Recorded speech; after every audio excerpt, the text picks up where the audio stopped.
Like literally, I am preparing for a podcast, so I can't talk right now. Big man.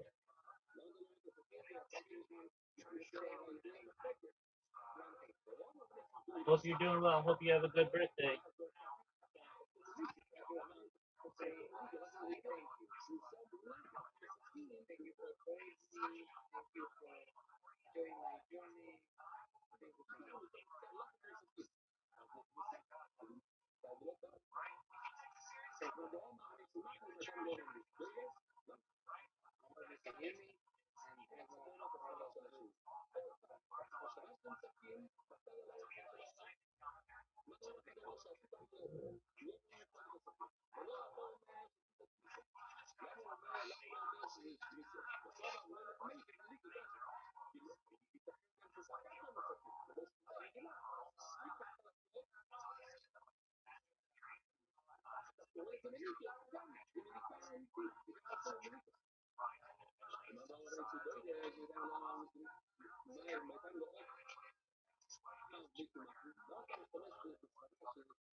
Hello, Missy. How are you?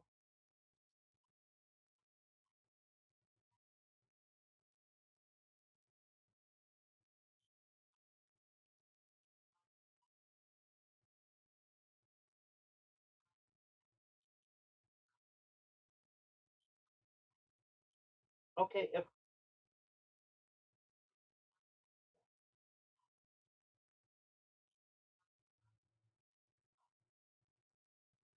hello.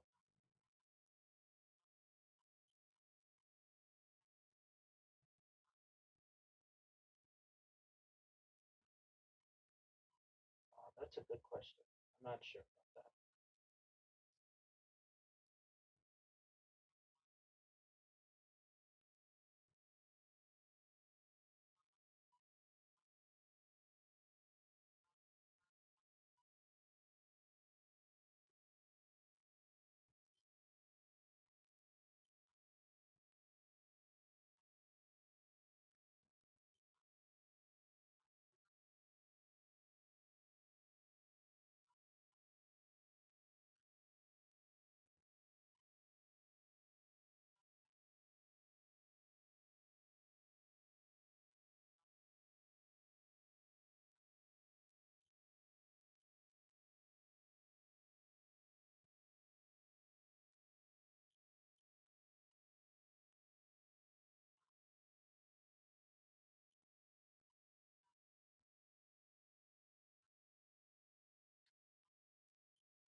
that. I don't recall exactly.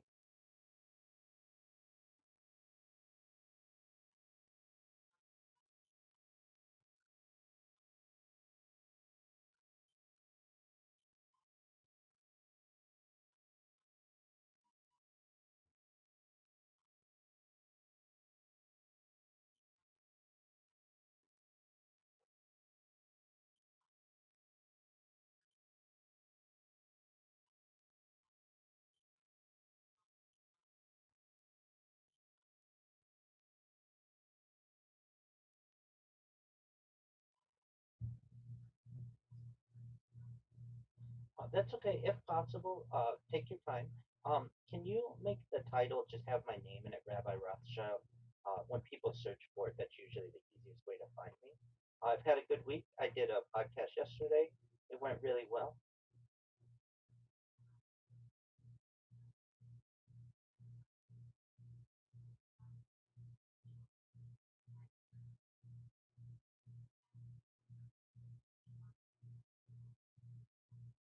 Most certainly, that's fine. Did a podcast yesterday. It was really great. And today, since it is approaching the 79th anniversary of Roswell, I'd like to do a deep dive if that works for you and your audience.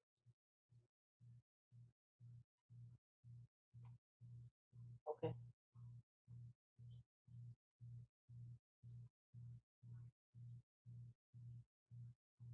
absolutely.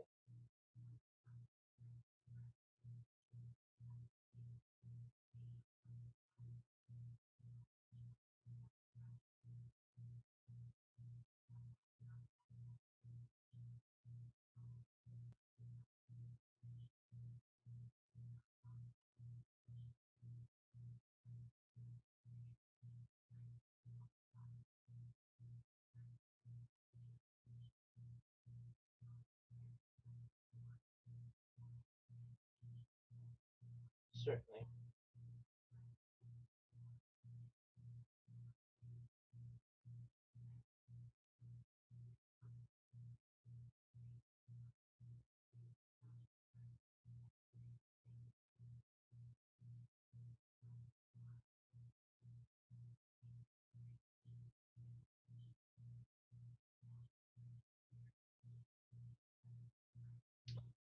It was called the Paranautica podcast, and had a really nice time with the person.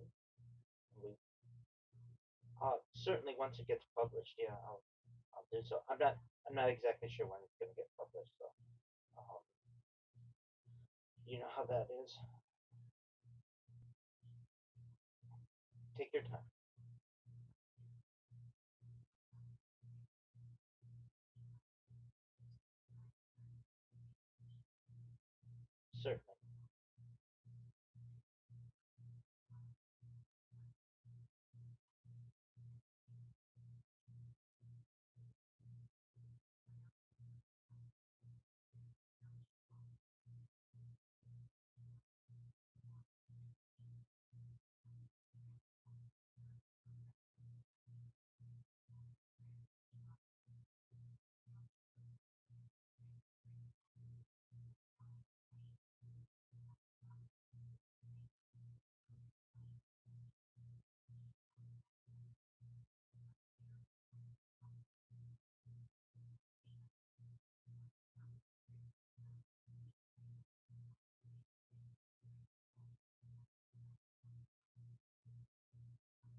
Certainly, while you do that, I'm going to use the restroom and we'll be all ready.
All right.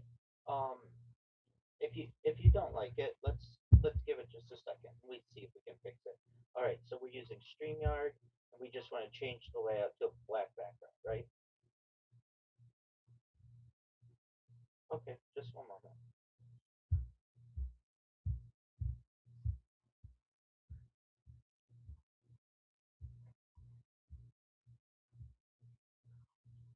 All right. Um, so you have StreamYard Studio open. On the right panel, do you see brand?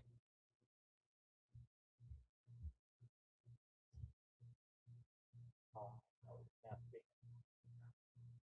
let's see here. Do you see in set? Do you have settings? The gear at the bottom, next to the Leaf Studio. Okay, why don't you click settings, and then can you read me what you're seeing?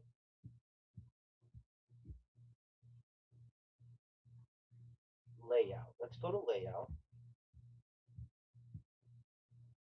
and now what do you see?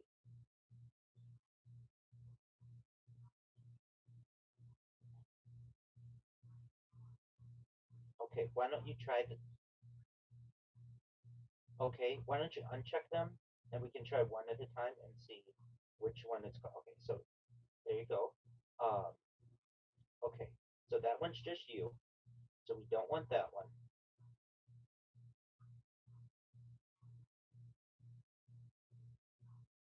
Okay, that's what you had before. And then want it, yep, absolutely, absolutely. So um, in layout, do you see anything to change the background?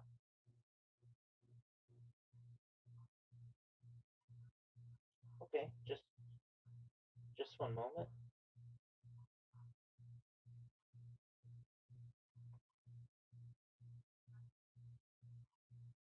All right. Um, so uh, in layout, the right panel, um, what layout are we in right now? Okay, great. Um, do you see anything that has to do with brand, BRAND, or background?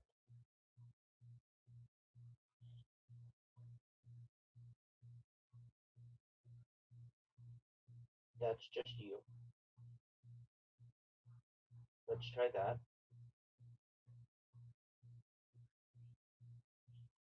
Okay. Um,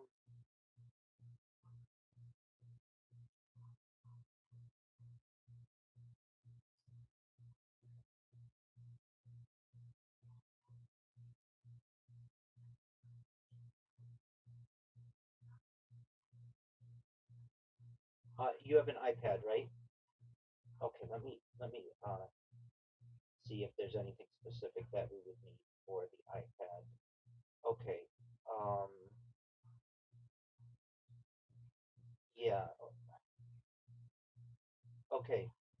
So so it seems like you can do this with if you okay. So are you using the app or are you using Safari?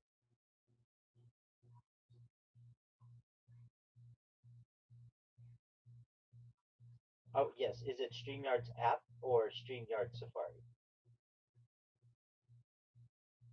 Very very well could be.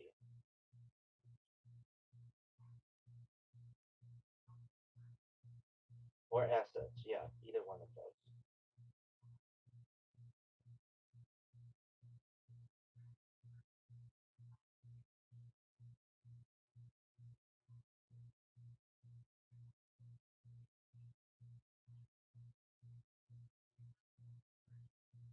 Um, well, I think you have to change the go back to the group layout so that we can see. It's under the settings and then under layout.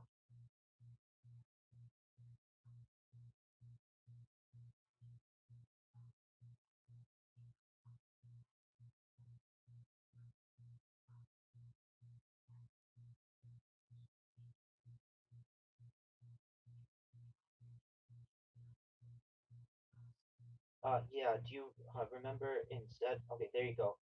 But it is still that background. Um, okay. So uh, let me see where the word brand is.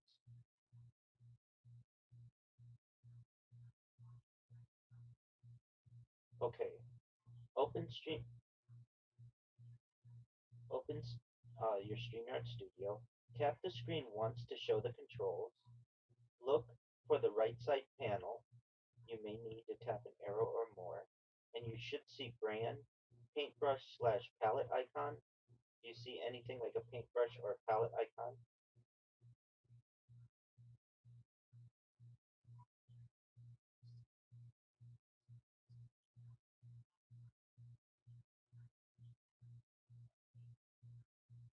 You found it?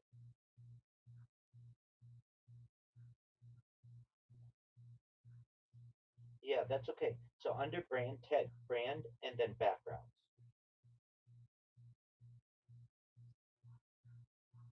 Okay, choose black if you can. Do you see backgrounds?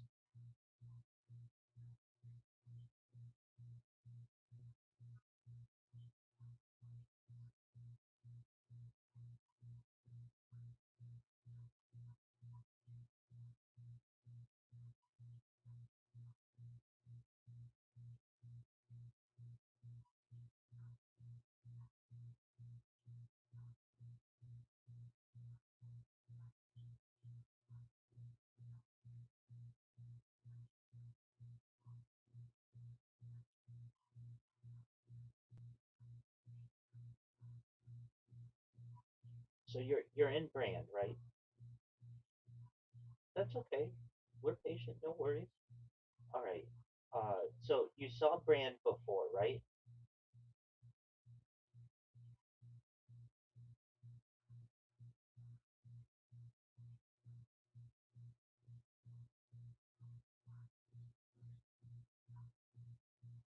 Okay, that's all right. Um, probably an easier way to do this, perhaps. I'm not sure. Do you know what Safari is? It's your browser.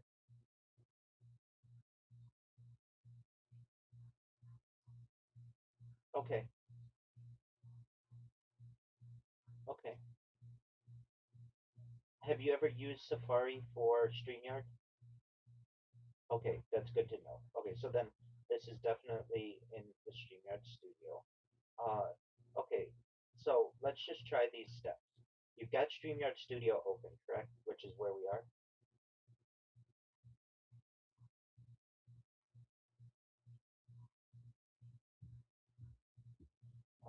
It could mean like a little icon. It could mean that thing in the back, but usually that back would be background.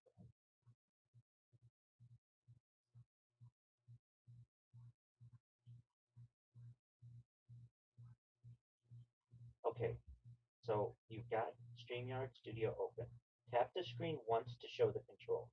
When you tap the screen once, do you see controls?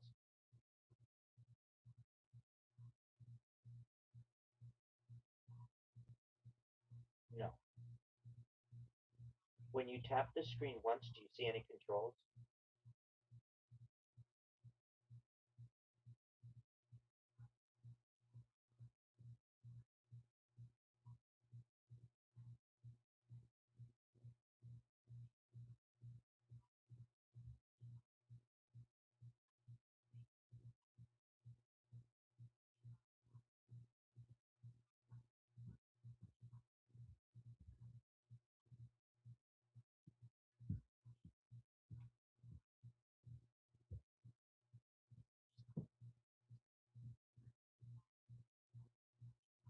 Okay,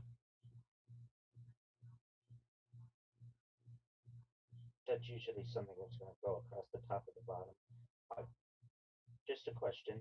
When you tap the screen to show the toolbar, do you see brand or do you see the word more? Okay, but you don't see more? Okay. Um, that's okay. Apparently it's under brand, but if we can't find that, uh, let me just ask, where is brand?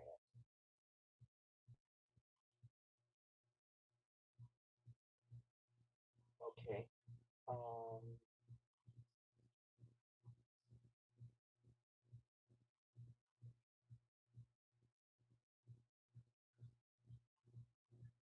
oh, okay, good. That's what you want. So look for media assets. Do you see that? Okay, find background. Okay. And what happens when you click on background? Okay. Okay.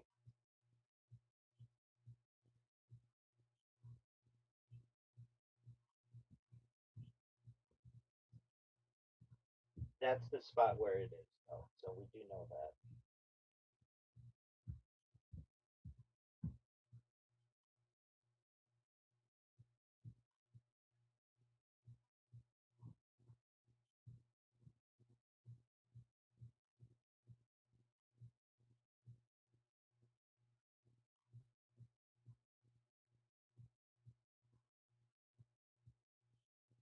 There you go. You got it.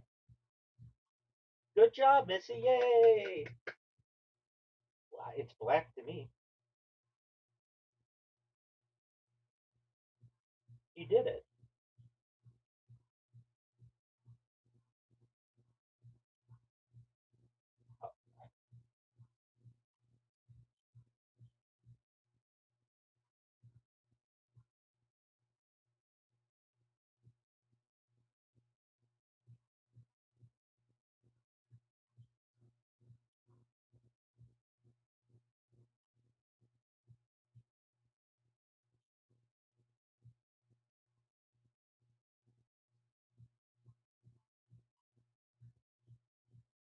No, group layout is what you wanted.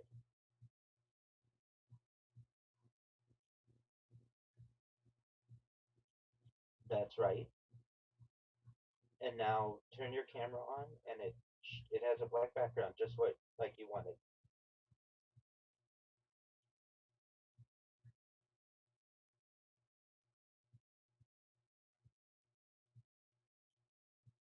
I think it's exactly.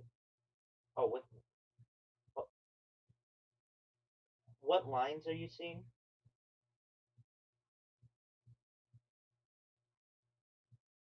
No, I'm not seeing that. I'm gonna go full screen right now. Oh yeah, now I do see it. Okay, I get it now. It is better. Okay, so let's just go back. I was gonna say if you want, you can go back and just choose a black background. Okay. Um, the lines don't bother me if they don't bother you.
I'm well, thank God.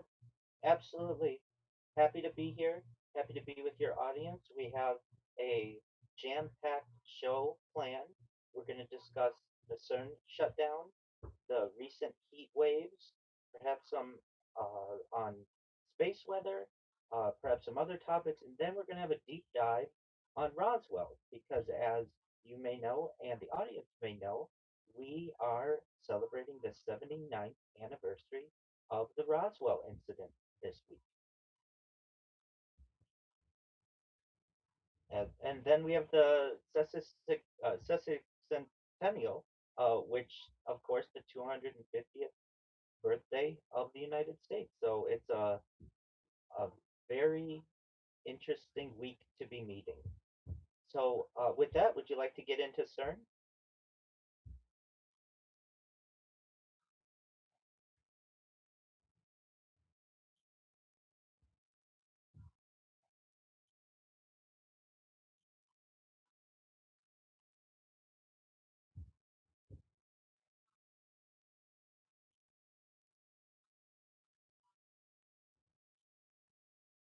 Well, there are other particle accelerators certainly that are still conducting um, experiments throughout the world. Certainly, Fermilab, Stanford Research Institute in the United States. But for CERN, this is one of the regular things that they do. They do shut down every once in a while, and the planned shutdown is going to be for 3 years. For those who don't know, CERN is the particle accelerator located in Europe on Geneva, Switzerland, along the France-Switzerland border, and it operates major research facilities, including the Large Hadron Collider. And from this summer 2026, until approximately 2029, it will be shut down. And there are questions as to why it needs to be shut down. Has it discovered something dangerous? Is it stopping its operations to do some kind of clandestine work? Did governments force it to shut down, or did their experiments open some type of portal? Generally, this is a planned shutdown, and they are making it public. So I don't know if there's anything necessarily nefarious to it. Uh, what they're saying is that they are doing future upgrades that are connected to high luminosity LHC, so the high luminosity Large Hadron Collider. Uh, and for those who don't know, the Large Hadron Collider began operations in 2008. It initially had some failure. A faulty electrical connection did cause some damage, and the machine was stopped at that time for repairs as well. So we have had periods where the Large Hadron Collider has had times of shutdown, and as previously stated, this is a planned one. The Many people have some fears of CERN, and maybe there are some things that are nefarious. Maybe it's a portal, or it could create a portal to an alternate dimension. Maybe it could create a black hole. These are certainly things that are discussed, but really, it doesn't seem to be on the outset anything nefarious. Now, the technical reasons why they are stating that they are pausing operations are for perhaps magnet maintenance, cooling system work, electrical upgrades. From a technical standpoint, perhaps safety reasons as well, ensuring that they can maintain controlled environments. There may be some radiation safety concerns and equipment monitoring. And then, of course, improvements, allowing for higher collision rates, better detectors, and new experiments. So um, that's what we've got going on this summer. And many rumors spread about CERN. Certainly, it's the most powerful particle accelerator and the largest. But that's a basic breakdown of what we've got. What are your thoughts on it, Missy?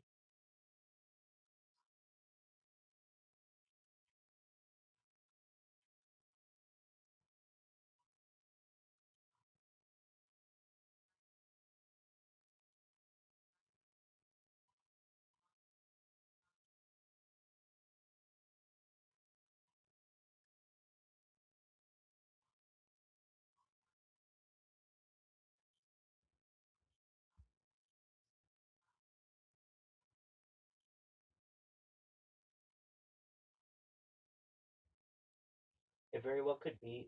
Certainly, CERN. I've always found this to be a very interesting title that it has. It's the world's largest machine, and it contains thousands of superconducting magnets, advanced cooling systems, vacuum systems, particle detectors, complex computer networks. And with it being the world's largest machine, it certainly is very complex. The first shutdown that they did after its operation in 2008 was really that's an early technical failure. They did another one for later improvements for accelerator upgrades, detector improvements, electrical system upgrades, and preparation for increased performance. And then this one allegedly is connected with high luminosity LHC, that project, the Large Hadron Collider. And scientists want more particle collisions, more data, and better measurements. And all of this gives them an opportunity at greater chances of discovering new physics. And really, this 3 year shutdown does not mean every activity at CERN stops. During the during the major shutdowns, the accelerator may stop working or operating, and but engineers are still working on the equipment. Scientists are still analyzing the existing data.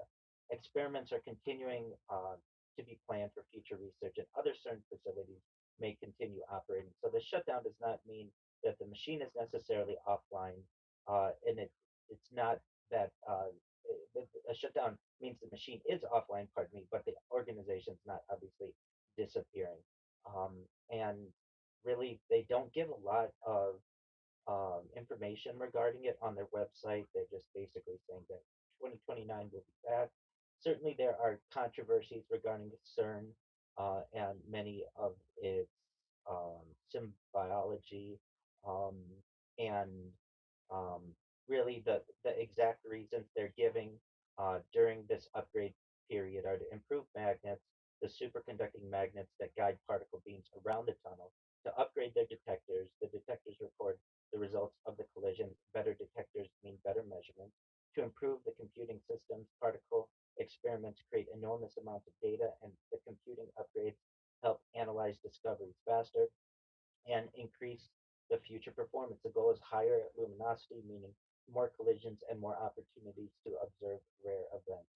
Um, so that's what we've got going, and certainly we've got the other particle accelerators around the world that will continue to go and be able to develop data, and we'll be able to analyze that. But for the time being, CERN is going to be offline. And then another, I think, good question we don't necessarily know is when's the next shutdown that they're going to have to do after this one? For how long is this shutdown good for, so to speak? Is it going to be good for a decade, 2 decades, another couple years? What is it? And I think the question still exists, and maybe perhaps they don't even know. But this is a scheduled shutdown. The Large Hadron Collider regularly undergoes upgrades. The machine does require maintenance, and this is all going to help them to be able to perhaps detect dark matter or experiment with unknown particles and just new physics in general. So, with that, is there anything else you'd like to?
Wow, there's a lot to cover in that.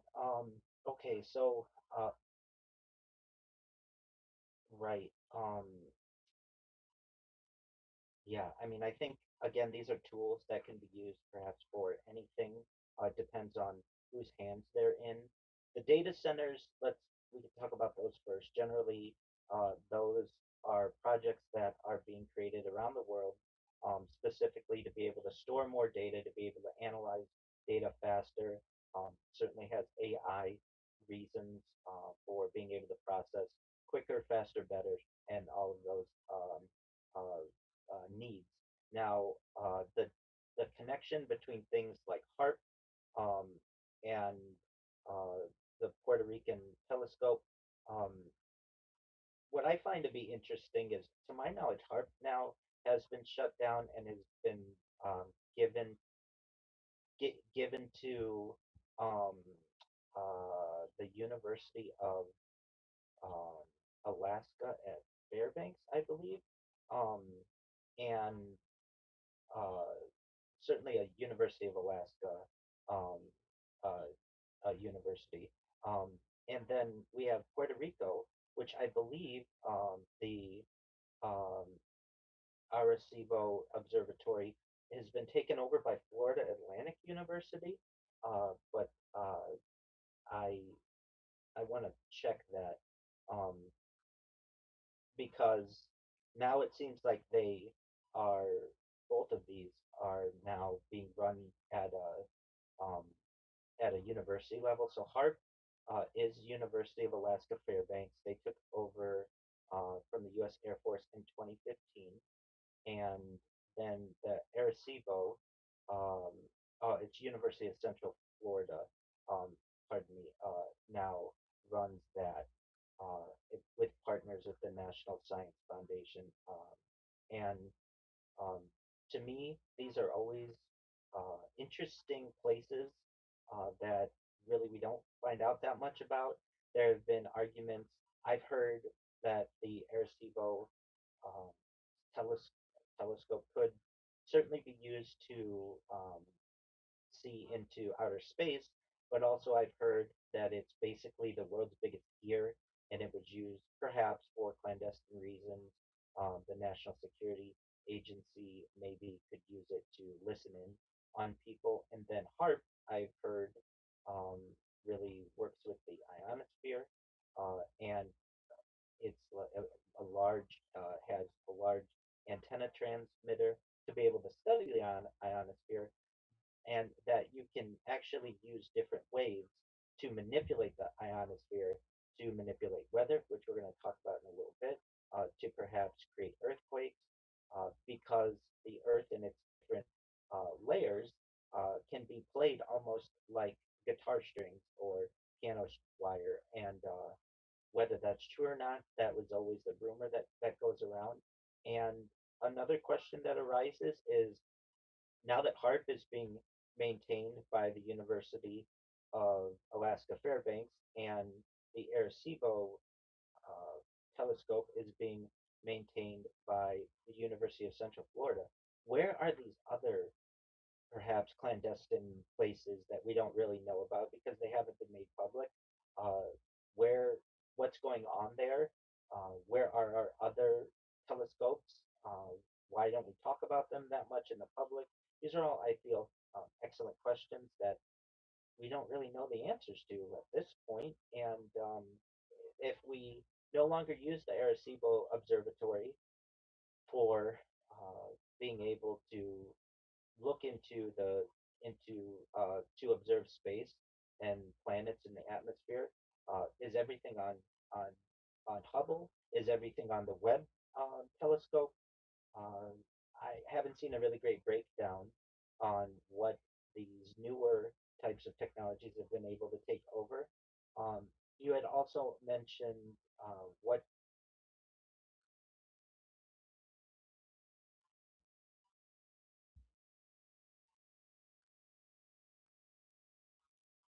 just from a geography standpoint, or what are we talking about?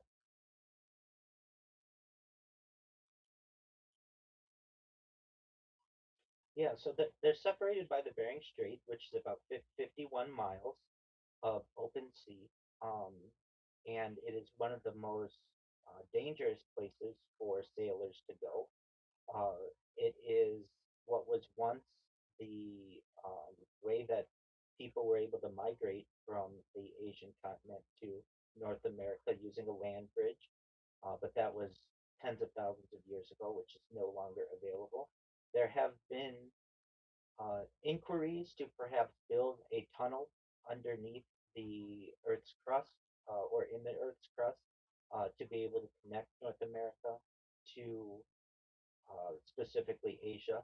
And people think this might be good for relations between the United States and Russia.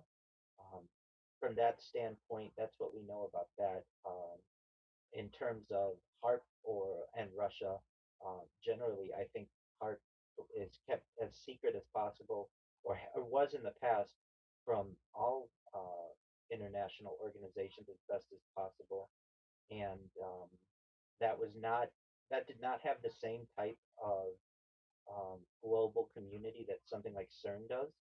But as for a more specific question, if the commenter has something more specific, we could certainly go into it.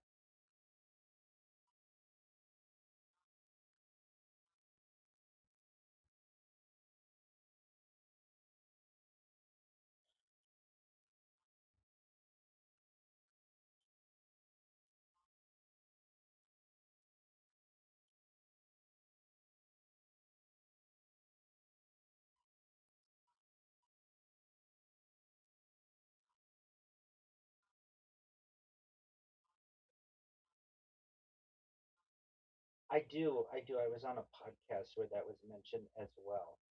So first, we can go through what's been verified with Greenland. Um, what we'll find on Greenland are weather monitoring stations. They are run by the Danish Meteorological Institute (DMI), and they're used to track Arctic storms, ice, and climate data. The the research equipment that is used is are ice sheet and climate research instruments. There are atmospheric sensors and satellites receiving stations, and then they have military radar installations. I believe they have what was once Thule Air Base, now it's Pidifuk Space Base. It's used for missile.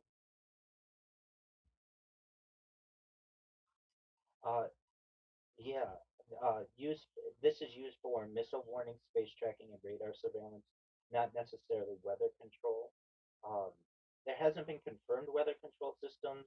It doesn't have an operational ionospheric heating array like HARP, and there's no system that's publicly known of steering hurricanes, creating storms, or changing weather on demand. But what people do say is that because it has remote military bases, it may have some type of existence. Generally, though, they're seen for climate and ice research, and because of its location, it sits in a sensitive Arctic atmospheric region. We will talk a little bit about weather modification as well, but in terms of that Greenland, um, maybe a UFO or disk that was found earlier this year, I did see some rumors about these things. Um,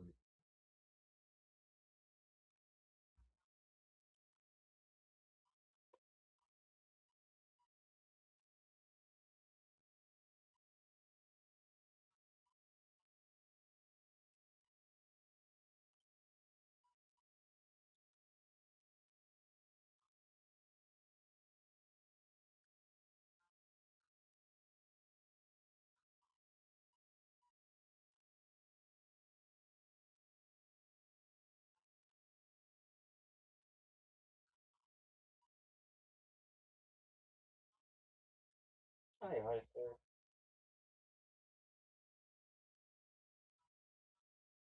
At least that Greenland UFO disk.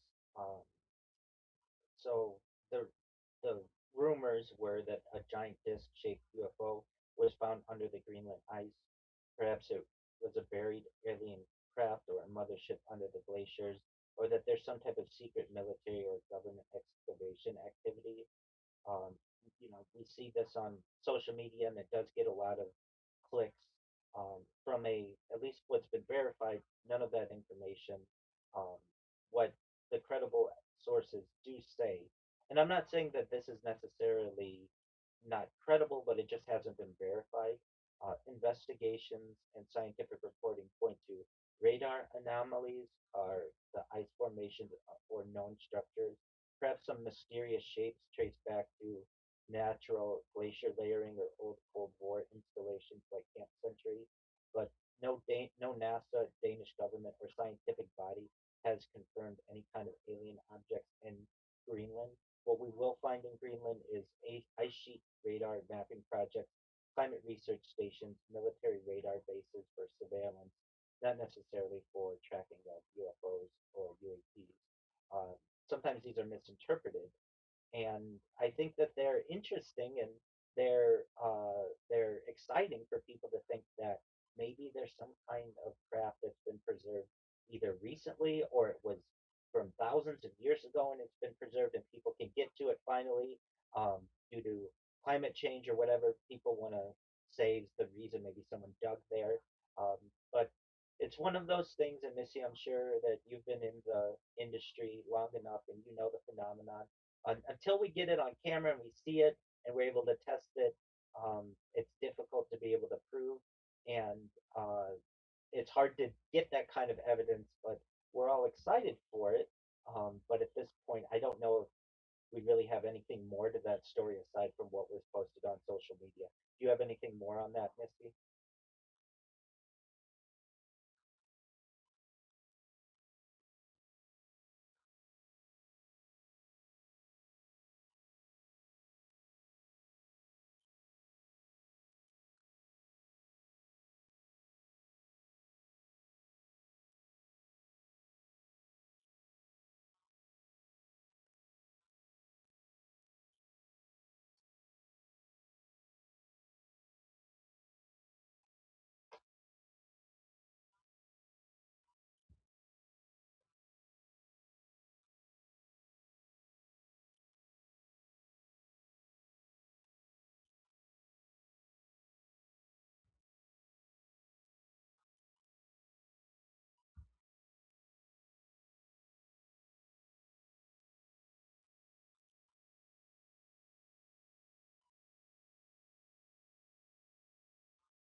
Right.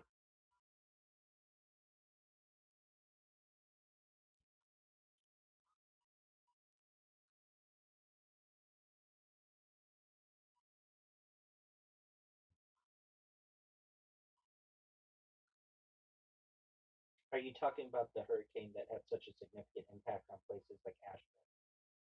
Yes, absolutely. And that was bizarre. Normally, the hurricane effects don't go as far inland as they did, and it was quite interesting. Um, okay, so we've talked a little bit about El Nino, and for those who don't know, um, heat waves, whether they are naturally occurring or whether they're being manipulated, they are certainly a dangerous form of extreme weather. Unlike sudden disasters, heat waves can slowly develop and certainly affect millions of people over large ranges. Um, the El Nino effect is a natural climate pattern connected to the warming ocean temperatures, specifically in the Pacific Ocean. It is part of the larger El Nino Southern Oscillation cycle. El Nino influences global weather patterns by changing atmospheric circulation.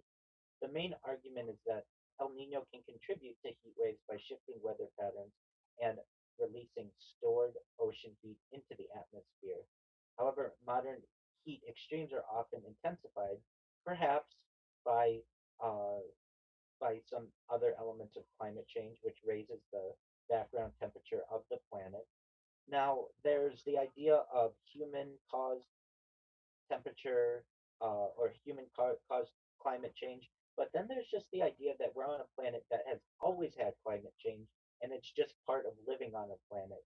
And so I do want to say there's a difference between what we may be saying. We may perhaps just be in a period of global warming naturally with very little human effect. The understanding of the connection, though, between El Nino and heat waves helps scientists predict and prepare for future. So generally, we think we know what a heat wave is, but a heat wave generally just unusually high temperatures that last several days or longer. There's nothing necessarily nefarious to that, and the definition depends on the normal climate of each region. And temperatures are considered extreme in one location. Uh, Temperatures that are considered extreme in one location may be certainly normal in another. Generally, how these heat waves form, there's our high pressure systems that often create heat waves. Air sinks under the high pressure, reducing clouds and rainfall. More sunlight reaches the surface, increasing the temperature, and dry soil and vegetation reduce cooling through evaporation. Evaporation. Now we've heard this term heat dome in recent years. This is a strong area of high pressure that traps hot air. Hot air remains over the same region for extended periods, and the temperatures can become dangerous when heat remains trapped. Generally, the effects of these, as we know, on human health, heat exhaustion, heat stroke, increased deaths during extreme events, certainly can cause issues with agriculture, crop damage, reduced food production, the environment, wildfires, as you mentioned earlier, Missy, wildlife stress, drought expansion, and certainly on infrastructure, increased electricity demand, and damage to roads and power systems. Now, the Pacific Ocean, its role, it's of course the largest ocean, and the Pacific Ocean stores large amounts of heat, and changes in the ocean temperatures influence the atmosphere. And of course, with the Pacific Ocean being the largest body of water on Earth, it's going to have a major impact on global weather. Normally, within the Pacific, the trade winds move warm surface water toward the western Pacific. Cooler deep water rises in the eastern Pacific through upwelling, and atmospheric circulation remains in a normal pattern. When El Nino develops is when the trade winds weaken, warm weather moves eastward, sea surface temperatures become unusually warm in the central and eastern Pacific, and the warmer ocean releases heat and moisture into the atmosphere. Usually, this occurs every few years or so. Some events are weak, while others become very strong, and each event affects different regions differently. Now, what's the difference between El Nino and heat waves? El Nino has an effect on global temperatures. The warm Pacific waters transfer heat into the atmosphere. Strong El Nino events can contribute to record warm years, and global average temperatures can temporarily increase during El Nino. Also, it has changes in atmospheric circulation. El Nino alters wind patterns, jet streams can shift, Storm tracks and rainfall patterns change, and some areas become hotter and drier. Then, of course, we have regional heat impact. Some regions experience less rainfall, more sunshine, persistent high pressure systems. These conditions increase the chance of heat waves. What El Nino doesn't necessarily affect everywhere in the same way. Some regions may become hotter, some may receive more rain. Some areas may experience cooler conditions. The impact depends on geography and seasonal timing. In terms of El Nino and major heat events that we've seen in the past, in 1997 and 1998, there was a very strong El Nino, and this is really probably the first time people started outside of those very interested in weather and meteorologists and such started hearing about El Nino. So the 97-98 strong El Nino was one of the strongest El Nino events recorded. It caused major global weather disruption due to unusual temperature patterns. There was another very powerful El Nino 2015 to 2016, and this occurred during a period of rising global temperatures, and it was associated with record global heat. And then some of the recent extreme heat events that we've seen may be related to these. And so from that seems to be naturally occurring to some extent. And then we're going to get into weather modification. Uh, and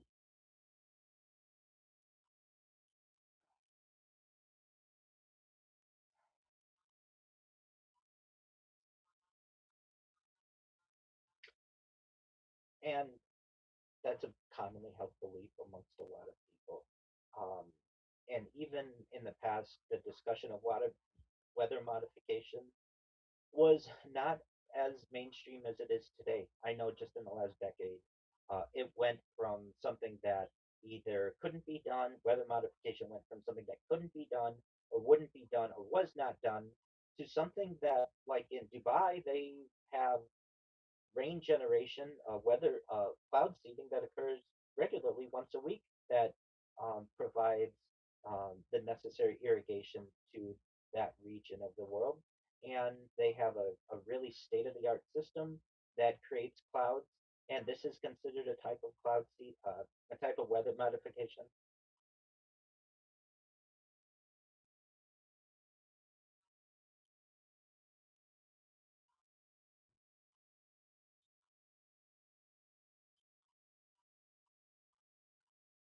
and and this is something that isn't necessarily brand new. This has been around for some time. So with that, let's get into the history of it and some of the deep understanding of what it is. So weather modification refers to deliberate attempts by humans to influence atmospheric processes to change weather conditions. And it includes techniques designed to increase rainfall, reduce hail damage, weaken storms, manage fog, or influence local atmospheric conditions. This is different from controlling weather completely. Modern science can only influence certain processes under specific conditions, or so we're told.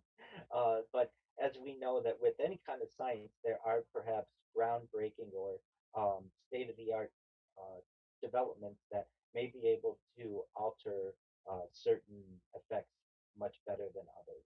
So there is importance of weather modification research. There's growing interest due to droughts and water shortages, agricultural challenges, climate variability, extreme weather events, aviation and transportation safety. Governments and research organizations investigate whether modifying weather can reduce risks and improve resource management. The central questions that exist: how much control do humans realistically have over weather? Which technologies are scientifically supported? And what are the environmental, ethical, and political concerns? So there were early attempts of humans to attempt to influence the weather. Certainly, ancient societies performed rituals intended to bring rain or prevent disasters. Early practices reflected humanity's desire to influence natural systems. Beginning in the 20th century, the development of meteorology and atmospheric science created opportunities for experimentation.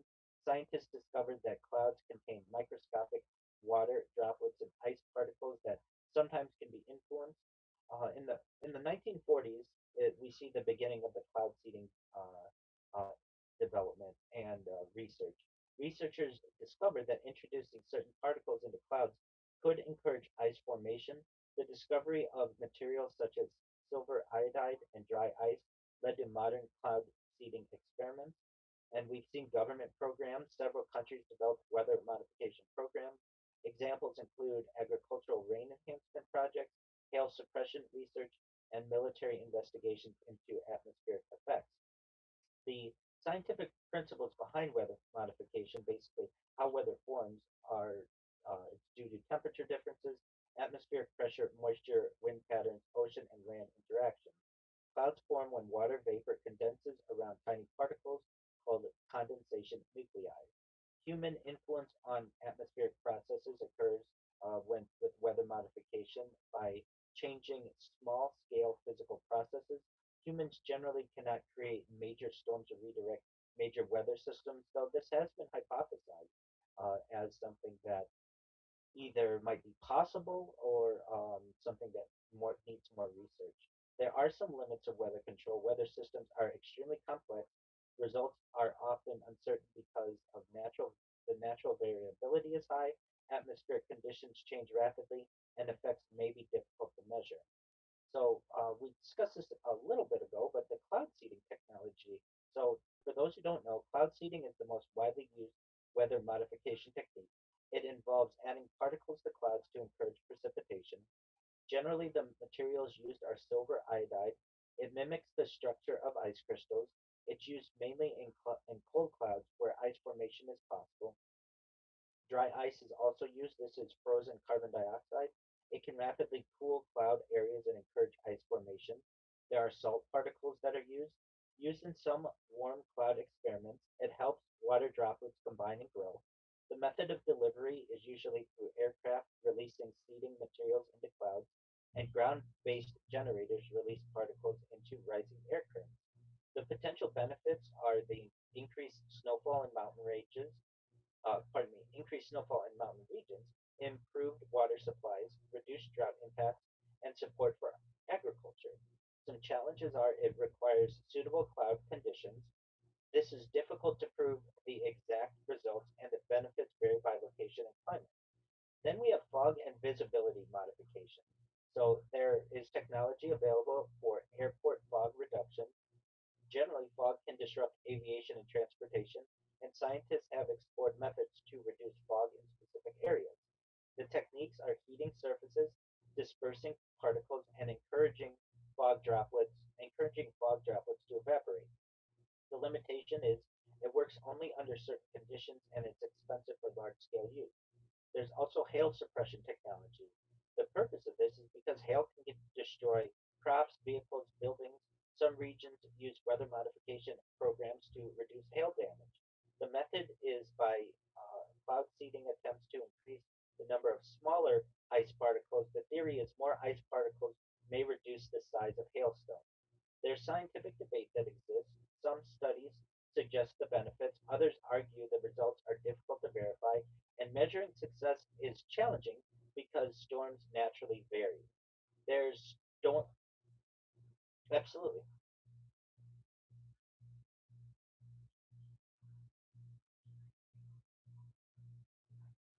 Well,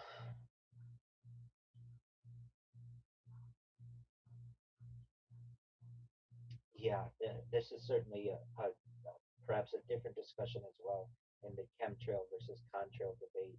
And generally, the accepted science is that many of the things that are quote unquote called chemtrails are actually contrails. But for people who remember what the sky used to look like, many times there were not these hazes that we see. Many times when we see these purported contrails that are most certainly. For anyone who is interested in this subject, a resource that you may find of benefit is a documentary called What in the World Are They Spraying? It came out a while ago, but it's still perhaps relevant to this topic. And yes, so the things that I've mentioned are the things that are accepted um, from a weather modification standpoint, but some of those programs that we're referencing may perhaps be classified. I know that there have been whistleblowers, pilots, and such who say what you're being told isn't necessarily what's going on. I don't know for sure, um, but it's an excellent point to make, and it's an excellent set of questions. We're just researchers. We're scientists here, all of us. The chat, you, Missy, I'm a researcher. We're just trying to get to the bottom of what's going on in our world, and so to ask these types of questions, I feel it's very prudent. Um, and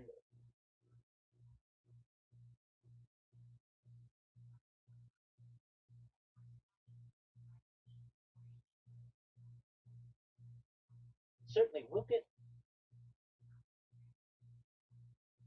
certainly, and we have solar storms that occur, and magnetosphere. If you don't mind, can we cover that in the next section? Is that all right? Excellent. The idea of what we're seeing with hail suppression technology here on Earth, uh, the the scientific debate still exists about um, the suggested benefits. Others argue that it's difficult to verify, and measuring the success is challenging because the storms naturally vary. There's storm and hurricane modification research. And this one is of, I think, extreme importance. We talked earlier about the hurricanes that affected people far, far inland. That isn't normally something that we see, and the not millions but billions of dollars in damage that these cause, and the deaths that they cause, and to people in Florida and the Gulf states and up the eastern seaboard, how the hurricane season can really affect them and their daily activities like a war zone, absolutely. So this is certainly of historical interest. Scientists have investigated whether hurricanes could be weakened. Research has increased during the 20th century and into the 21st century. Past experiments show that some have explored changing hurricane structures. Results show that large storms are difficult to influence. Why hurricanes are difficult to modify generally is because they have enormous amounts of energy, and small interventions are overwhelmed by natural atmospheric forces. The current understanding is that there isn't a proven technology that can uh, necessarily stop or control hurricanes, but it is being researched. Certainly, we have climate engineering and weather modification. The difference between weather modification and climate engineering, we should state, is that weather modification targets local or regional weather events. Examples are rain enhancement, fog reduction. Climate engineering attempts to influence global climate systems. Examples are solar radiation modification and carbon dioxide removal.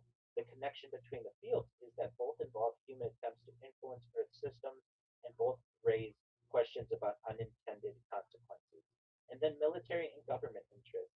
Uh, some governments have studied weather as a strategic factor. Interest included battlefield conditions, communication challenges, agricultural impacts. There's certainly public concern. Secrecy around some historical programs contributed to speculation. Weather modification has sometimes been linked to claims about large scale weather control. The scientific reality, at least is what's stated, current evidence supports limited modification abilities. There's no demonstrated uh, technology capable of controlling global weather patterns. That's what we're told. But if we can do it in some areas, the idea is that hypothetically, perhaps larger areas of the Earth could be affected. Now, there are certainly environmental and ethical concerns with weather modification.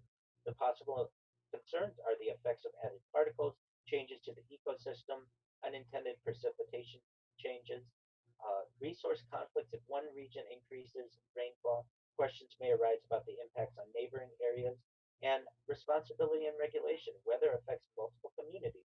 International cooperation may be needed for large scale activities. There's public debate and certainly misconceptions on this. Popular beliefs about weather control. Some people believe governments or organizations can fully control storms or disasters. Um, this is these ideas are they often mix real research with some speculation. There are misunderstandings that occur regarding weather modification programs actually existing, atmospheric science being as complex as it is, and a limited public understanding can create some of this confusion. And really, scientific literacy in anything that we do is very important. Understanding what technology can and cannot do helps evaluate claims. Modern applications around the world, we have water management, regions facing drought investigate cloud seeding. It's used as a possible used as a possible supplement to water strategies. Certainly, with agriculture, farmers benefit from improved precipitation reliability, especially important in dry regions. Snowpack enhancement, mountain snow contributes to water supplies. Some programs target increased snowfall and disaster risk reduction. Hail suppression and fog reduction aim to reduce economic losses. Now, the future of weather modification here on Earth, and then we're going to get into space, is improved weather models. Better forecasting may improve timing and effectiveness. Artificial intelligence and atmospheric research (AI) may help predict cloud behavior, analyze weather patterns, improve experiments. Advanced delivery systems. Future research may explore better aircraft systems, more precise particle release, improved monitoring, and continued limitations. Whether it remains a chaotic system, technology may improve influence but not create complete control. Now, one thing that I found interesting from a practical standpoint, when I was a kid, I think they would give the 3 day weather, and back in the day, it might be just tomorrow's weather. Then it moved to 3 days. Then it was a week. Then it became 2 weeks, and now in some models you can see a month. But especially with a with AI, I would think that that would lend some type of improvement to meteorology and being able to predict the weather. I haven't necessarily heard any systems on local news or regional news or certainly national or international news that are saying we have this new AI system that's going to be able to predict the weather much better than our meteorologists can. Um, we would hear this though with the adaptation of Doppler radar that we're going to be able to know down to your local area exactly what's going on. We'll be able to zoom in on the map and all of those things, but really, with the advent of AI in our regular activities, I haven't heard of that. And I would think that AI would be of extreme benefit. If we hear all the negatives about AI, but I think AI perhaps could predict the weather better than your average meteorologist. And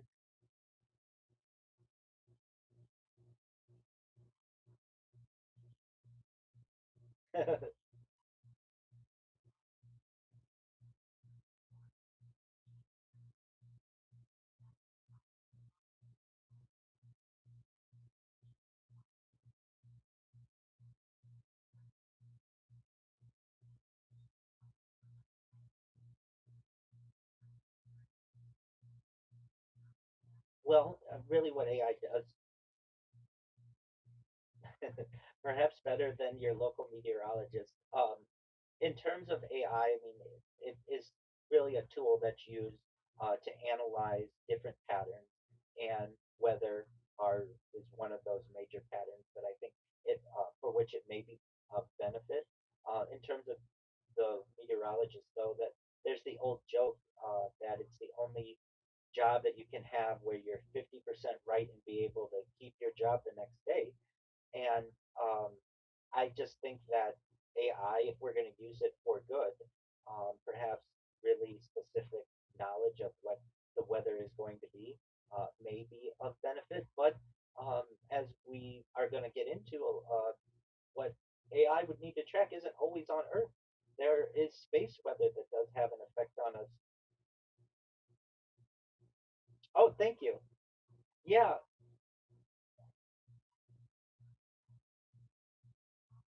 Oh, one of these days, Missy, we're gonna get you exactly what you needed and what you need, and we'll get you set up with it. So thank you. I appreciate the high praise. Uh, so moving into space weather, do you mind if we get into space weather now? I know we excellent.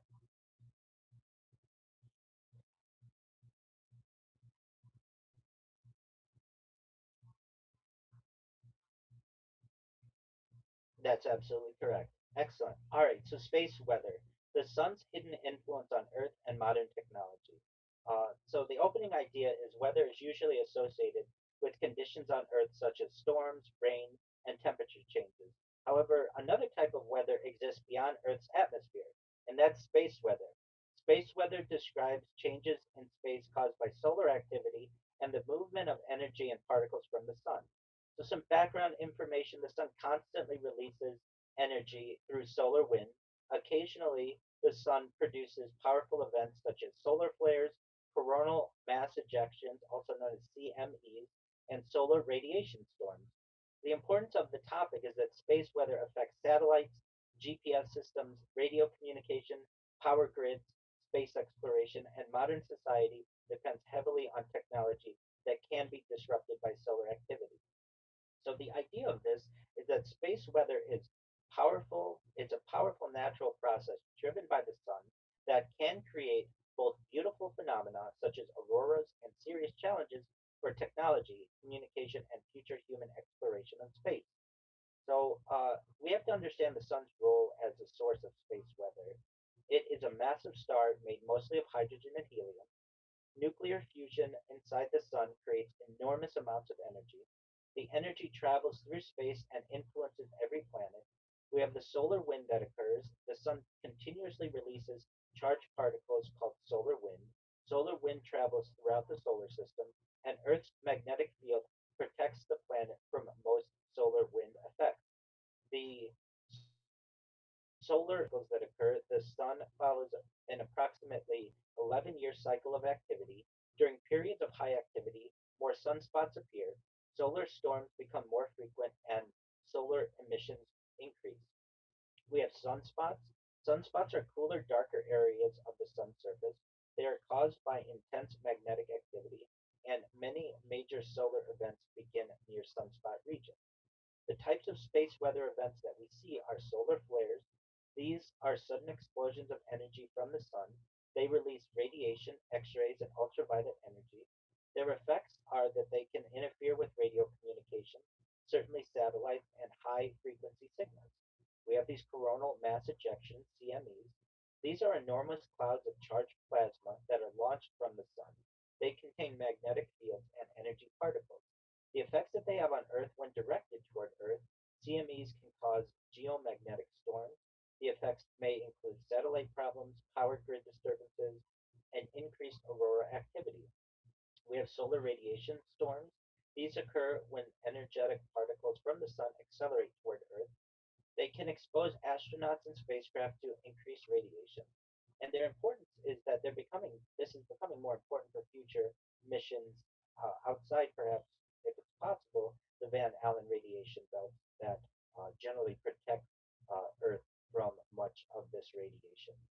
Now, we do have some protection against space weather. There's the magnetic field. Earth produces a magnetic field around the planet. The magnetic field creates the magnetosphere. The magnetosphere blocks many harmful solar particles. There's Earth's atmosphere. And I should say the Van Allen radiation belt is generally connected to the magnetosphere in general. There's an inner Van Allen radiation belt and an outer Van Allen radiation belt, and this is really the blanket that protects the Earth from much of the solar particles.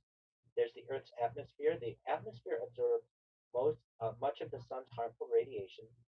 It provides additional protection for life.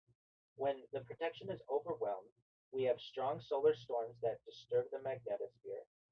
This creates geomagnetic storms, and the charged particles interact with Earth's atmosphere and produce auroras. So, the auroras that we see, the northern lights, aurora borealis, and the southern lights, aurora australis. These are created when solar particles excite gases in the atmosphere, and they usually occur near polar regions, but they can spread farther during strong storms. So, the further south that you see them in the northern hemisphere, generally you are where Earth is experiencing a stronger storm, and the further north that you see them in the southern hemisphere gives credence to the Earth experiencing a stronger storm. The effects of space weather on modern technology. We have satellites, of course, that support communication, weather forecasting, scientific research, and navigation. And there are problems that are caused by space weather. Radiation can damage the electronics, solar storms can shorten satellite lifespans, and increased atmospheric drag can affect satellite orbits. GPS and navigation systems. GPS depends on signals from satellites. These signals travel through Earth's ionosphere, and solar storms disturb the ionosphere, which means GPS accuracy can decrease, and this affects many different industries, including aviation, agriculture, shipping, surveying, and others. It certainly affects Radio communication, solar flares can interrupt high frequency radio signals. Communication problems may affect aircraft, ships, emergency services, certainly can affect electrical power systems. Geomagnetic currents, strong solar storms can create electrical currents in power lines. These currents may damage transformers. An example, in 1989, there was a Quebec power outage, and it showed that solar storms can affect large electrical systems. Historical space weather events, there was the Carrington event of 1859, one of the strongest recorded solar storms in history. This was observed by astronomer Richard Carrington. The effects were bright auroras appeared worldwide, telegraph systems experienced failures, and some equipment produced electrical shocks. Modern concerns, a similar event today could affect satellites, internet systems, electrical networks, and global communication. In 2003, there was the October 31st solar storm. This was a series of powerful solar events. Satellite disruptions occurred, communication systems were affected, and this demonstrated modern technology's vulnerability. Space weather and human space exploration. Space weather causes major risks to astronauts. Space lacks Earth's atmospheric protection. Solar radiation can damage human cells. Strong solar storms increase radiation exposure. Certainly for people in the International Space System, pardon me, the International Space Station, uh, astronauts monitor solar activity there, and protective shielding reduces radiation risks. And of course, we have future missions. If we're ever to go to the moon, perhaps longer stays would require better radiation protection, or go to Mars, perhaps. Mars missions, the travel time creates greater risk, and space weather forecasting will be essential. So we need technological development. Scientists they're currently researching and creating better spacecraft shielding, improved warning systems, and safer mission planning methods. Uh, we need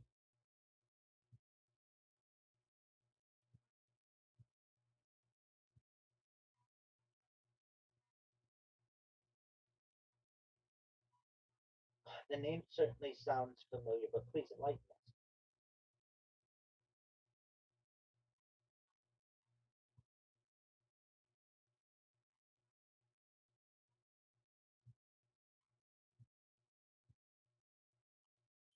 Well, that now that you say that, yeah, and I think I remember on Coast to Coast that book being discussed and certainly advertised as one of George Norrie's, you know, the books that he really enjoys. And you're abs-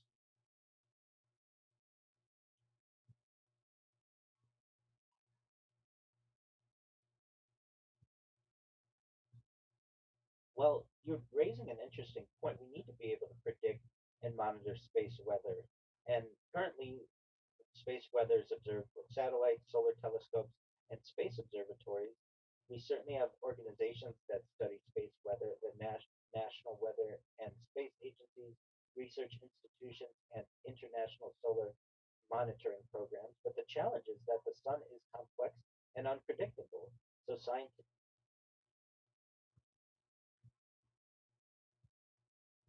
Well, certainly that's one of the national weather agencies that does study this.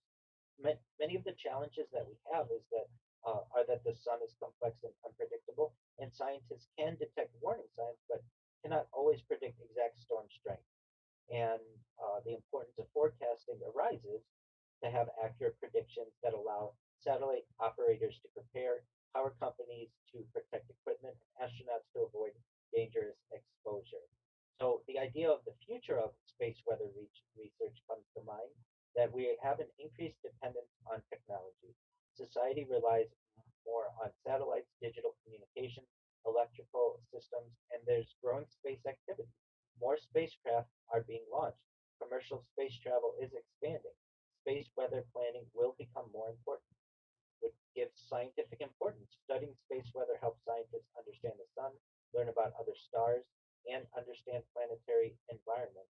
So, as technology and space continue to expand, understanding space weather will become increasingly important. The sun is not only the source of Earth's light and energy, but it's also a powerful force capable of shaping the future of human civilization. Preparing for space weather allows humanity to protect technology, explore space safely, and better understand our connection to the universe. And before we get into CRISPR, do you have anything that you'd like to add to space weather?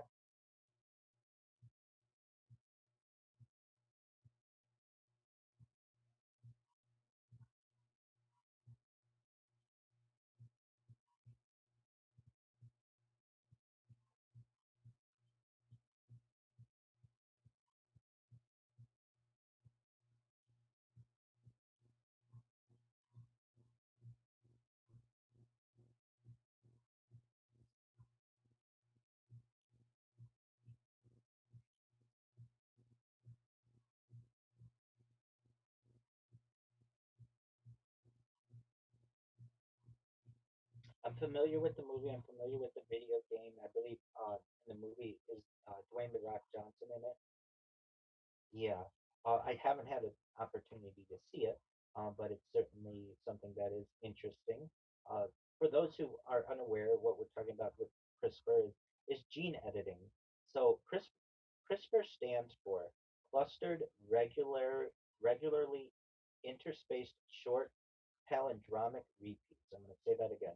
Clustered regularly interspaced short palindromic repeats. What is this? We're talking about gene editing. It is a naturally occurring immune system found in bacteria and archaea. It allows organisms to remember viruses and defend against them in future attacks. CRISPR as a gene editing technology has been adapted into a powerful genetic engineering tool. It works like molecular scissors to cut DNA at precise locations. The most widely used system is the CRISPR Cas9 system, CRISPR Cas9 system. Why CRISPR matters? It's a faster, cheaper, and more accurate than previous editing tools. These include zinc finger nucleases and talons. It has the potential to transform medicine, agriculture, and biology. Its key historical breakthrough, it was developed as a gene editing tool through work by scientists including Jennifer Doudna and Emmanuel Charpentier, and they were awarded the Nobel Prize in Chemistry for this type of technology in 2020. The natural origins of CRISPR, bacterial immune system. Bacteria are constantly attacked by viruses, and CRISPR acts as a genetic memory system. How it works in nature: when a virus infects a bacterium captures small pieces of viral DNA. It stores them in CRISPR sequences. If the virus returns, bacteria produce RNA guides. Cas proteins cut viral DNA and destroy it. These Cas proteins, they're CRISPR associated proteins, they're Cas enzymes. Cas9 is the most famous. It cuts DNA like scissors. The evolutionary advantage is it provides adaptive immunity without a nervous system or antibodies. This is found in many microbial species. How CRISPR Cas9 gene editing works is the core components. You have guide RNA, also known as gRNA, the Cas9 enzyme, and the target DNA sequence. The step-by-step process: scientists design a guide RNA matching a target gene. The guide RNA binds to the Cas9 protein. Complex enters the cell. The complex enters the cell. The guide RNA locates matching DNA sequence. Cas9 cuts both the DNA strands at their location. Cell repairs the DNA. There's non there's NHEJ, non-homologous, and joining. This is a gene disruption. And then there's homology directed repair, HDR, which is gene correction or insertion. There is precision and limitations. It's highly targeted but not perfect, and there is a risk of off-target edits in unintended DNA cuts. Why it's revolutionary? It and uh, can directly modify genes inside living organisms. This enables editing of embryos, plants, animals, and humans. There are applications in medicine, genetic disease treatment, potential cures for sickle cell anemia, cystic fibrosis, Huntington's disease. editing defective genes in blood cells or stem cells. Perhaps cancer therapy to be able to modify immune cells, T cells, to attack tumors, improve CAR T cell therapies, CAR T cell therapies. There's infectious diseases, research into HIV gene editing strategies, and targeting viral DNA inside infected cells. There's regenerative medicine, tissue repair and organ regeneration research, editing stem cells for transplantation, and certainly limitations in medicine. Delivery into correct cells remains difficult, and ethical concerns about germline editing or heritable changes occurs as well. The application in agriculture, certainly for crop improvement, to be able to create disease-resistant crops, drought and heat tolerance, and higher yield varieties. Nutritional enhancement, biofortified crops, for instance, vitamin-enriched rice. Pest resistance, reduced pesticide use through genetic resistance. Livestock engineering, disease-resistant animals, improved growth efficiency, and advantages over GMOs. CRISPR can make small, precise edits without inserting foreign DNA. It's often faster than traditional breeding. Certainly, there are ethical concerns and controversies, which the movie that you referenced earlier perhaps brought these up. Human embryo editing, the potential to eliminate inherited diseases. There's the risk of designer babies, which some people even say currently exist. There's germline versus somatic editing. Somatic changes only the treated individual. Germline changes past to future generations, which is highly controversial. The safety concerns are off-target mutations, unknown long-term effects, global regulation differences. Some countries allow limited research, others ban human embryo editing entirely. There's a famous controversy in 2018. Edited human embryos were reported in China, sparking global debate. Certainly, social inequality risks, the potential for genetic enhancement to widen inequality gaps. Uh, ac- Access may be limited to wealthy populations. The future of CRISPR technology, the next generation CRISPR tools, base editing, single letter DNA changes without cutting both strands, prime editing, more precise search and replace systems, expanding beyond DNA, RNA editing technologies, epigenetic modifications, turning genes on or off without changing the DNA, medical future, potential cure for most single gene disorders, and personalized gene therapies, synthetic biology, designing entirely new biological systems, engineering microbes to produce medicines or fuels. The long term vision of this is programmable biology, treating diseases at the generic root level, treating diseases at the genetic root level rather than symptoms. So, to summarize all of this, CRISPR represents one of the most significant breakthroughs in modern biology. It transforms genetic science from observation to direct modification. The technology holds enormous promise for medicine, agriculture, and biotechnology. However, it raises some serious ethical, safety, and societal questions. The balance between innovation and regulation will determine its future. And CRISPR is not just a scientific tool, but a potential turning point in human control over biology. And with that being said, Missy, what do you think?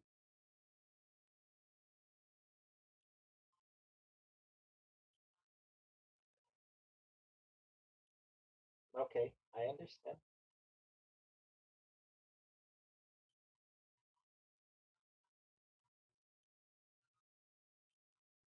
All right.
Absolutely. So we are celebrating the 250th anniversary birthday of the United States and the 79th anniversary of Roswell, all within the same week or so.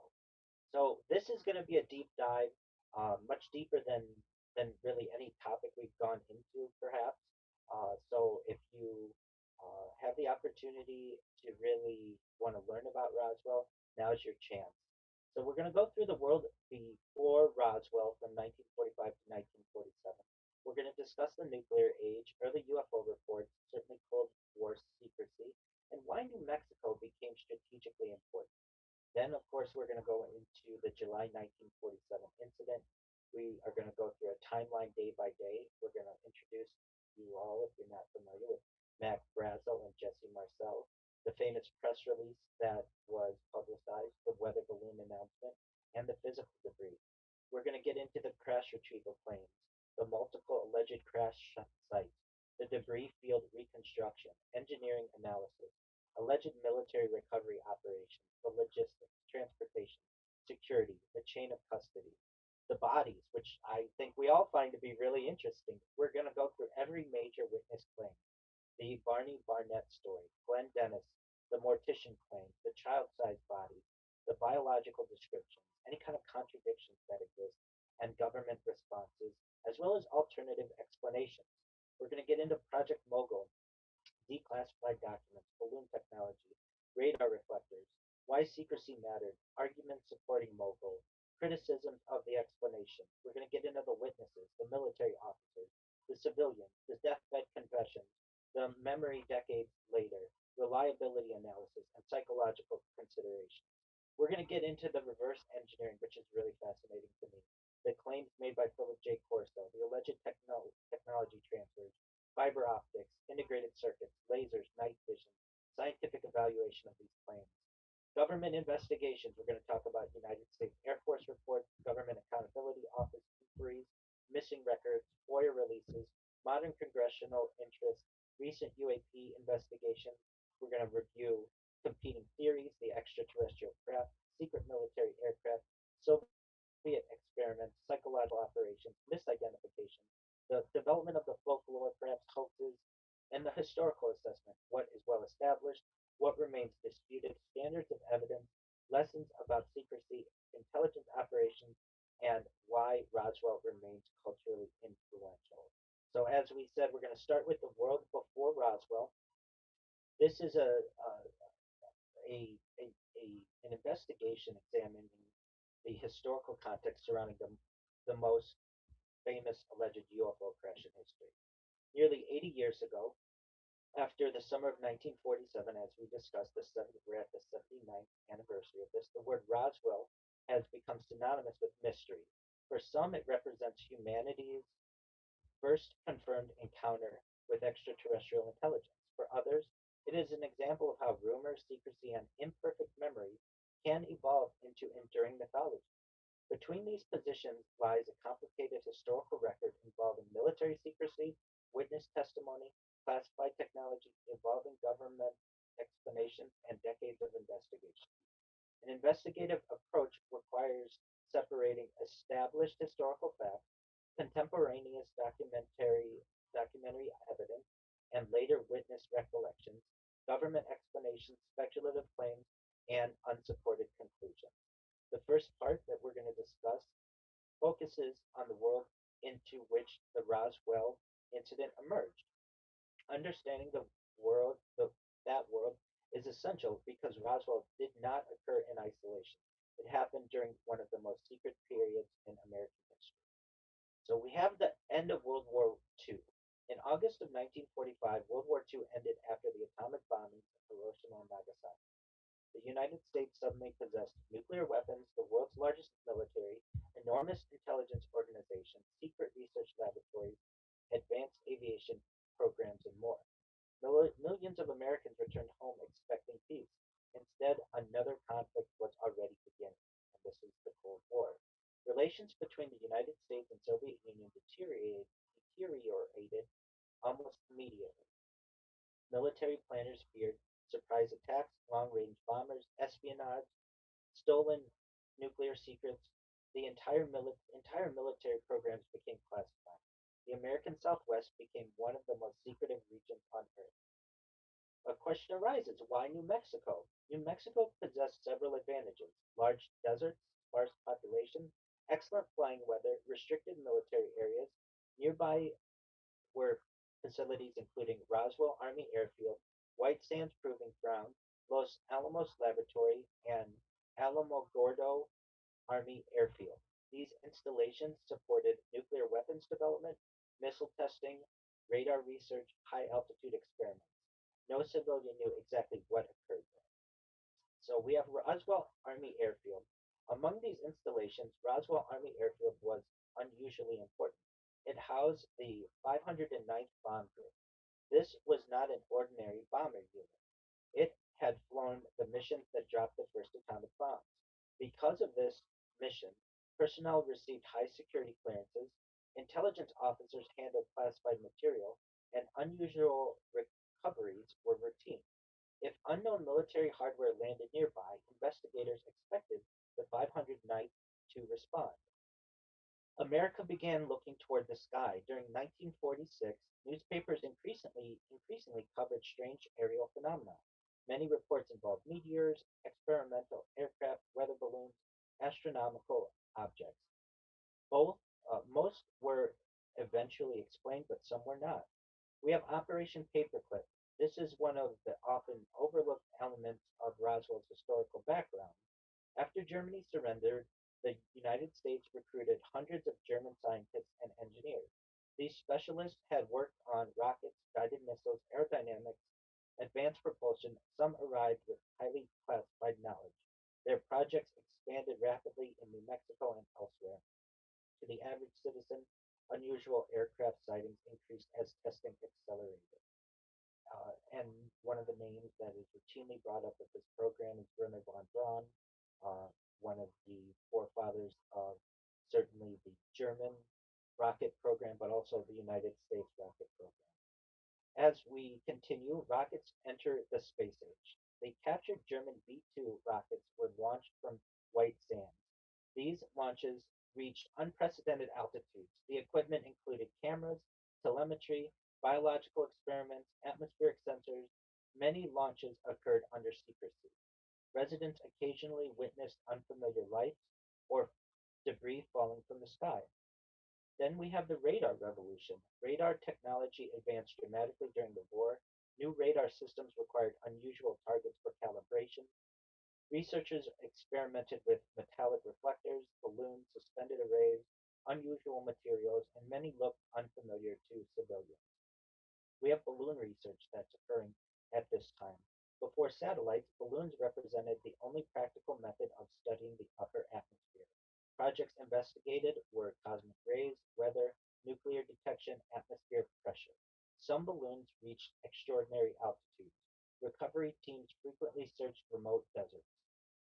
We have the secret nuclear detection. One of America's greatest fears was a secret Soviet atomic explosion. Scientists sought methods to detect nuclear tests anywhere on Earth.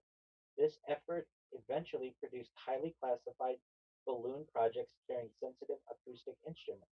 The best known of these was later identified as Project Mogul, a top secret program intended to detect low frequency sound waves from distant nuclear de- detonations. Because the project was classified, its equipment and purpose were concealed even from many military personnel.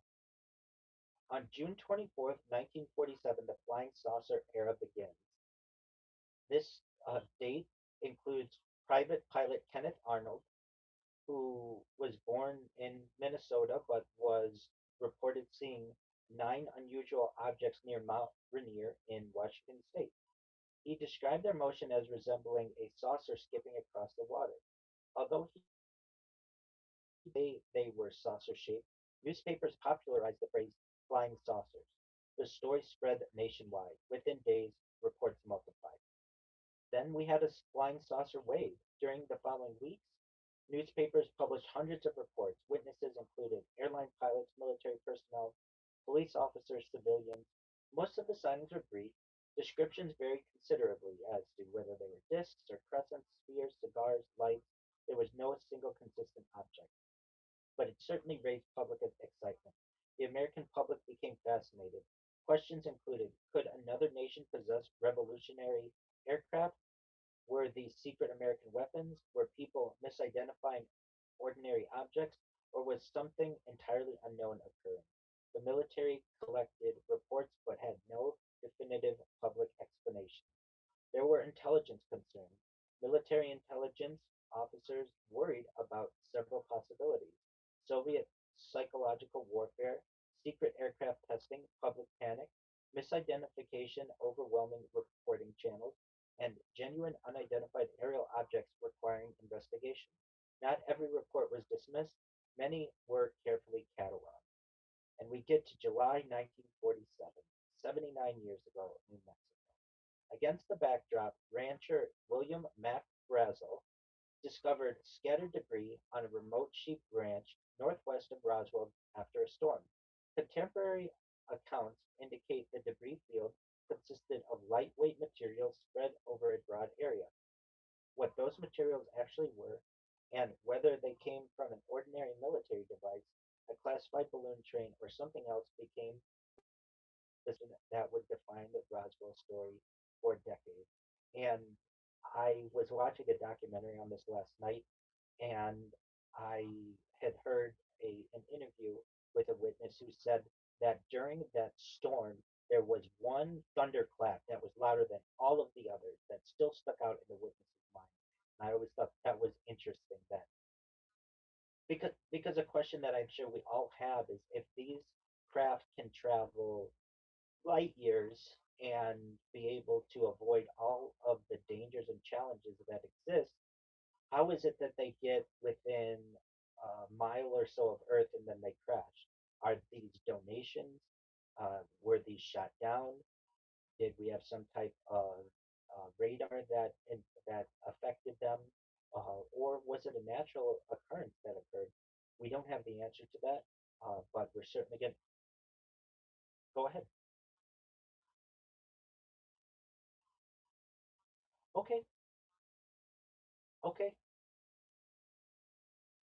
Well, I mean, from a scientific perspective, the a light year is just the distance that light travels over the course of a year.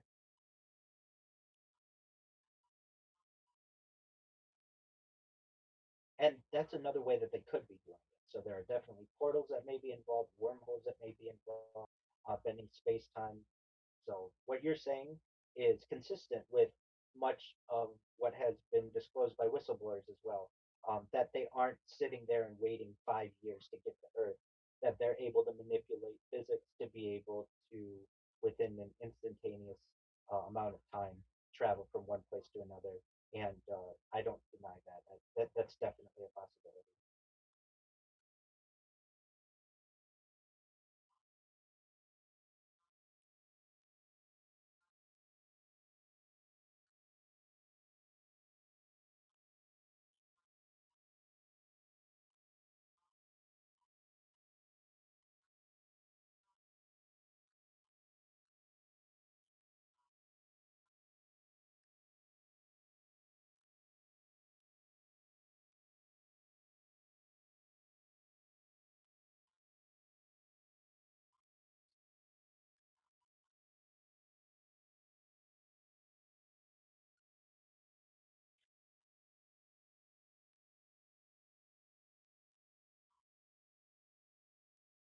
I understand what you're saying.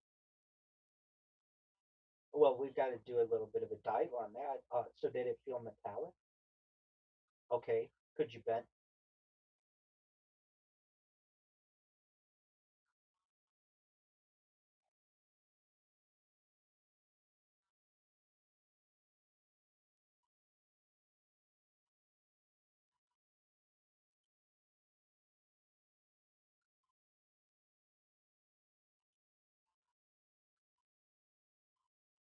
Okay. So it looked smooth, but it felt rough.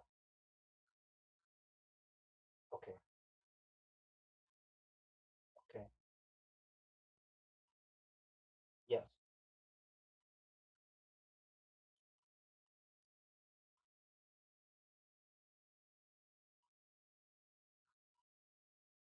Very interesting. How big was the piece that you felt? Okay. Okay, small. Um, and was it heavy? Could you bend it? Oh, okay.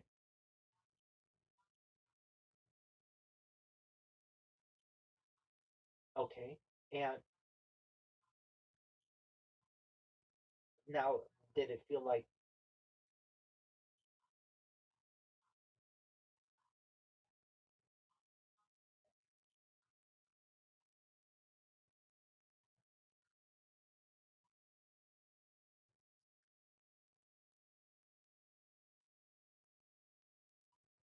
okay, and was it like from a weight perspective, was it like aluminum? Was it like lead? Was it like aluminum? That we okay, excellent. Wow, that's fascinating. Amazing. Wow. So you may have had your own connection to some type of advanced craft, and that's fascinating. Did you you said that maybe there was a placebo effect in that, and I absolutely understand that feeling. Did you feel that? Yes,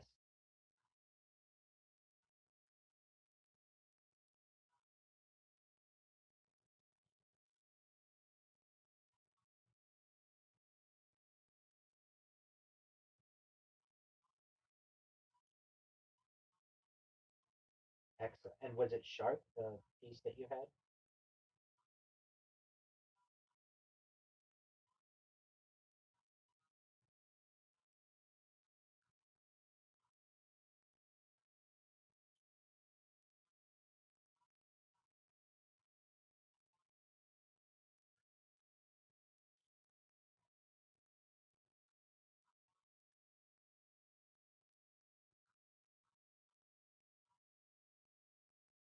Absolutely. And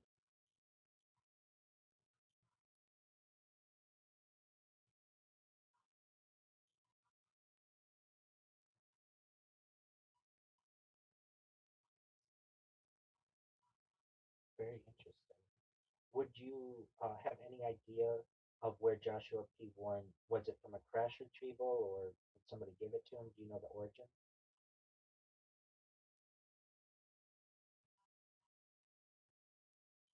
Okay.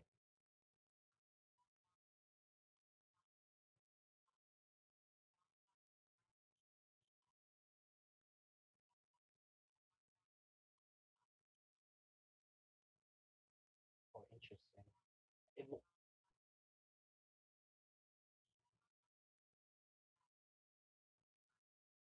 sure, absolutely. I'm familiar with that. Yeah.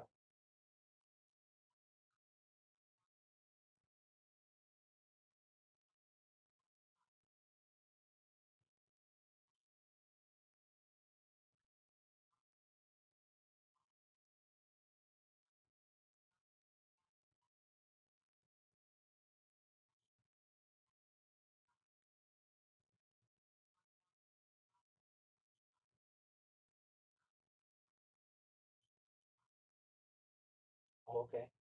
So very close to Area 51 then. Was this metal unlike any other metal you've ever experienced? Okay. Okay. Very interesting.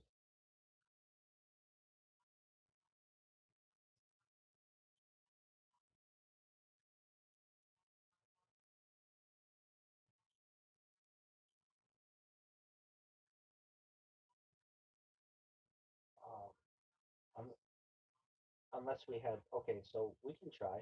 Um, all right, so this is around 2009. Joshua P. Warren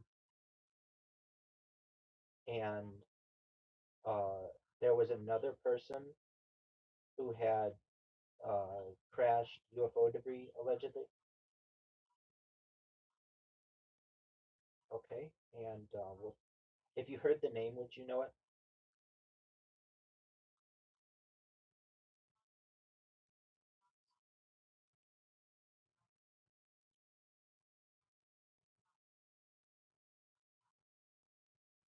Okay, we'll see what we can maybe find there.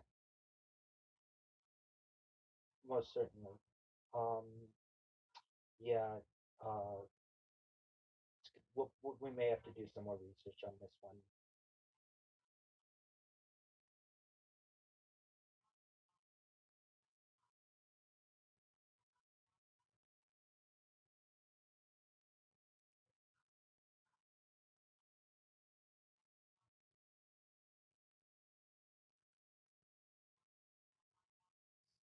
Right.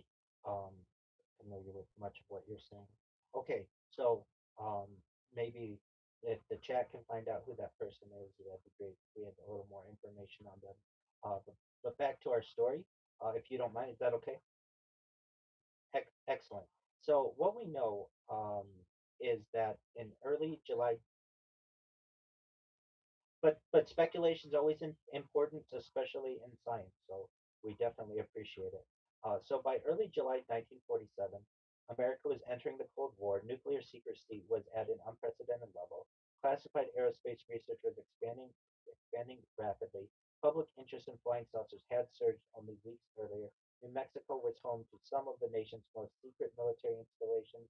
A rancher had found unusual debris in a remote pasture, setting in motion events that would become one of the most debated mysteries of the 20th century. So now we have the ranch discovery, which happens in early July 1947.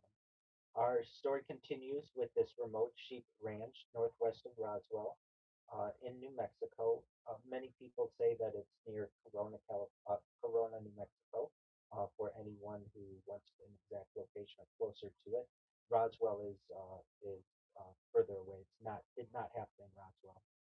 This property, this remote sheep ranch, was owned by a family operating under arid, sparsely populated conditions typical of southeastern New Mexico ranch land.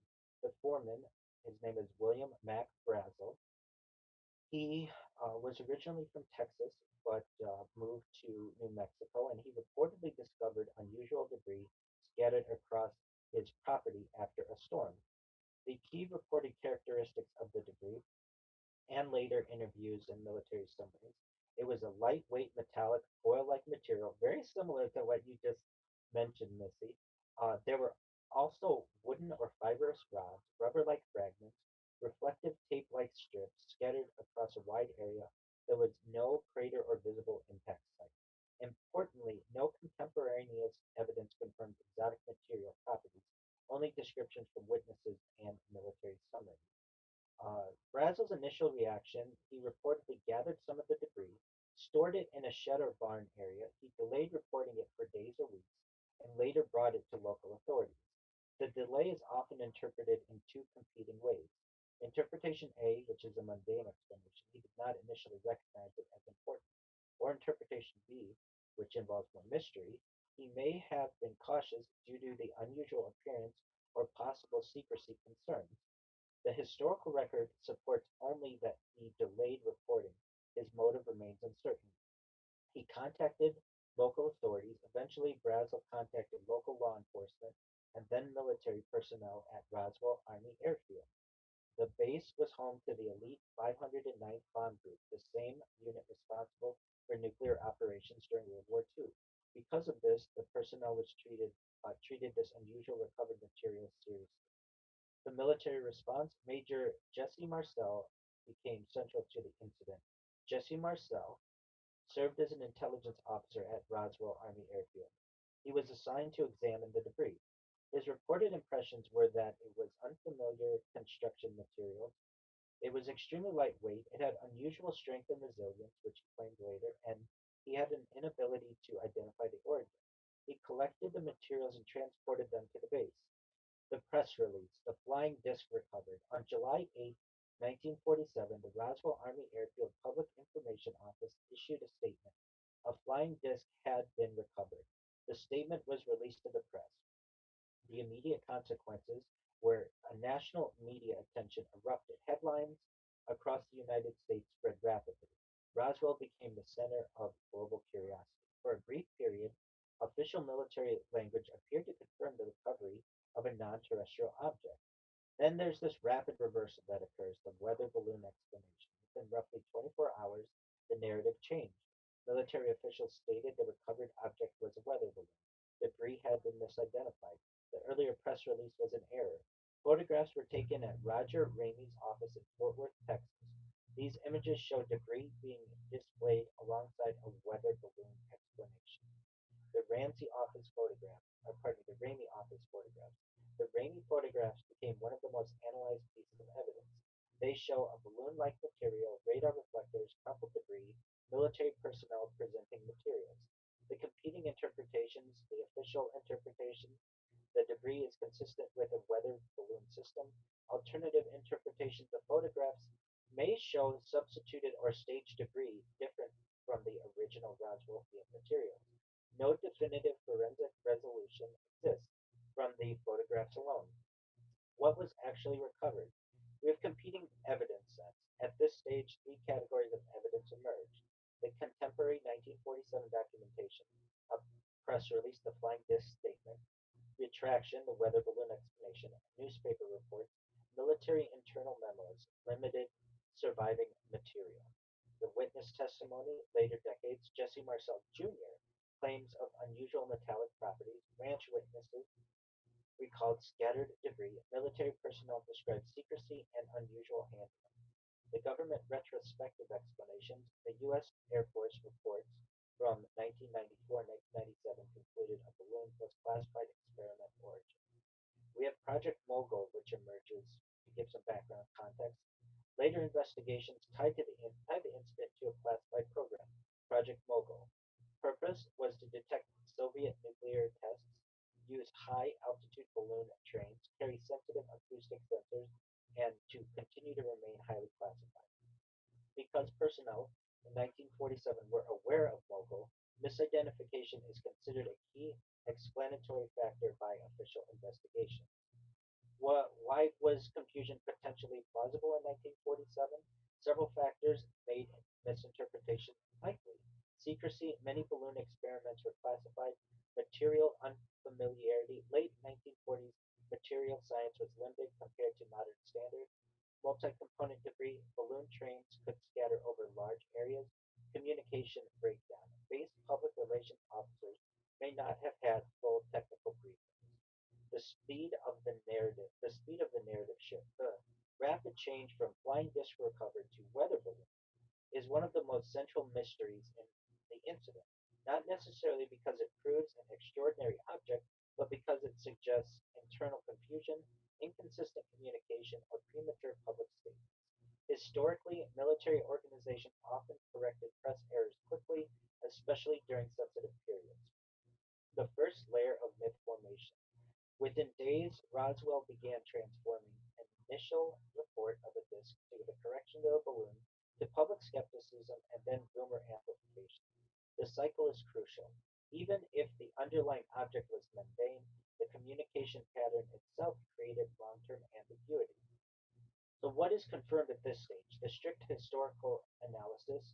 Debris was recovered from a ranch. Military personnel examined it. A press release initially described as a flying disc. The statement was quickly retracted. A balloon explanation was issued.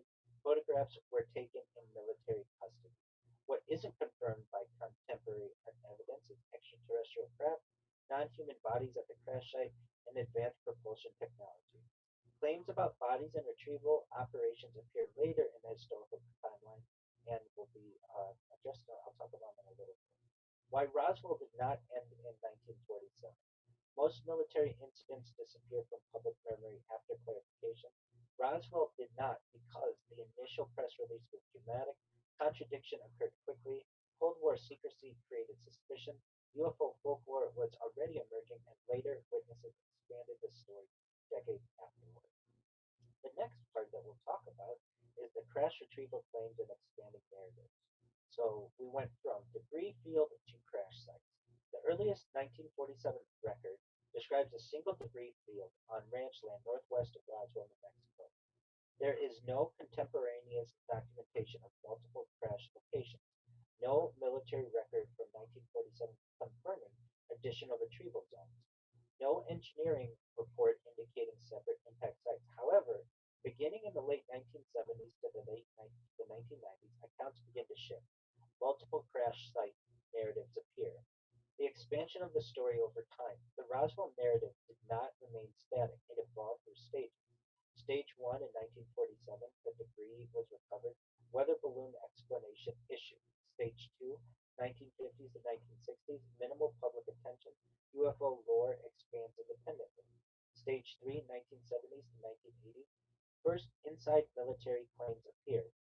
Stage 4, 1990s to present. Full crash plus bodies plus retrieval operation narratives emerge. The key investigative question is, are the expanded crash claims independent evidence or reinterpretations of earlier ambiguous memories? The multiple site hypothesis. Some later accounts describe a primary crash site, a debris field, a second impact site with larger wreckage, a third location involving biological entities. These claims typically include rapid military cordon operations, aerial reconnaissance, nighttime recovery missions, specialized containment procedures.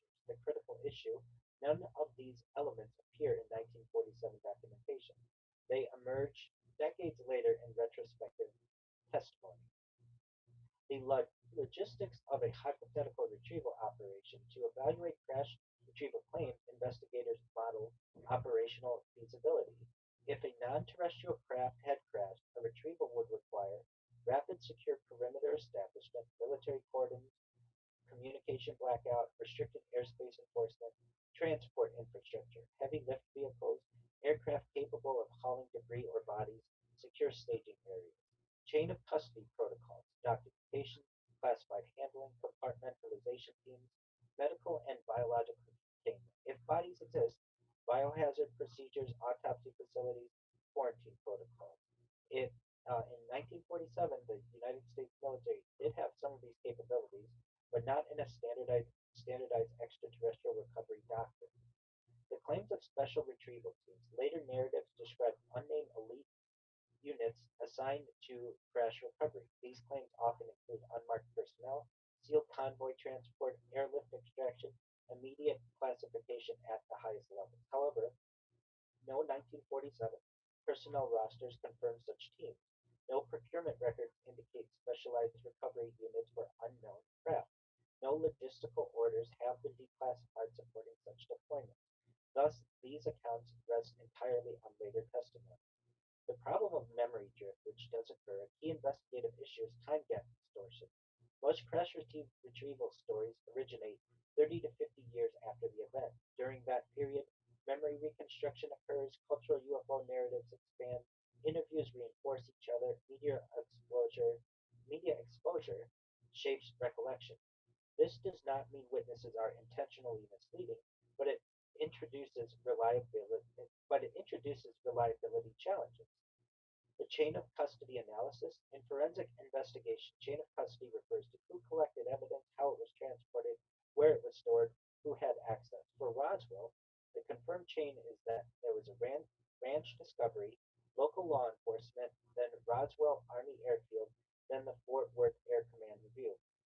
The proposed expanded chain later claims state that there was secret air transport to multiple bases, scientific reverse engineering facilities, and long-term classified storage programs.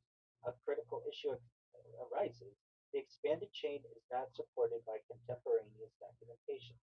The transportation claims. Some narratives describe debris was flown under guard to distant facilities. Covert airlift operations occurred and nighttime relocation of material. To assess the plausibility, the known 1947 capability, the C-54 Skymaster transport aircraft uh, had some capabilities, secure military airfields were available, and classified cargo handling was possible.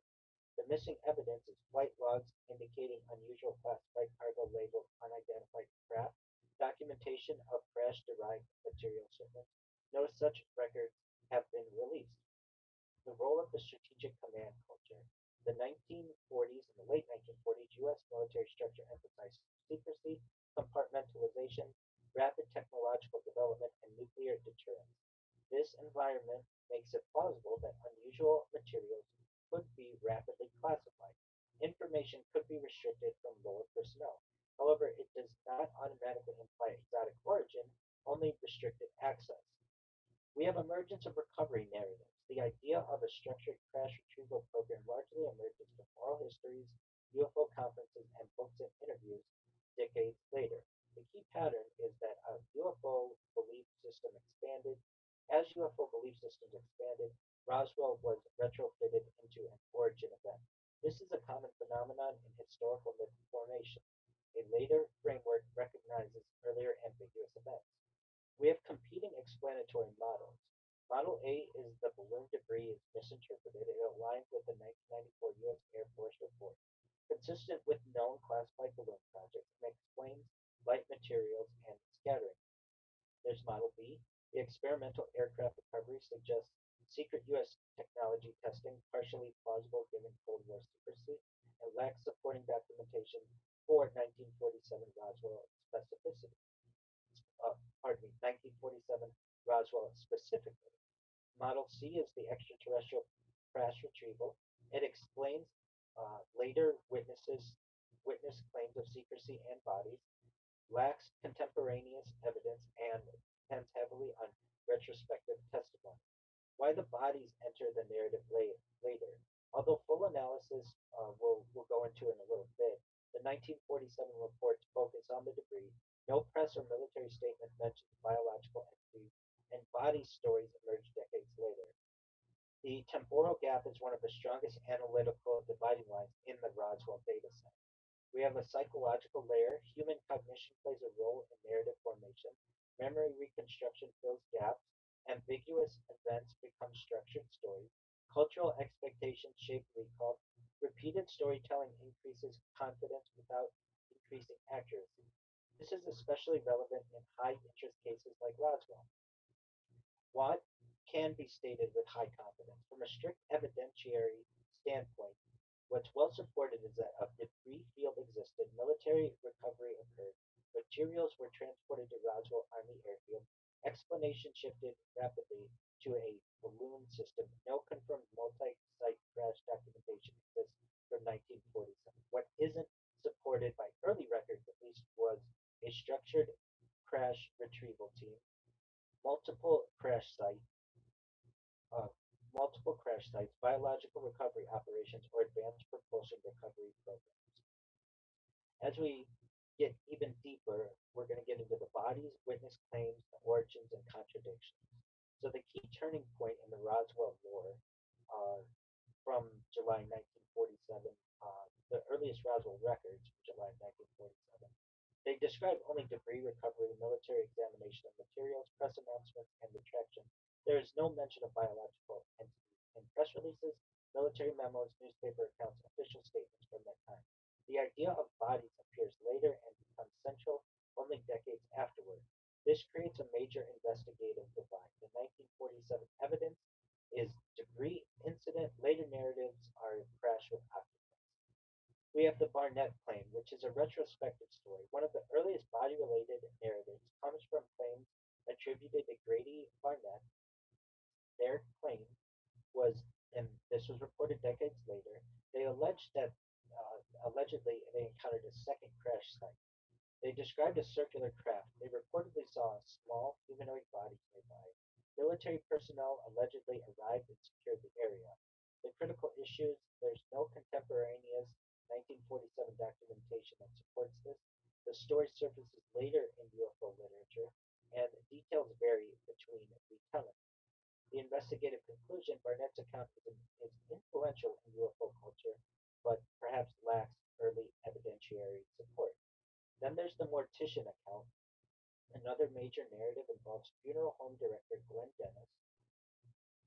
His claims include he received unusual calls from Roswell Army Airfield, inquiries about child sites coffins or preservation methods, alleged transfer of unidentified bodies to base medical facilities, and encountering distressed military personnel. The supporting details often cited, he mentions the mention of military presence at his workplace and the recollection of a nurse warning him to stay silent. Critical analysis, no military records confirm medical transfer requests, no 1947 documentation references bodies at Roswell hospitals, and accounts were first publicized decades later in UFO conferences. The key issue is the narrative relies heavily on memory reconstruction. after a long time gap. I watched the documentary, as I said last night on this though, and they had an interview with him, and it was fascinating for him to recount how the government was asking him about preservation methods, but didn't want to go into anything very specific. And then also the recollection of a nurse warning him to stay silent. Allegedly, this nurse was uh, moved from New Mexico to or Texas, the Southwest, to London and England, and then her plane allegedly went down. That's the rumor that he was told, along with some other people. The only way that he found this out was he was sending her letters, and one of the letters was returned to sender that um, the addressee had was deceased. And so I've always found that to be quite interesting as well. We have the Marcel family interpretations. Jesse Marcel was central to the debris recovery. Later, his son Jesse Marcel Jr. contributed to the evolving narrative. His claims were Marcel Jr.'s claims where he saw debris described as unusual and highly engineered, later interpreted materials as possibly non-terrestrial, suggested memory of exotic characteristics in recovered debris. Important distinction, Marcel Sr. was the debris handling officer. Marcel Jr., he's the one whose testimony that we have. And there was retrospective interpretation, not direct 1947 crash site witness. Other things that were interesting in some of these interviews of people who were either witnesses, firsthand witnesses, or perhaps witnesses around that time is like some things that were interesting. Randomly, someone would show up with a brand new truck, so they might have been paid off. There was an account of someone who had a bank account from. They were originally from England, but they had a bank account in Roswell that supposedly had a lot of money in it. At the time, the figure that was going around of how much some witnesses were paid off was $10,000, which in 1947 was a very large amount of money. Whether any of this is true, these were just this is I'm just the reporter. I'm just telling you I've been able to witness from.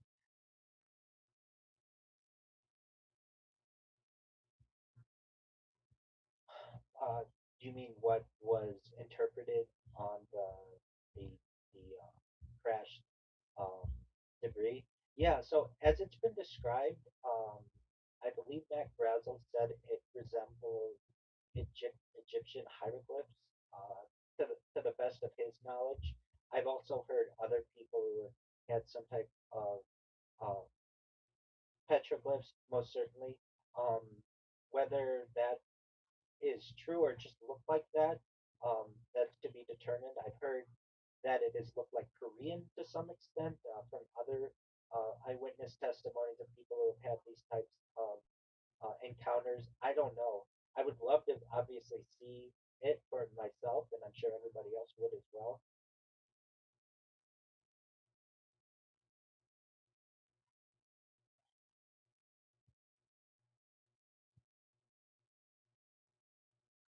Okay.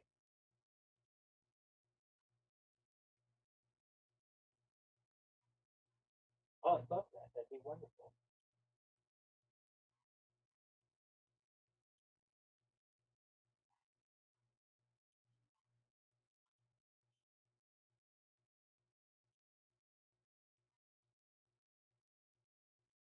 Okay.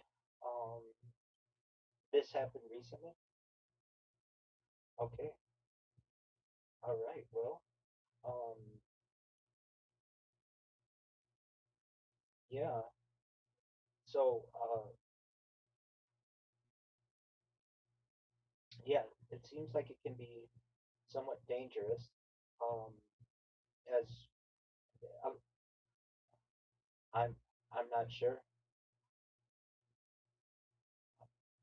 I'm not sure. It's perhaps something we can just do some quick research on. Empire State Building climbers and get some more information on this. As you all know, I've been in here with you all, so haven't had a chance to necessarily get too much on this. But it does seem like this two people were seen atop this Empire State Building with a banner. and this is from the BBC an hour ago. And two people climbed the top of New York's Empire State Building on Wednesday and unfurled a large banner appearing to say, "When the power of love beats the love of power, the world knows peace. When the power of love beats the love of power, the world knows peace." After standing at the top of the famous building spire together, they climbed down to a small platform where one appeared to get down on one knee and propose marriage to the other. They then kissed before continuing to descend. They were atop the 1,454-foot, 443-meter building for at least 10 minutes. The New York Police Department told the BBC that two individuals have been taken into custody. Well, that is quite an interesting proposal, and generally I'm for anything peace related. I don't want people to get hurt. I don't want people to be put in danger, but quite interesting. I appreciate that information. All right. And do you have anything more to that, Missy?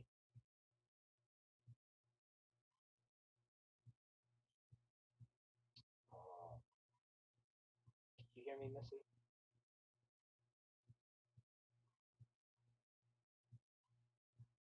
Are you muted, Missy? Or Missy, looks like you're muted. I could be wrong on my end, but you, there you go. You're okay. You're okay.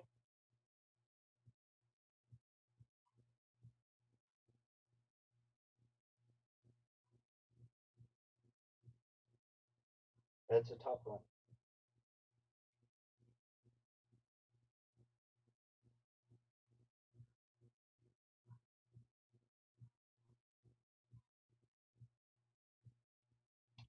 No, one World Trade is the tallest building, but it's certainly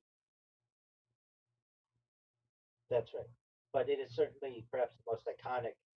It's absolutely iconic, most certainly. All right. Well, thank you to the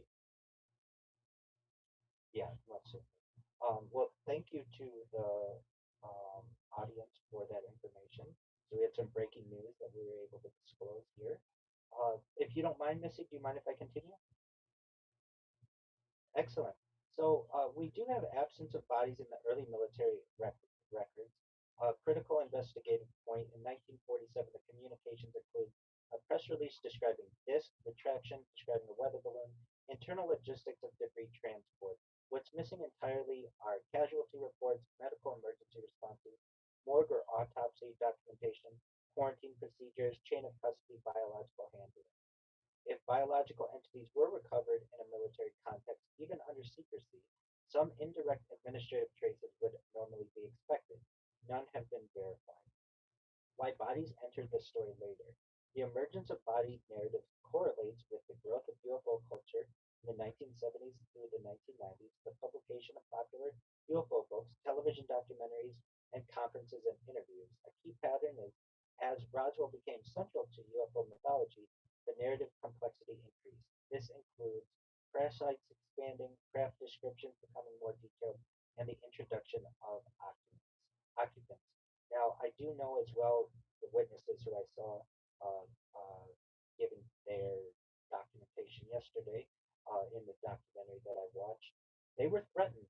So there's a good reason that they might not have wanted to disclose this. In fact, one of them uh, uh, stated to their spouse, um, basically, the story was that they had lived in the Southwest, then eventually moved to San Diego, and this was decades after 1947, and they saw on one of the tabloid magazines that said crash saucer disclosed in 1947 crash or whatever, and they felt comfortable at that point stating that hey, if this is in the newspaper, even if it's in the uh, the tabloid magazines, then maybe there might be something to this, and they were able to disclose that to their spouse.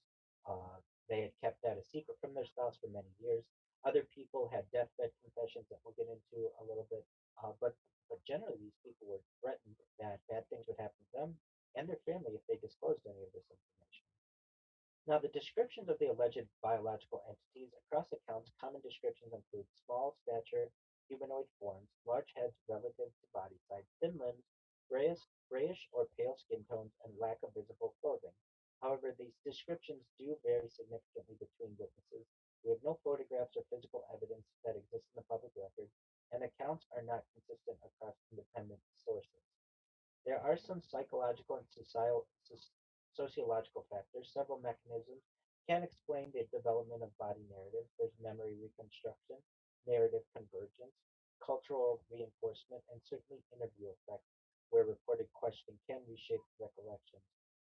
We have the institutional secrecy versus the myth expansion. A key analytical tension exists. The known fact of the U.S. military in 1947 operating under extreme secrecy in nuclear and aerospace programs. And then there's an interpretive leap. Some later narratives assume secrecy, suppression of extraterrestrial evidence. However, secrecy alone does not indicate extraordinary material origin. It only indicates restricted information flow. There are alternative explanations for body reports. Some people have confused this, or alleged that this is confused with anthropomorphic test dummies or misinterpretation of wreckage. Perhaps it's fictionalization or media amplification effect. Um, I can say that from the witnesses that I've seen, they describe these beings as being small, child-sized, that they had four fingers, that the fingers on the tips had like suction cups. They were the standard gray aliens that you're thinking, large bulbous head, thin body, um, with the four fingers on the hands. Um, some with Yeah, it's similar. Yeah, and that's absolutely right. So you want to think of something, yeah, like the hands of a gecko, but with four fingers, long fingers, large eyes, small mouth, perhaps either no nose or small nose. No traditional ears that we would think of something extruding from the body. If anything, they were just maybe a hole or on each side of the head. That is generally what has been recounted from this. Um, and really, again, this story of the beings doesn't come out for some amount of time afterward. That this was not referenced in the original crash. The next section we'll review is Project Mogul, the official explanation under a microscope. By the end of the 1990s, nearly 50 years after the Roswell incident, public interest had grown to the point that the United States Air Force undertook a formal historical review. Its 1994 report concluded that the debris recovered near Roswell was likely originated from Project Mogul, a then classified research program designed to detect distant Soviet nuclear explosions. For many researchers, the explanation resolved the mystery. For others, it raised additional questions. So we're going to go through just briefly what Project Mogul, why it was created. After World War II, the United States had a pressing strategic concern. How could it detect the Soviet Union secretly? Uh, how could they? How could the United States detect if the Soviet Union secretly tested an atomic bomb? In 1947, there were no reconnaissance satellites, no global seismic monitoring network, and no worldwide electronic surveillance. Scientists therefore explored an unconventional approach. Instead of looking down from space, they would listen through the atmosphere.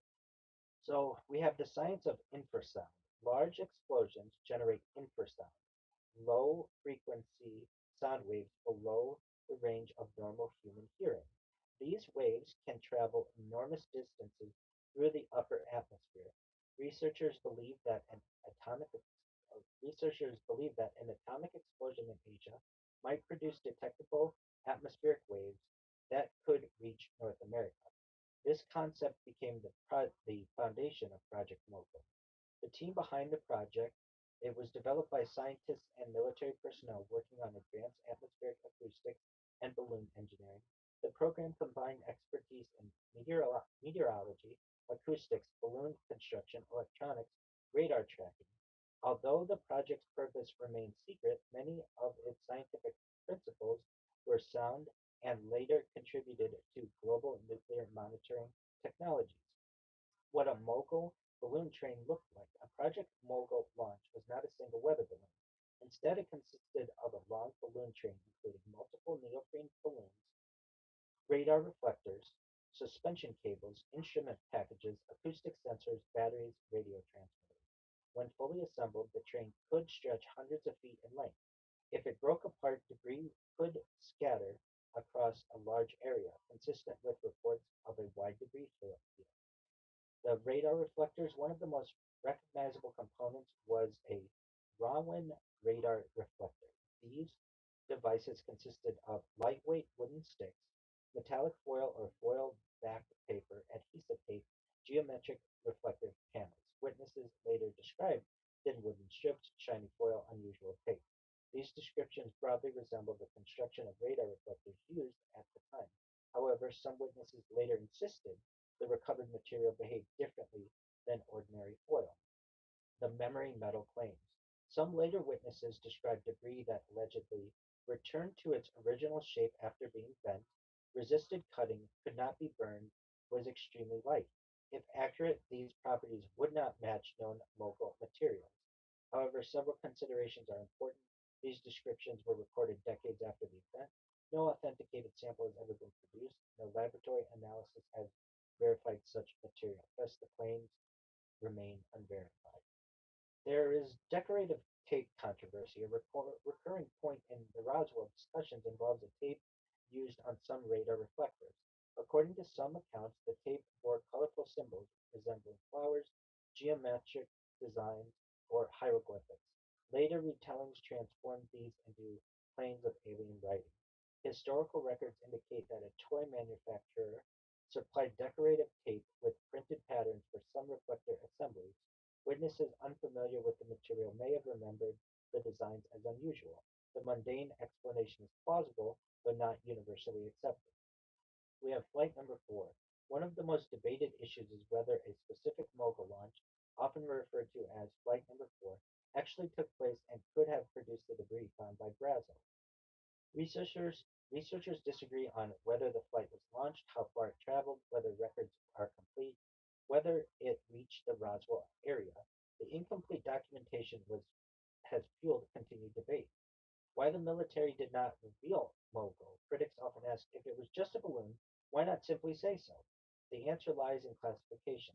Revealing the true purpose of Project Mogul would have informed the Soviet Union that the United States was developing long-range nuclear detection technology. Therefore, even a seemingly simple balloon could not have been explained in 1947.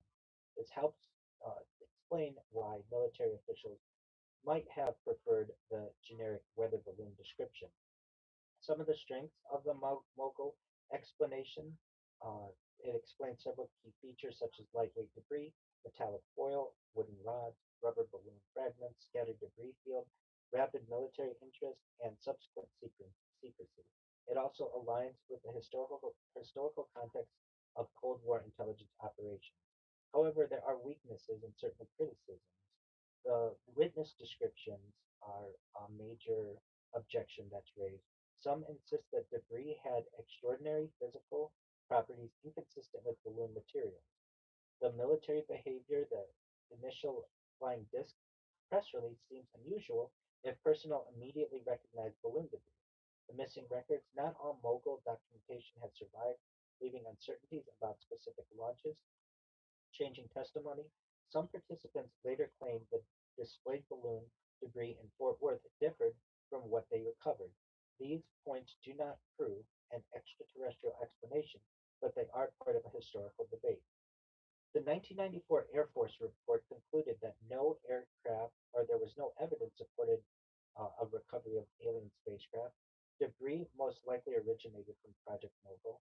Secrecy surrounding Mogul contributed to confusion, and later stories expanded beyond the documented facts. In 1997, there was a follow up report.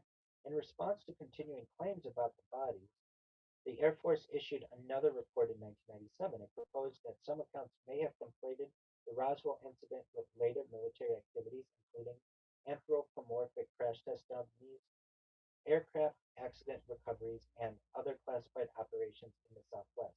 One criticism of the explanation is chronological. The famous dummy tests occurred in the 1950s, not 1947.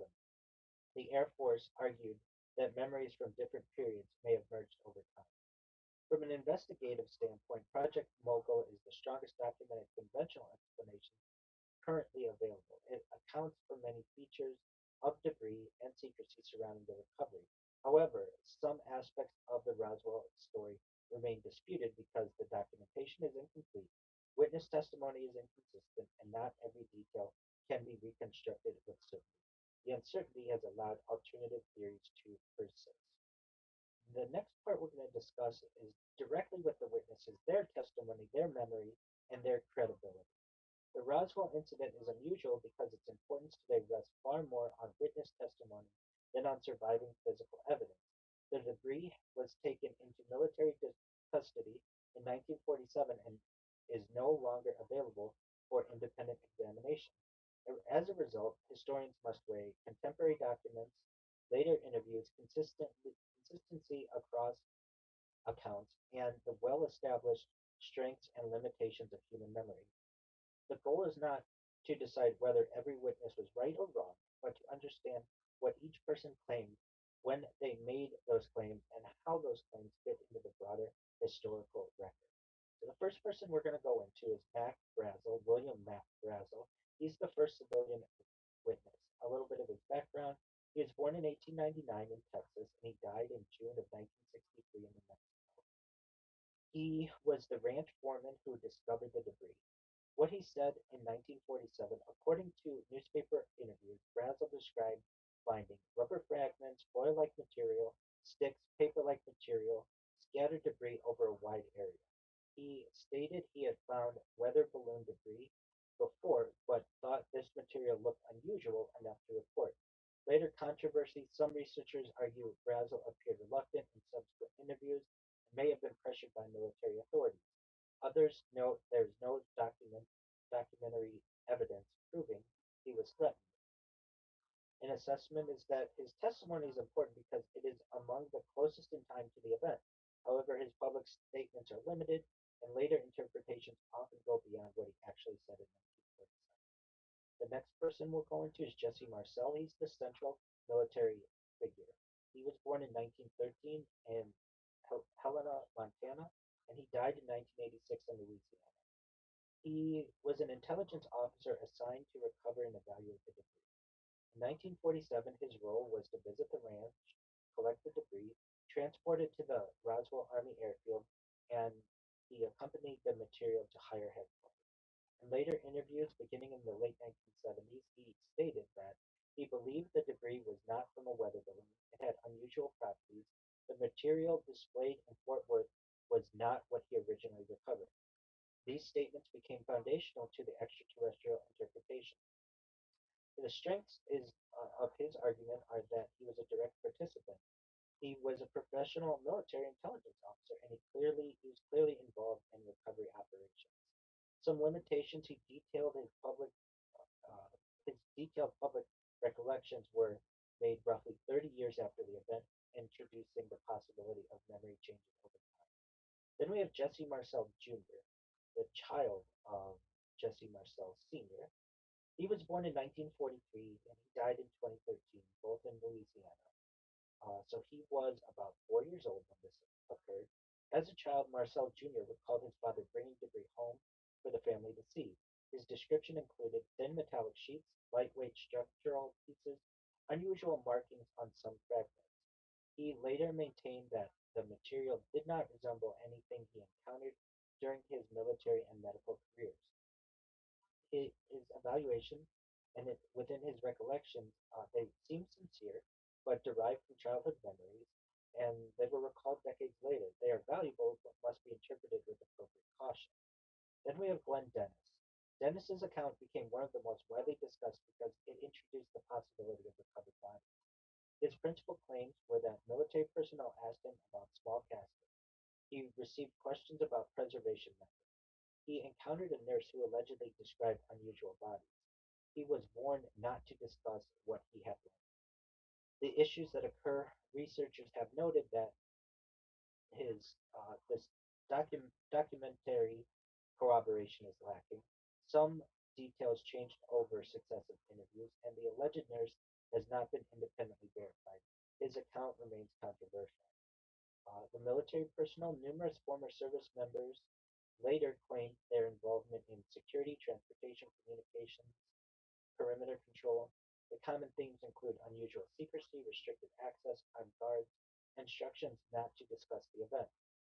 These themes are plausible within the culture of Cold War military operations, but they do not by themselves establish the nature of the recovered material.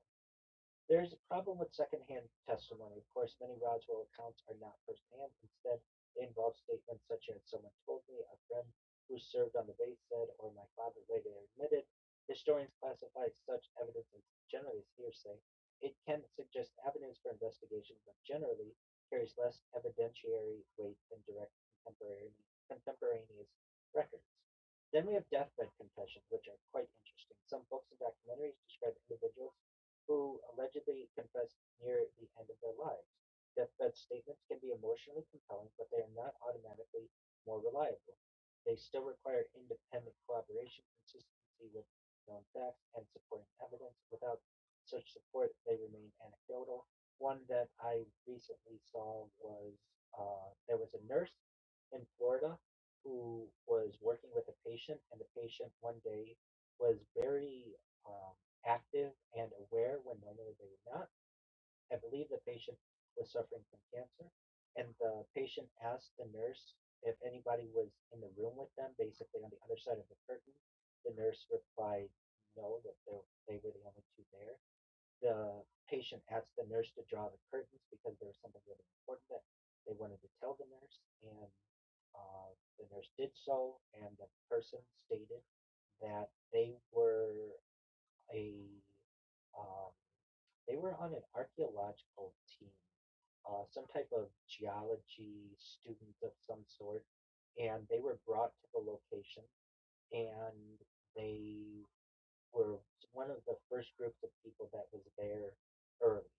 And when they saw bodies, these small little childlike sized bodies, they were instructed to turn away and to never tell anybody what they saw. And if they did, they would be harmed. They were threatened. And the person said they never, the person who was recounting this said that the patient had never, uh, the patient stated that they never told anybody about this, but it was really important, and said to the nurse, don't ever, please don't ever tell anybody this because you could be in danger. And this witness, their testimony was from maybe the early 1990s or late 1980s or so, and there are other people who have similar discussions. Perhaps there were more than just teams of Mac Brazel as a civilian and military. Maybe there was some type of scientific group that was brought there. Other people do corroborate this, but whether that's true,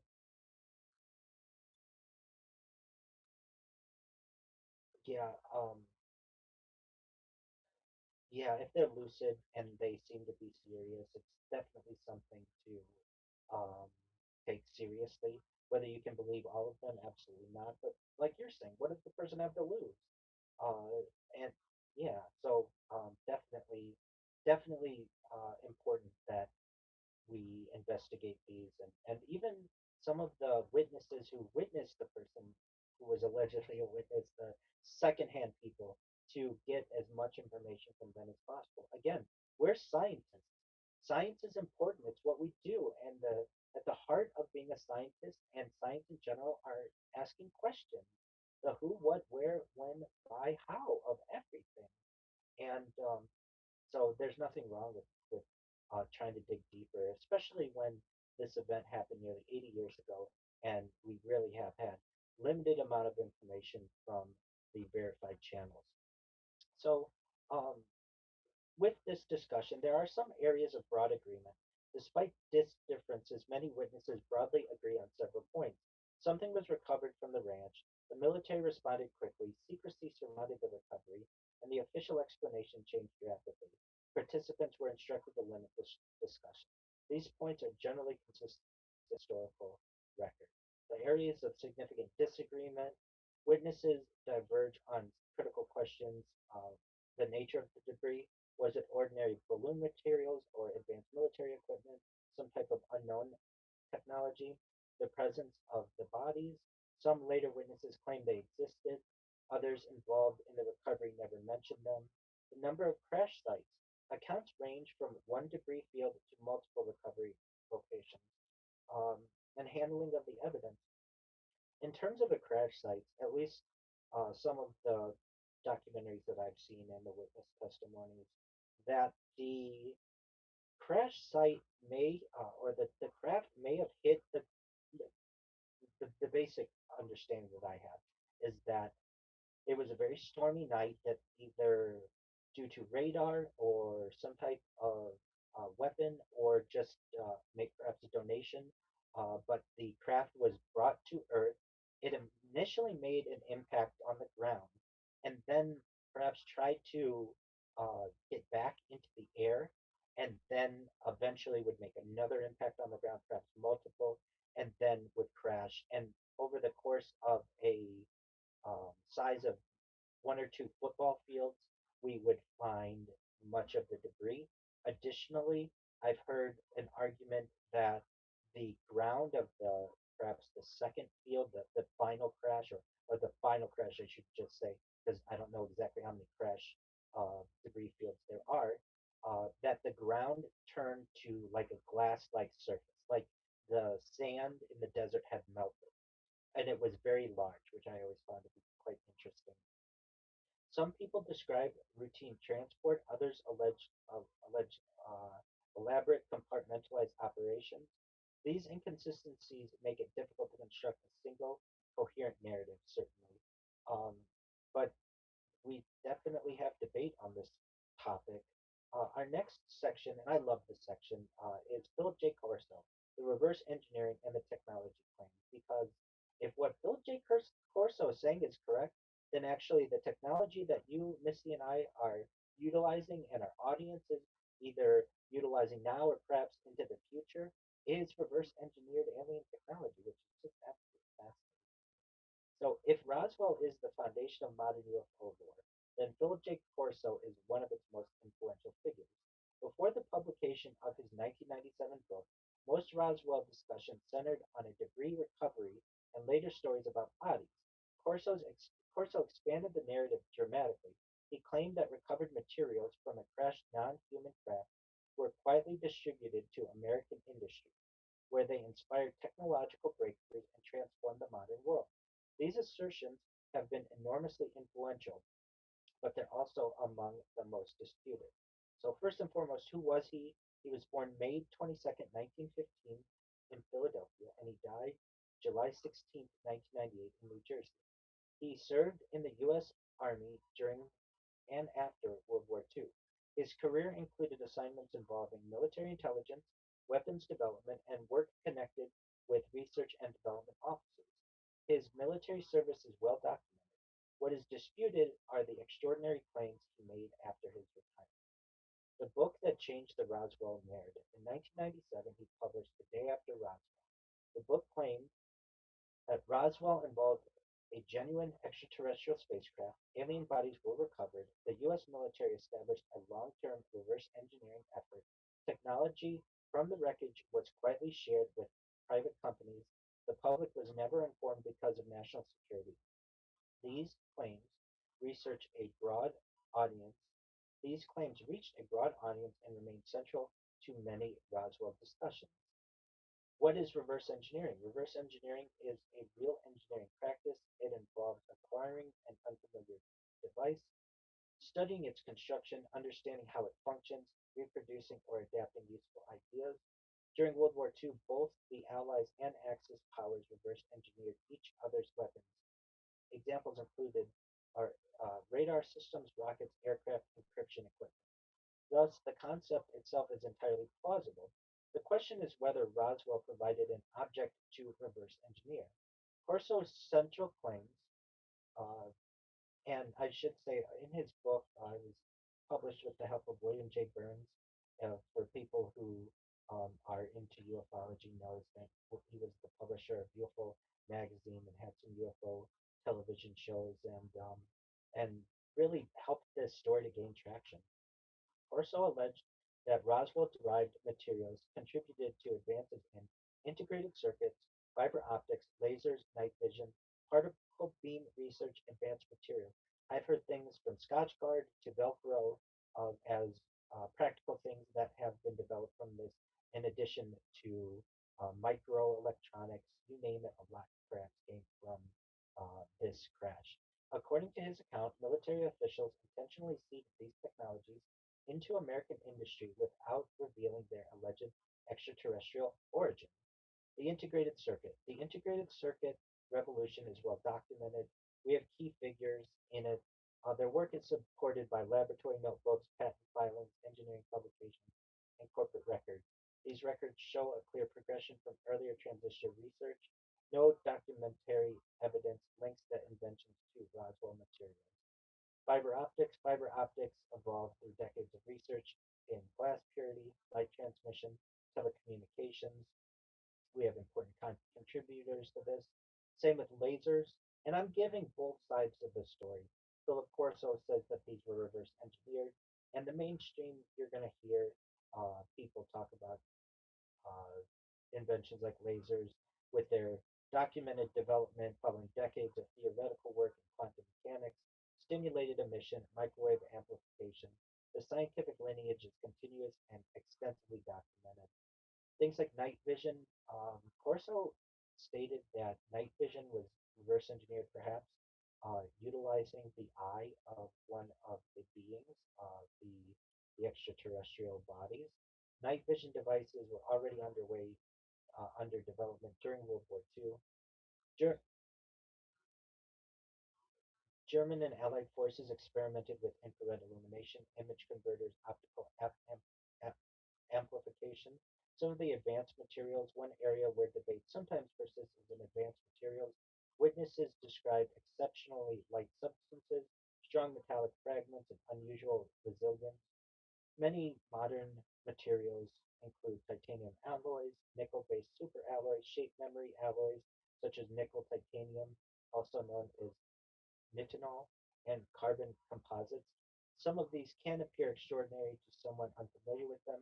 However, shape memory alloys like nitinol were developed through documented metal, metallurgical research beginning in the 1950s and early 1960s, and there's no verified evidence that necessarily connects them to Roswell. We do have a patent problem. If revolutionary extraterrestrial technology had been distributed to public to private industry, investigators would expect to find anomalies such as unexplained design leaps, missing development history, abrupt technological discontinuities. Instead, historians generally find incremental improvements, documented prototypes, laboratory testing, engineering notebooks, and peer-reviewed publications. The continuity weighs against Corso's broad technological claims. Could the government hide such a program? The question has generated intense debate. Arguments that it could. Cold War compartmentalization was extensive. The Manhattan Project demonstrated the very large classified programs demonstrated that very large classified programs could remain secret during wartime, and access to information was tightly controlled. The arguments against are reverse engineering across multiple industries would likely involve thousands of scientists and engineers. Maintaining perfect secrecy over decades would be increasingly difficult, and independent invention by researchers around the world would still occur. For those who support Corso, they argue that Corso held positions that gave him access to sensitive information. His military record lends credibility to his familiarity with classified programs, and some technologies advanced rapidly in the decades after Roswell. However, rapid technological progress alone does not establish the source of those advances. His critics, many say that he had limited documentary corroboration. There's a lack of physical evidence, discrepancies between the editions of his book, disagreements among collaborators, and conflict with well-established history of technological development. The broader question of reverse engineering, it's important to distinguish between two separate questions. Does the US government reverse engineer foreign technology? Yes. This is well documented and has occurred throughout modern military history. Has it reverse engineered recovered extraterrestrial technology from Roswell? at least not publicly available, has been able to conclusively demonstrate this. But that doesn't mean that there's not a clandestine world that where this does occur. So the next section that we'll review some is the government investigations, declassified records, and the modern UAP era. For nearly 50 years after the events of July 1947, the U.S. government conducted no public comprehensive investigation of Roswell. That changed in the 1990s after persistent public interest, congressional inquiries, and requests under the Freedom of Information Act. This part examines what will review what official investigations found, where records are incomplete, and how Roswell fits into the broader modern discussion of unidentified anomalous phenomena. So, why Roswell was investigated decades later? During the 1970s and 1980s, books about Roswell became popular, television documentaries reached large audiences, former military personnel gave interviews, and members of Congress received requests from constituents for answers. These developments prompted renewed attention to the historical record. We have congressional interest. In the 1990s, questions raised by members of Congress led to requests for reviews of governmental records related to Roswell. The purpose was not to determine whether extraterrestrials had visited Earth, but rather to determine what happened in July of 1947, whether records existed, and whether previous explanations were accurate. The 1994 U.S. Air Force report that was published, the Roswell Report Fact versus Fiction in the New Mexico desert, its principal conclusions were the recovered debris was most likely from Project Mogul. Mogul was classified in 1947. Personnel unfamiliar with the program could have misunderstood the debris. The weather balloon explanation protected national security. Of course, there's a 1997 follow-up report. A second report addressed continuing claims about alien bodies. It concluded that some witnesses may have unintentionally combined memories from different periods, including anthropomorphic touch dummies used in the 1950s, aircraft accident investigations, routine military recovery operations, and medical training exercises. Critics noted an important issue. The dummy test occurred several years after Roswell. The Air Force acknowledged this chronology but suggested that long-term memory can merge separate events. The declassified documents. Over time, numerous Cold War records have been declassified. These include documents including balloon research, atmospheric experiments, nuclear detection programs, intelligence operations. These records confirm that highly classified balloon projects, including Project Mogul, were real. However, no declassified document has been authenticated as describing the recovery of an extraterrestrial spacecraft or non-human biological remains at Roswell. We have missing records. One aspect that continues to attract attention is the absence of some historical records. Researchers have identified gaps involving routine administrative files, certain outgoing messages, destruction of some personnel records under standard records retention practices. Missing records are not unusual for mid 20th century government archives, particularly for documents considered temporary. However, their absence makes it more difficult to reconstruct events in detail and leaves room for speculation. We have the FBI in Roswell. The Federal Bureau of Investigation has released historical files mentioning flying discs. These files show that reports of unusual aerial objects were forwarded between agencies. The Bureau monitored public reports when relevant to national security. Many cases remain unexplained because of limited evidence. Importantly, the released files do not establish that the FBI confirmed an extraterrestrial crash at Roswell. Intelligence agencies and secrecy. Many discussions of Roswell include agencies such as Central Intelligence Agency, the National Security Agency. It's worth noting that the CIA was created in September 1947. After the Roswell incident, the NSA was established in 1952. Therefore, neither agency directed the initial July 1947 response. Later involvement in classified aerospace or intelligence matters is a separate question, but many people have brought up the idea that, hey, if we had a crash in 1947, in July of 1947, and the government didn't know how to manage it, then it would be a great idea for the CIA to be created in September of 1947 to be able to perhaps lend a disinformation campaign and also to be able to address these topics in the future. The modern UAP era, beginning in the late 2010s, official interest shifted from UFOs to unidentified anomalous phenomena. Several developments contributed: the release of military cockpit videos, increased congressional oversight, establishment of formal reporting processes, creation of dedicated analytical offices within the U.S. Department of Defense. This renewed attention does not validate Roswell necessarily, but it demonstrates that governments continue to investigate unexplained aerial reports. We've had congressional hearings on UAP. Recent congressional hearings have explored topics such as military pilot observations, sensor data, reporting procedures, classification practices, allegations from current and former officials. Some witnesses have claimed knowledge of alleged crash retrieval programs. Others have stated that they have not personally seen evidence confirming extraterrestrial technology. To date, no publicly released evidence from these hearings has conclusively established that that Roswell involved a recovered non-human craft.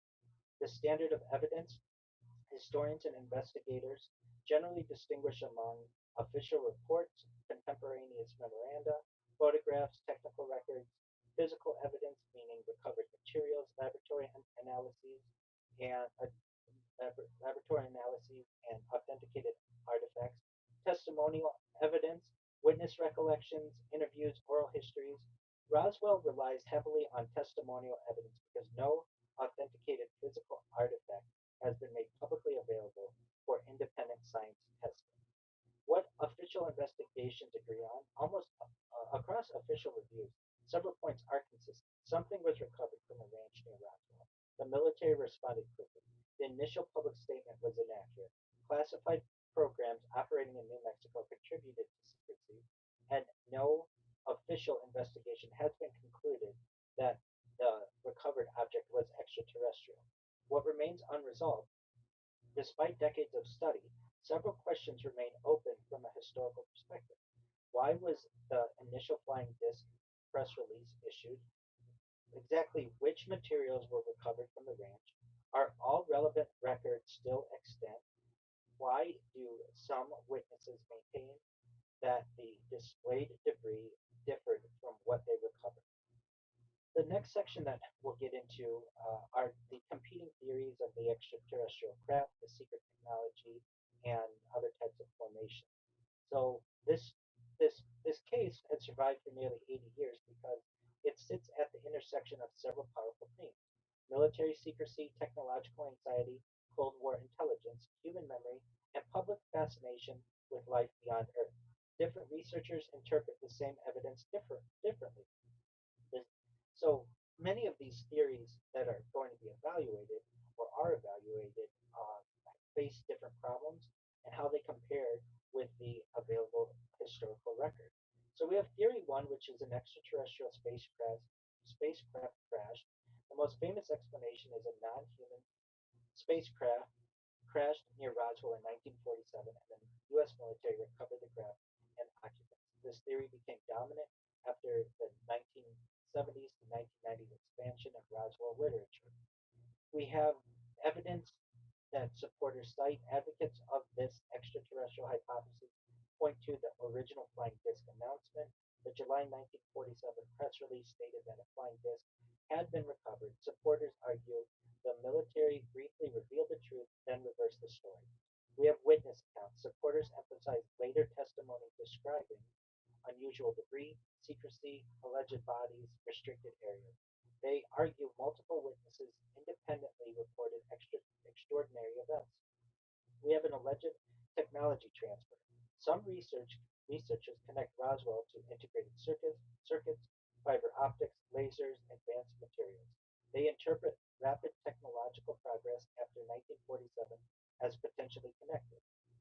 Now, there are problems with the extraterrestrial theory from a historical evidence standpoint. There's a lack of physical evidence. We have some timeline issues. Many body claims appear decades after 1947. We have technological development records. Major technologies attributed to alien documented human development history. We have a second theory, which is presented, the Project Mogul balloon explanation. This is the official explanation according to this theory, a classified high altitude balloon system. was designed to monitor Soviet nuclear tests that crashed near Roswell. Uh, we also have the idea of a secret U.S. experimental aircraft. Another possibility is that the object was a classified American project. The late 1940s saw rapid development of jet aircraft, rockets, advanced propulsion concepts, and high altitude systems. People who lend credence to this argument state that the military had many programs unknown to civilians, things with experimental aircraft, reconnaissance systems, and missile research. A crash involving classified equipment would explain rapid recovery, secrecy, and misleading public statements. There are problems with this theory, though. No confirmed aircraft project matches the Roswell descriptions. A major technological breakthrough would likely leave traces, engineering records, procurement documents, test reports. Unlike many real classified programs, no such documentation has surfaced. There's another theory, Soviet technology or foreign experiment. Some researchers have proposed that the object could have been connected to Soviet espionage, captured German technology, foreign experimentation. This reflects genuine Cold War fears.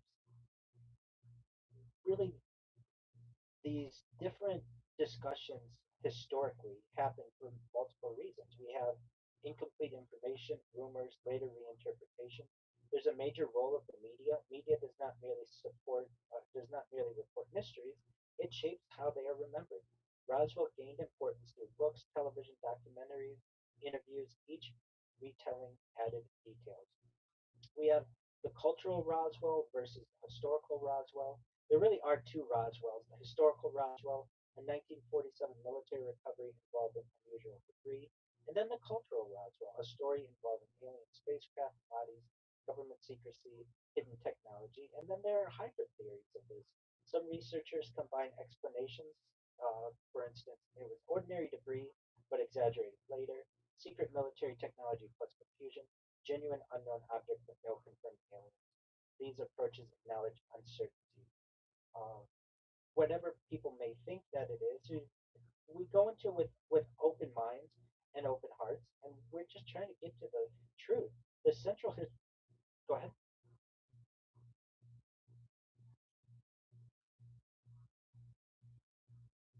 The movies, the television shows, absolutely. The entire city itself is a tourist destination now, and with the festivals and such, absolutely. There's a central historical question. The deepest question is not simply was it aliens? The deeper question is how do humans construct explanations when governments, witnesses, and evidence do not align? Roswell became famous because it represents a conflict between official secrecy, public curiosity, and uncertainty. And the final assessment that we'll do is what Roswell reveals about secrecy, evidence, and the human search for answers. Roswell, this incident endures because it is not merely a question about a strange object in the desert.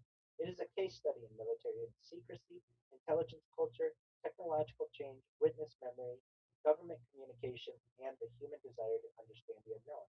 Whether viewed as a crashed spacecraft, a classified balloon accident, or a legend built around an ambiguous event, Roswell remains one of the most influential mysteries of the modern era.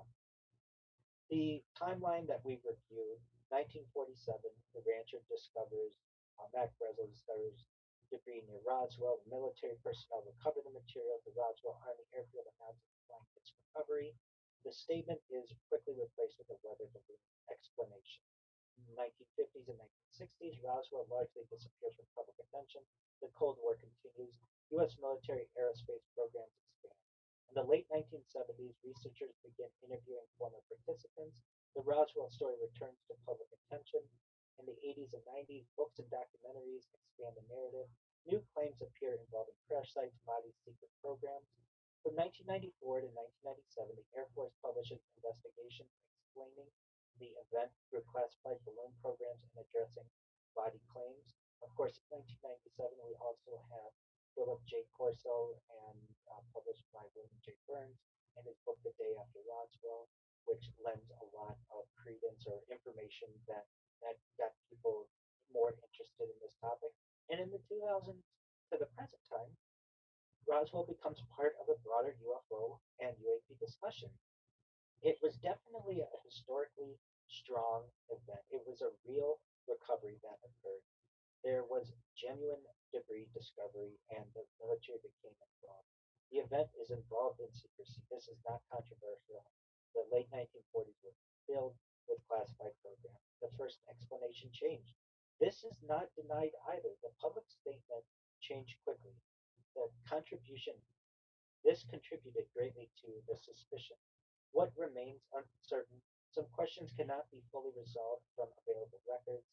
For instance, the exact composition of every recovered fragment, the precise communication chain inside the military, whether every relevant document survived, why some later witnesses described events differently. We have missing artifacts. The strongest possible evidence would be physical debris, laboratory testing, independent verification. A verified artifact could answer many questions, but publicly available Roswell material has never reached that standard. This remains the central limitation. I will say this: there are theories that the crash debris was taken to Wright-Patterson Air Force Base near Dayton, Ohio, and was observed there, and then eventually made its home at Area S4. And that's more into the Bob Lazar story in the Nevada desert, near the Nevada test site, near Area 51, about 15 miles south of Area 51. There are witnesses, whistleblowers who have discussed that that's perhaps um, the more permanent home of the craft, if it does have one. Now, the question that exists: what happened to the bodies? The alleged bodies are the most extraordinary part of the Roswell narrative. They appear primarily in later testimony. They lack contemporary documentation. They lack publicly available physical evidence. The difference between someone later said bodies existed and bodies were documented and examined is enormous. We have the importance of the Cold War throughout all of this. Roswell occurred during one of the most secret periods in American history. The United States was developing nuclear weapon systems, missile technology, reconnaissance methods, and atmospheric monitoring. A strange object falling near a military facility would naturally receive intense attention. We have the question why the military explanation changed. A major question remains: why announce a flying disc? Possible explanations include misunderstanding, incomplete information, rushed public relations, between confusion between personnel.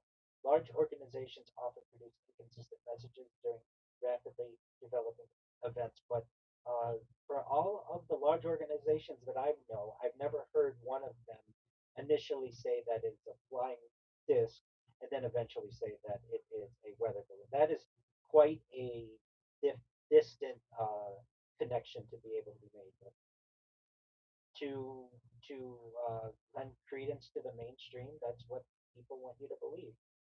Why people continue to believe absolutely.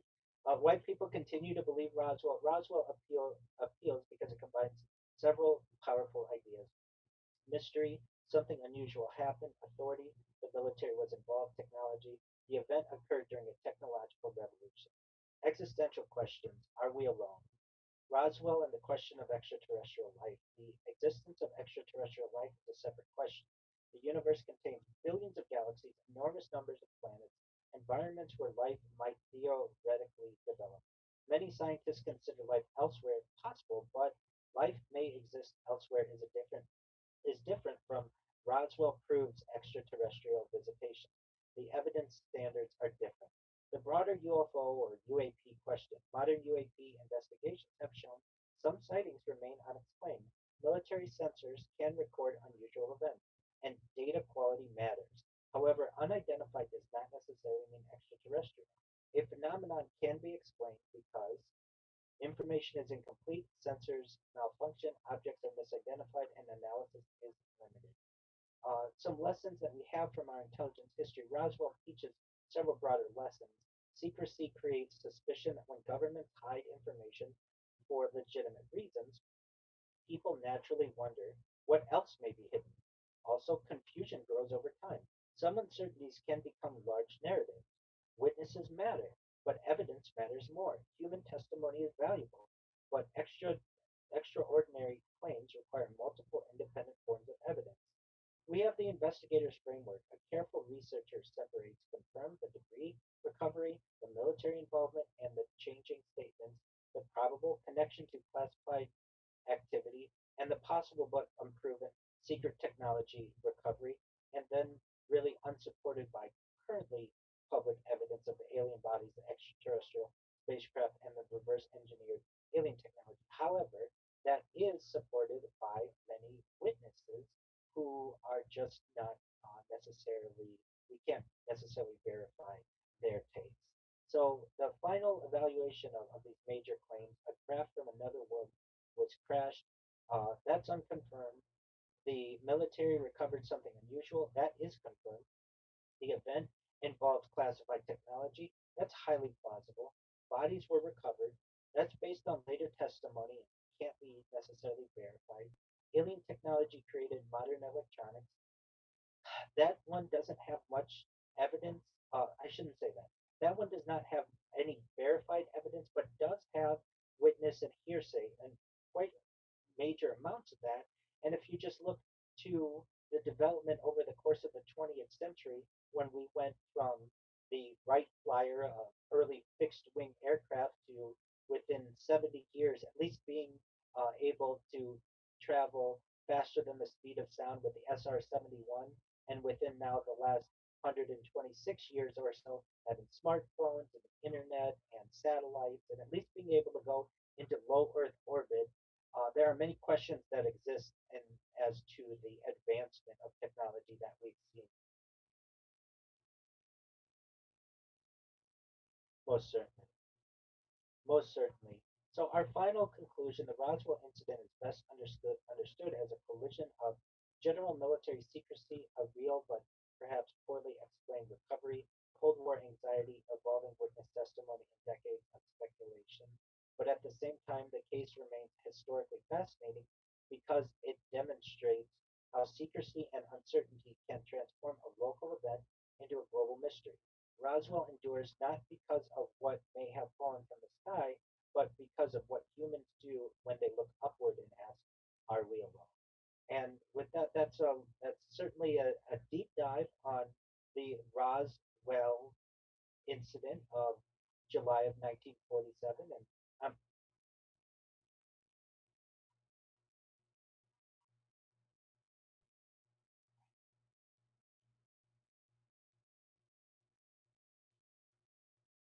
absolutely in seven,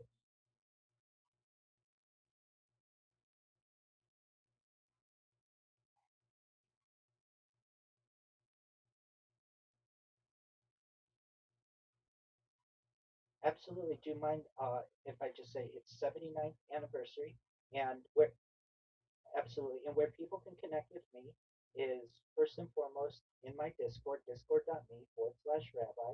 I'm available 24 hours a day, 7 days a week, 365 days a year for any kind of pastoral support, any type of issues you're going through. I'm here to be a positive person in your life. If you want to view all of my social media, it's available at linktree.com/Rabbi Rothschild. And of course, you can view my life live 24/7 on YouTube as you've been able to do for more than 4 years as we approach our fifth year, and by typing Rabbi Rothschild into YouTube and filtering by live. And with that, I sincerely want to thank you, Missy, for the opportunity to go into this deep dive and answer some of the amazing questions of the audience. I want to thank the audience for bringing such important topics to light, to the surface. And I look forward to doing this again sometime. Thank you.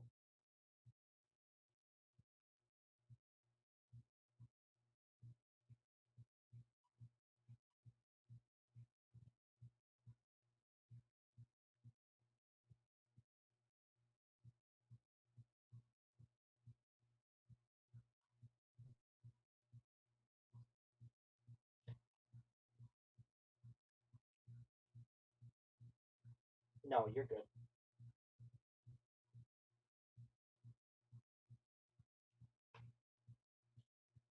That's okay. I understand.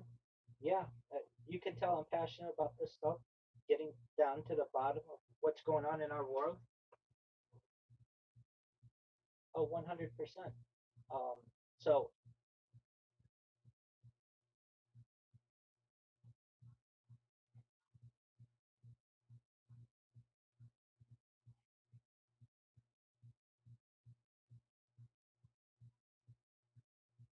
Excellent. Wonderful. I'll look it over. And if there's anything to change, I'm sure there won't be, but I'll let you know. And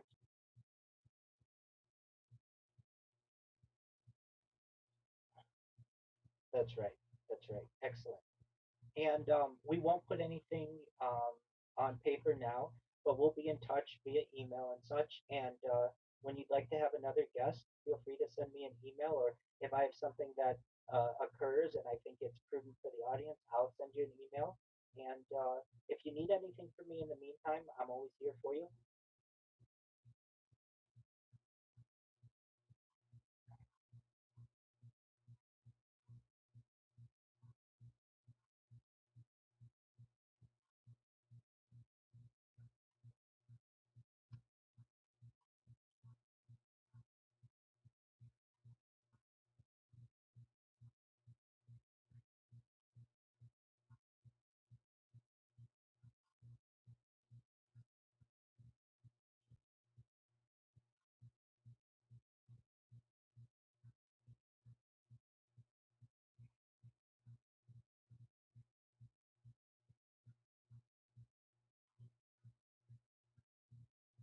Oh, most certainly.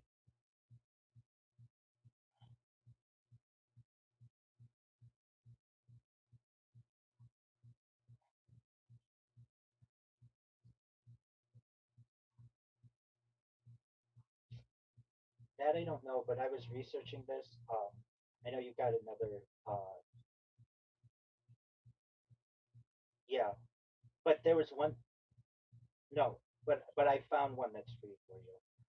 So it is known as Restream, and you can live stream on two different uh, platforms. So you could restream on YouTube, and you could restream on Rumble. Absolutely. Absolutely. And then you should know that you can have, just like you've got now, where it's a studio and you can have someone join but not have everybody join. And I think it may be something that may be of interest to you. And you should know, and as many hours are in a month, it's free. So if you want that, yeah, absolutely. That's why I thought of you. And I use it every day. I use it on multiple of my accounts. And I just didn't think of, hey, that's what she should be using because I don't normally do interviews on it. I do interviews, but I do them in different ways. I usually do them on Discord. But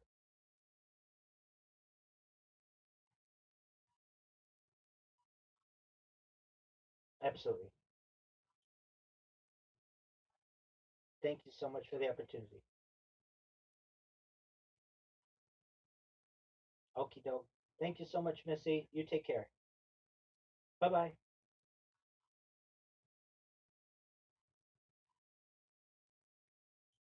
Oh, I did it though. I did it, folks. Folks, if you're watching this and you're like, was he going to be able to go 3 hours with 2 cups of coffee in that bladder? Oh, yeah. Are you happy? Yeah, dog, that went really well. Did it? Yeah. Would you have changed anything? It went really well. I'm really proud of it. Shout out to Rothschild. Got it dizzy, though. Big time. Some Revinson's going to be freaking. Really? Who knows? West side.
Are you happy? Is you happy? Yeah.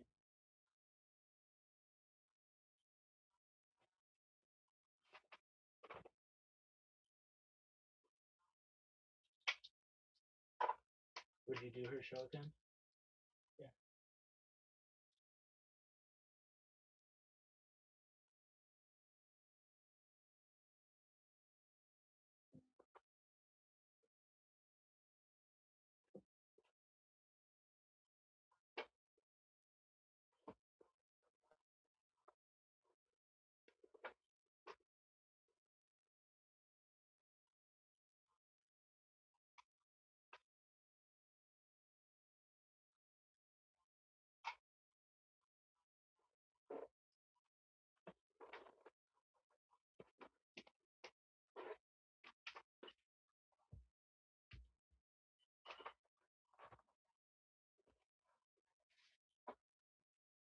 It's as thick as the ball.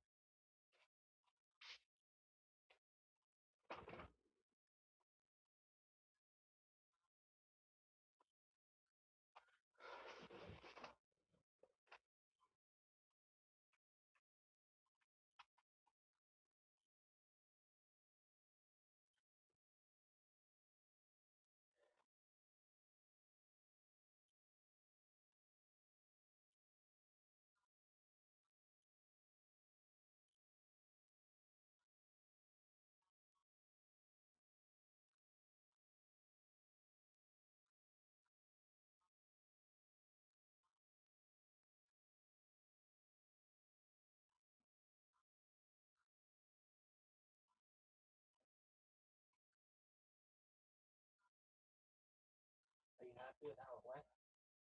Yeah. Would you change anything? No, I'm bored. I'm happy with that.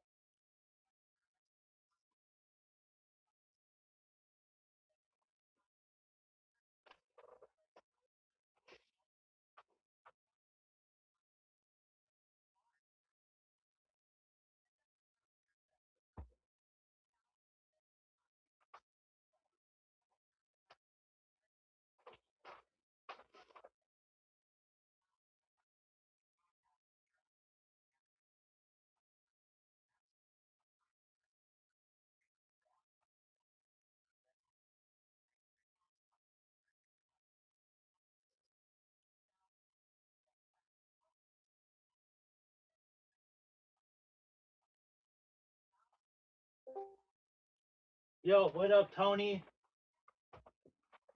Tony, Tony. What up, pimp? Big dog. How am I? I'm amazing, my friend. I just did a 3 hour podcast and I got a response from the guy who has 250,000 people on it. And Oh, I nice. didn't do that one just now, though. I just did a different podcast. But it's good to get a response to that one because I didn't know if he was going to respond to me. And That's nice. yeah, but I've got to redraft my proposal to him because he wants to talk more about UFOs. And so mine was more about history, but that's okay. Um, I just did a 3 hour podcast. Do you know what Roswell is? No. Okay, so in 1947, allegedly, there was a UFO that crashed and in New Mexico, and that's allegedly we've gotten a lot of technology from that. Things like the transistor, microelectronics, integrated circuits, everything with computers basically came from this crash. Also, lasers and night vision, different types of radar, perhaps things like Velcro, Scotch Guard, uh, and it's celebrating its 79th anniversary uh, right now. So I was on for that, and it went well, thankfully. That's nice. That's very, very. So like, are you telling me you are so close to as like big podcast? Um, we're gonna try. I'm gonna redraft my proposal to this guy and say, hey, it's the perfect time to have me on for this, and I hope so. I had somebody else who wants to schedule me on, I think Tuesday, So that's good too.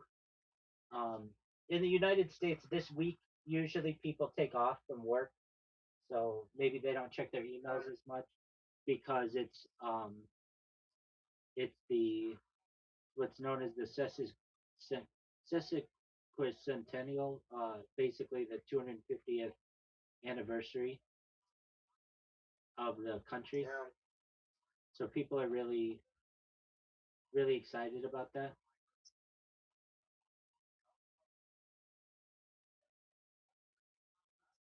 I am really happy for you. Like, how do you make your moves? That's best. I'm doing my best to, my man. Um, I ran into an issue though that um, I was sending out too many emails to people, and I lost some of my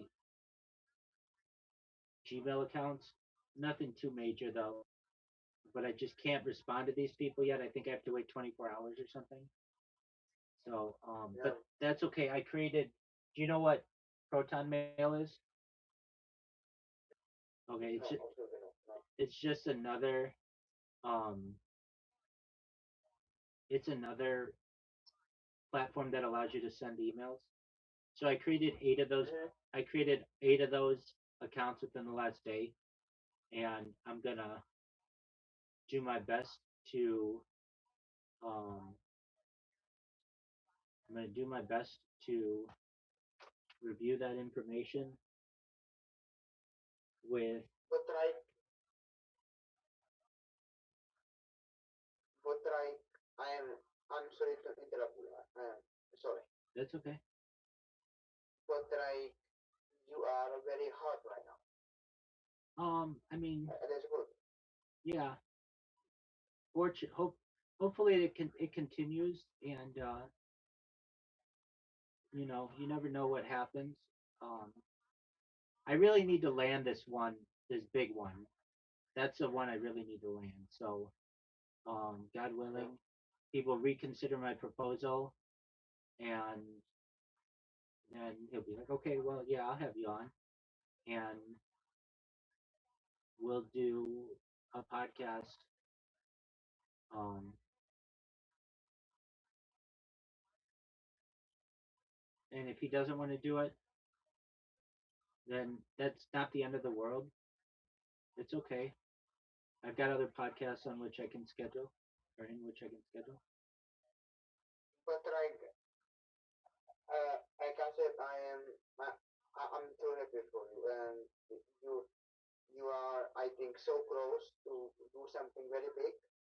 Like I am really happy for you. Thanks, Big Dog. Yeah, I mean, so far so good. Um, the podcast thing has been good.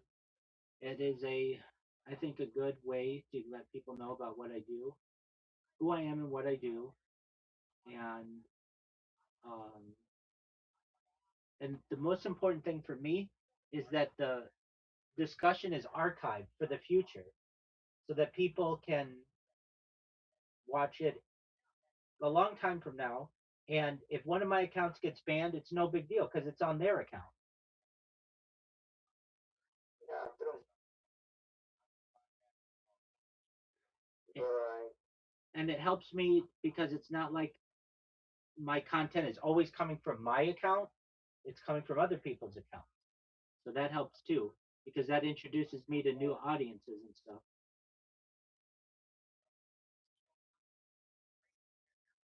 So, how was your birthday, Big Dog? good. I did episode with the UFC. Oh, you did? How did that go? I think good. I have some technical issues, but I did. Okay, what technical issues did you have?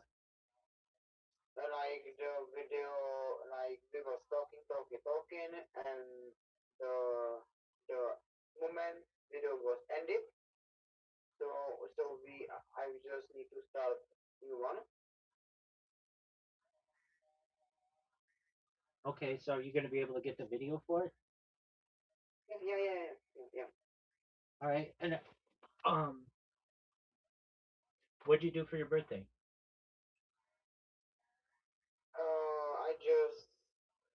I just like to have dinner with my family in the restaurant. Oh, cool. You went out to dinner? Yeah. What'd you eat?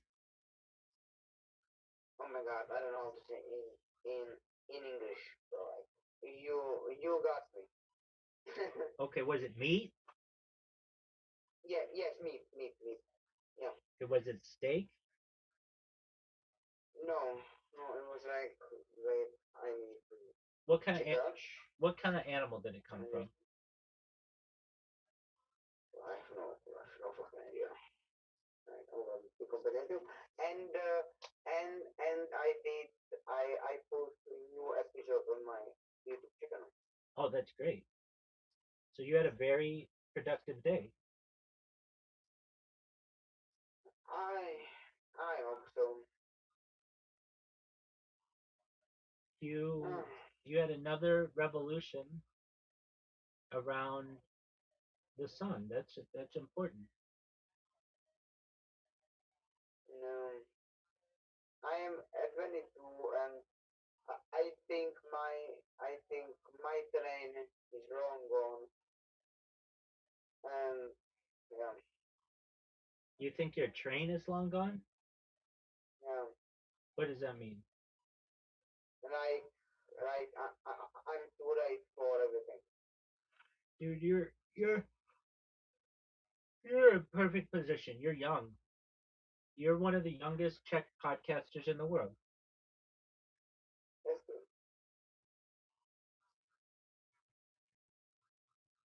Have you had the That's opportunity to apply for any jobs recently?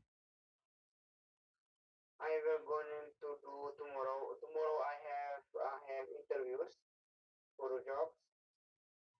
No way. What kind of Tomorrow job? No way. What kind of job?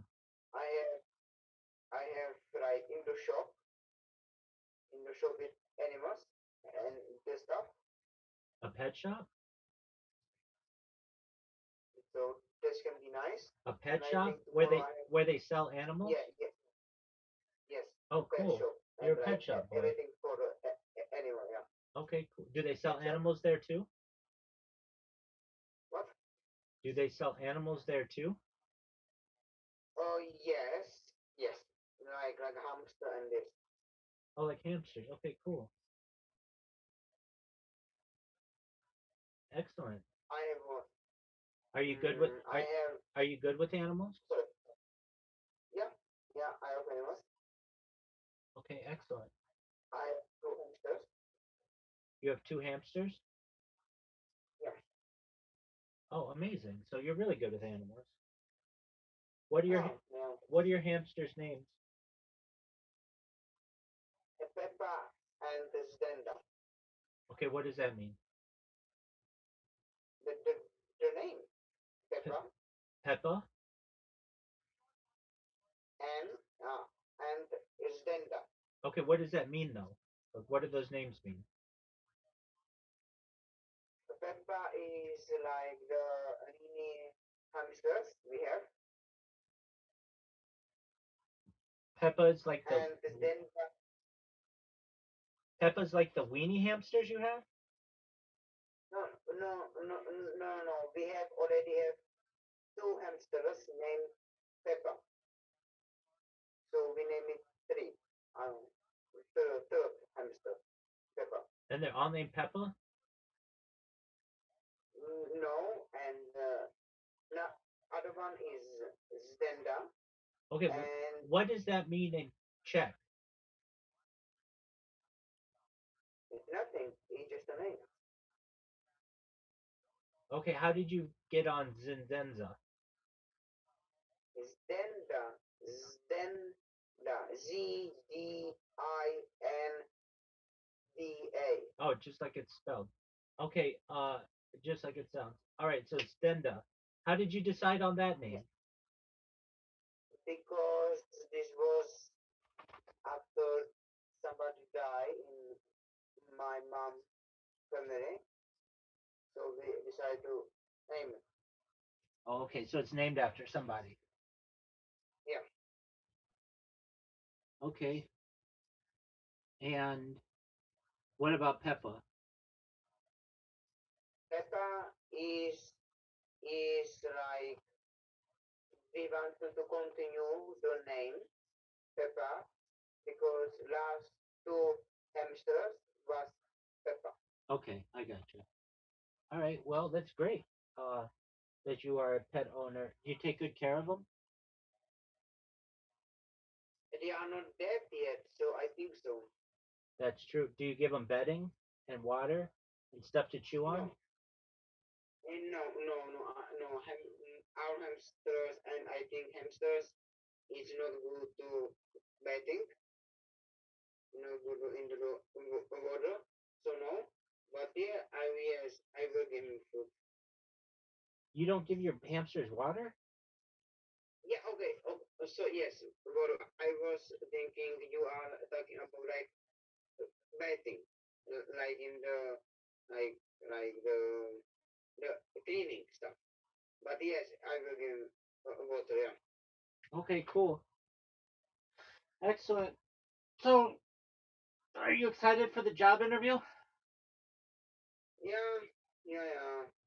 I am, Do you think? and I got new haircut Oh, fancy, yesterday. fancy. Are you gonna go in dressed up? Yes, Good for you, man.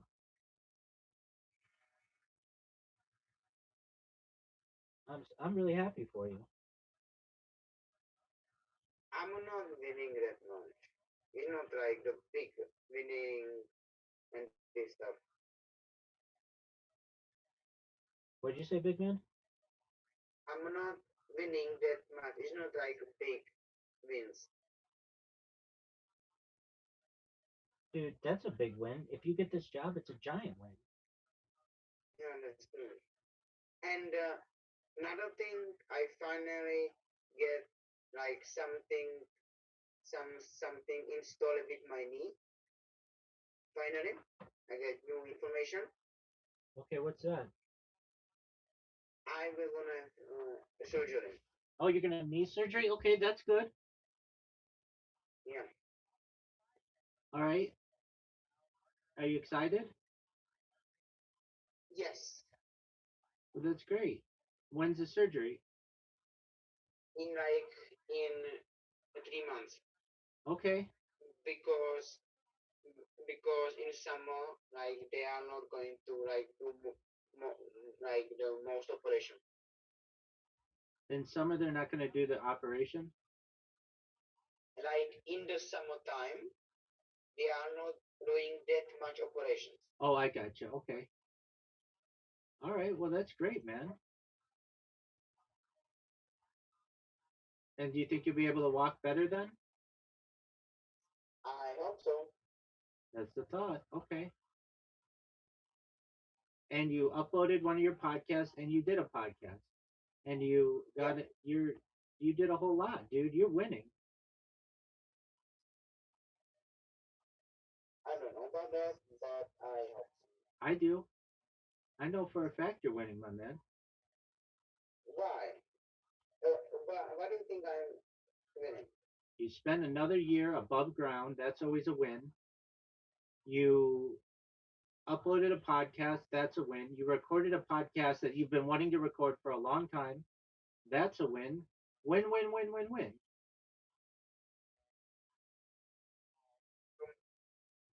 And you've got a job interview tomorrow. Another win. And Saturday I am going to see that girl. And I was just going to ask that. And Saturday, you're going to see that girl. Look at you. Remember you before? You're like, oh, it's too far. I can't do it. Blah, blah, blah, blah, blah. Now you got your shit together. Yep. Excellent. All right. What are you going to do with her? And I don't know, maybe some cinema or some food because Go I get what? go with food. Don't go with cinema on the first date. Okay, Cinema is second date. okay.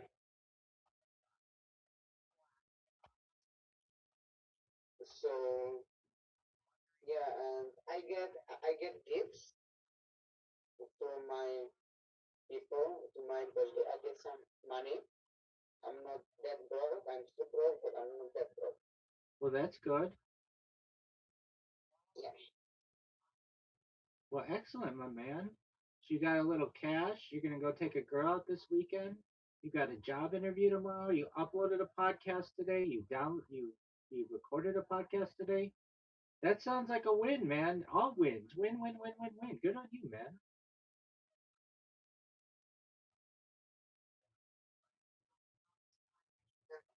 Thank you. You're welcome, big man. That's phenomenal. Good job, Tony.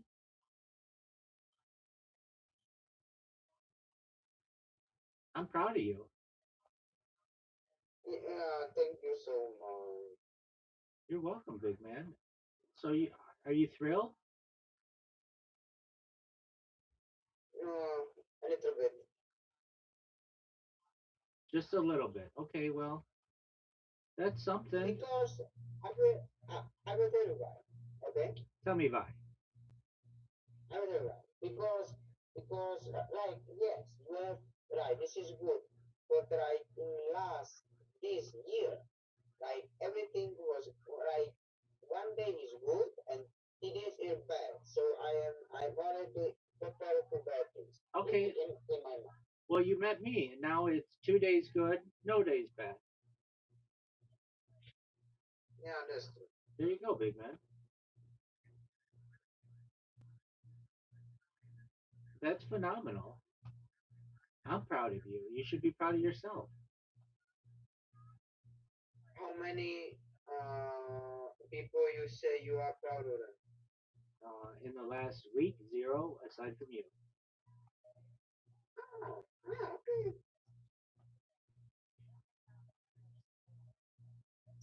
I'm gonna believe you. It's I'm recorded. I wouldn't say if there was somebody else, I would give them a shout out, and I would say I also said that I'm really proud of that person, but not in the last week. You, I don't tell that many people that I'm proud of them because I'm not that proud of most people. Uh, but I'm proud of you. You're doing really well, big dog. mhm.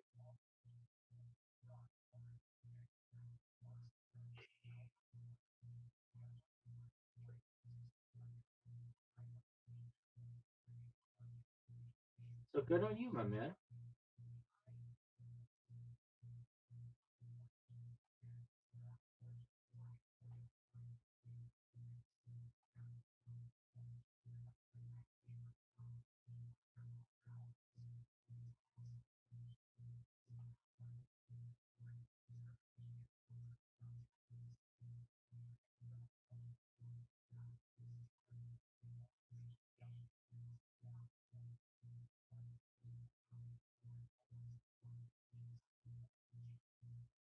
Do you think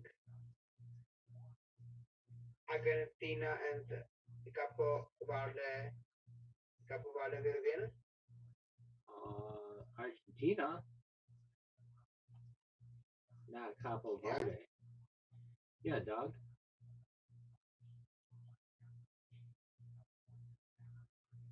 we will see what happens because Capo Verde in group stage have like 0-0 with Spain.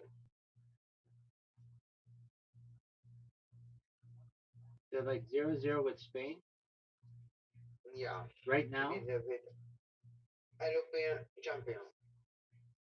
Oh, is a European champion? Yeah, Spain. Okay.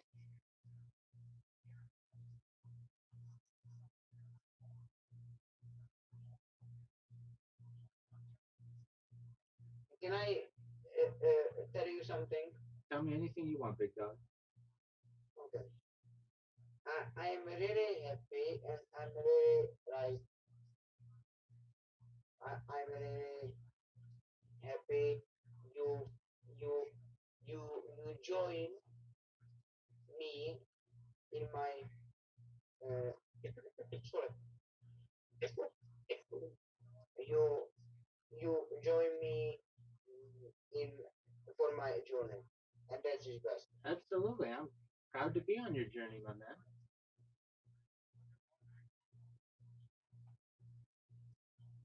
And yeah, and this is like good, truly good. I agree with you. It is good. And maybe one day we are gonna see each other in like real time, God, real life. God willing, my man.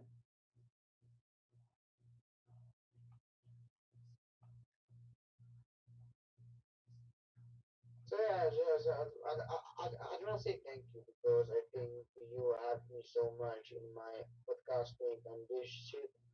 Yeah, thank you for that. Oh, you're welcome, my man. It's my pleasure. I want to see you do well. A rising tide lifts all ships, right? Yeah, that's good. All right. So what are you doing now? Right now I am sitting and talking with you. In 5 minutes I have call with someone. After that call, I am going to upload that episode on Spotify and Apple Podcast. Yeah, I will do some work All right, big man. because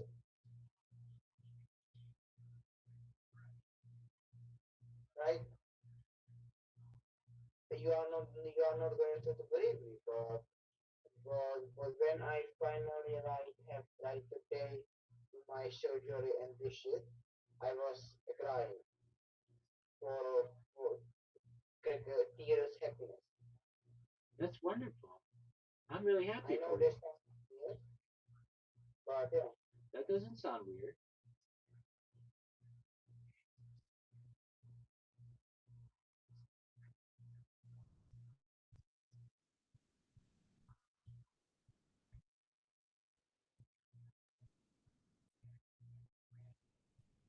I will never have another another two in my life. This is the one time only. You never know. There could be time travel. There could be reverse True. aging. You never know. So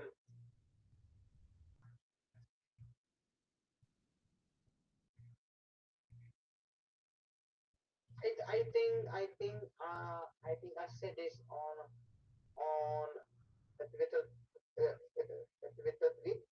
I said that like it's not what I feared. It's people who I met. It's people who are standing with me. That's the beautiful thing.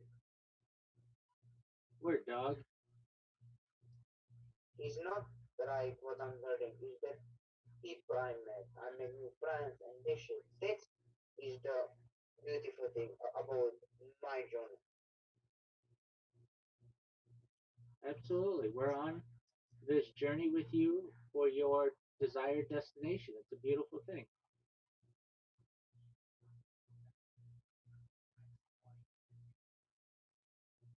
Yeah, and like I am very happy because I think the worst is to be alone.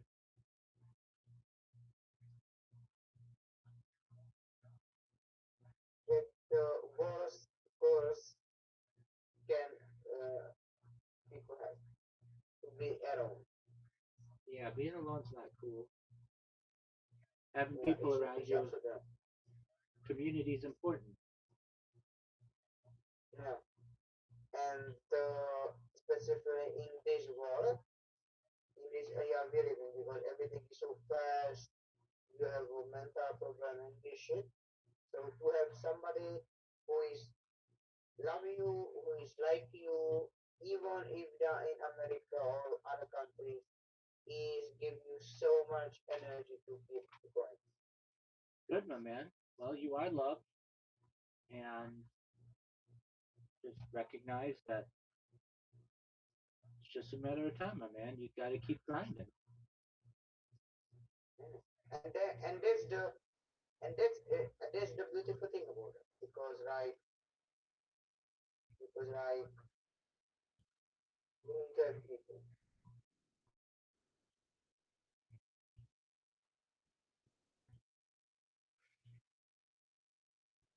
Okay, I will go and I will talk to you later. Excellent. I'm proud of you. Good job, big man. Thank you. And thank you for being here for me. That's why I'm I here, really my man. appreciate it. You're welcome, my friend. Take care. Okay, bye. Bye.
Like, Yes, sir. What's like what's a good? good person is not online here.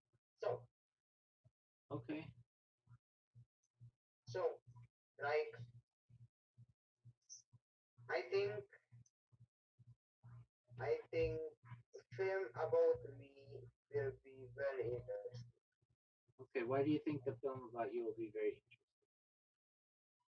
because my film was like lot of downside, lost money, lost so much money. I was at one point because I believe wrong people, heartbreaking. What is a good thing? Like my winning in podcasting, my first award of the football, it was the best day of my life and this shit. So I think this is going to be like really interesting story. Okay. Well, I'm excited to watch it. Yeah, and you will be director. Sounds like a plan, my friend. Yes. All right. So, are you? Who are you talking to? If I may ask. I I I was talking to someone from Canada. Are they I cool? will talk. Are they cool? Very cool. Are they a boy or a girl? Girl. Look at you. But like she is more my sister. She is not like romantic. She is my sister. Are you sure? I am 100% sure. Is she hot? No. Okay. That's that's as honest as you can get, folks. In the future, when I ask someone, are they hot? I want everybody to take notes on my man Tony, because he will just straight up tell you, no, this person is not hot, but they are like his sister. That's amazing. All right, so this person's not hot, but that's cool. Are they interesting? Very interesting. All right, well Very. that's even better. All right, so they're very interesting. What do you talk about? I think we will talk about a lot of stuff. I cannot discuss this here. Like what? like I don't know, like the the the the person is not here to, like, I don't know if I can, like we was talking about my life. She was helping me with my mental health. Yeah, she is really good. All right, that's tight. Really. Is she your age? No, no, she is 35. Oh, okay. Is she single? Yes, yeah, yeah, she is. All right. Do you think she likes you? What? Do you think she likes you? Yeah, I think she likes me. Yeah, of course. Why, of course. Like you're some kind of Mac Daddy pimp. No, I'm not mad at him, but she likes me. I know. Okay, I it's the brother. okay. And do you like her? Like my sister, yes. Okay. All right. Well, when's she supposed to come online? I don't know. No, I don't know.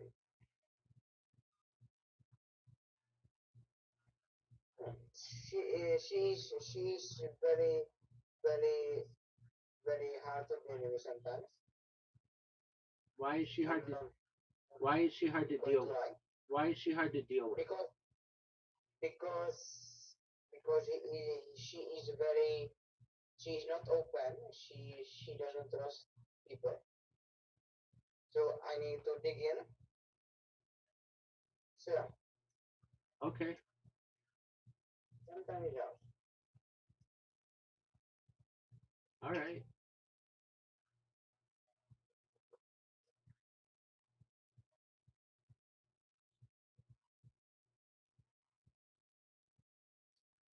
I think we should do. Okay, you are, okay. Nothing.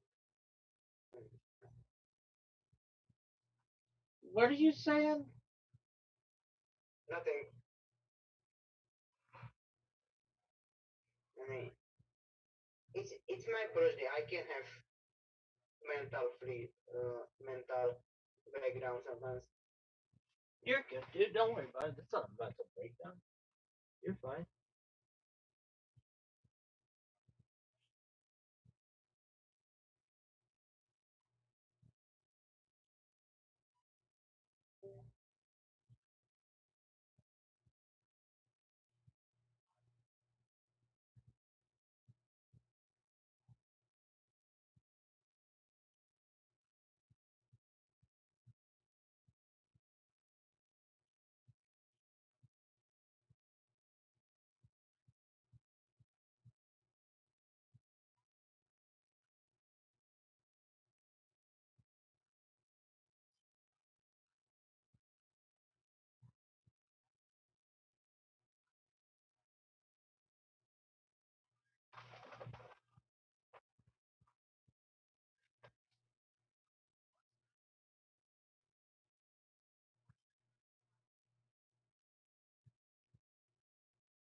זה ייכנס, השומן ייכנס לתוך הבשר עצמו, לתוך הפלאות האלה, לתוך הפלנקים.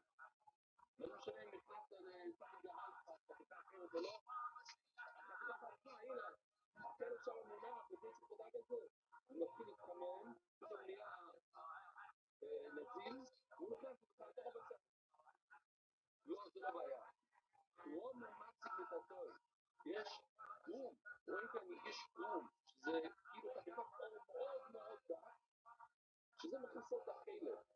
זה לא רואים את זה כל כך קם, אבל רואים את הצדות כאן, ויש שם חלב מתחת, ויש כאילו שקית, כאילו לא גדול שקית. אז בקיצור, החלב לא יכול להשתלט בתוך הבשר, יש כאילו שקית פלסטיק מתחת. קרום, הוא לא נושא לשום דבר לזוז. עכשיו בגלל פיראטי, מי לא יודע בכל העיקר, אבל רק יכול לשים את זה על צלחה אחרת. יש מונח בתוך שקית פלסטיק. אבל הגמור ראיתי לנראה שיודו, טבוקו, הוא נוגע בלמעלה, אבל כשהוא נוגע זה הולך את עצמו. אני מזכיר שהוא קצת יותר דק, לא יודע אם אתה מעונן לו קצת יותר דק ולמטה, אז הוא יותר רגיל, יותר רגיש, אז הוא פותח כזה, זה שחור בשקית, די לו. עכשיו, הוא מתפלל, והוא מתחיל לזרוק מותר קצת, טיפה, זה יכול להיות סיידר, זה אולי לא נראה לי דומה. אבל לפחות מצב שיהיה שני שבוע. אם אתה כבר כאן אותך, אתה סכים לו שלוש דברים. אל תפוך את התלמד את השלוש דברים האלה, כשהיא קטנה, אתה פתאום תעשה בהם ככה. אם אתה כבר כאן אותך, אין דברים כך. אז זה ממש מעניין, רק אומר, מה זה צער, חתימה. מה זה חתימה?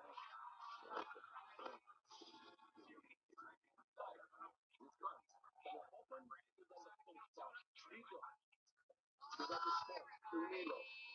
וגם יודעת בספורט, וגם יודעת מנוי, לא יודע איך הוא יהיה, מה יהיה, יבקשו ממנו, לספורט, תאמי לו. ובילך הזה היה ממש חשוב מאוד לדעת את הדברים האלה.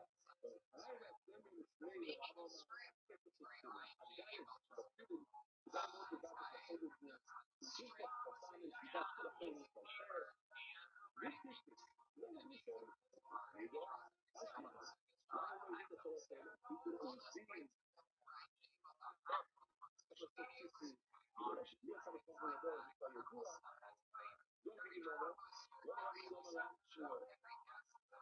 כל סבא, שאני יודע איך הוא פיפר, עוד לא נתן פיפר. ולאחד לא יודע על החוק, הוא פיפר, הוא לא יכול לשכוח לו. ואילו איך הוא פיפר. שנייה, לא, לא. וואי. זה דרוסס, למטה, למטה. דרוסס זה כיוון מטה, ככה. ככה, ככה. בוא נעשה שיהיה שנייה, רק נתכנס לו. כן, שיהיה זה ככה, ואז הוא נוציא, ומהשיעור, כדי שתדעו משהו, ואז הוא חוזר ופותח את השני. שיהיה. הרעיון שהוא גם יוציא, אבל לא כתוב שיוציא, פשוט להוציא, חלובה. זה אני לא יכול להראות לכם, כי הזמניה, שיהיה, בואו נקרא, שיהיה. תפסיק, הלך, חזר, חזר, זה קריאה, לא, אז בואו נעשה חלובה, חלובה. תראו מה זה, עכשיו בצעת מעלה. לפי האחור הראשון, אז אמרתי לו לפי את זה, תתייחס את הסימנים באפרו, ואז הוא נכנס ביניהם, ועכשיו החוקים מתקן לגמרי. והדבר הזה, החוקים מתקן, קוראים לזה חלוטה. זה מתקן איזה סימן. וזה מה? זה כבר ראינו כל זה. עכשיו הגרונו, מה זה הגרונו? הגרונו זה פשוט ששופט לי במקום הלא נכון. כאילו, פתחו להבנה בעברית. בכל השיטה בעצם מהגרוגרת,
זה לא נוגע לתפקיד, הנקודה שהצדדים של הסכין לא נוגעים, פחות מפריעים ומופרדים. זה כרגע קצת יותר לאט מה שצריך, אבל הנקודה כאן, שיש כאן הפרדה, הוא רוצה להשתחרר, הוא רוצה לברוח, הוא לא נותן לצד של הסכין לצרח אותה.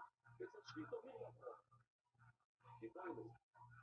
מי וימצא פה, רציתי לעשות כאן איזה הפגנה יפה, זה רוזן, שחברת שערה, כספתיים, ויבשל אותו, דקה, ממש דקה, כי בואי הוא לי וימצאו, וידיקי בואי מהו, לא נראה לך.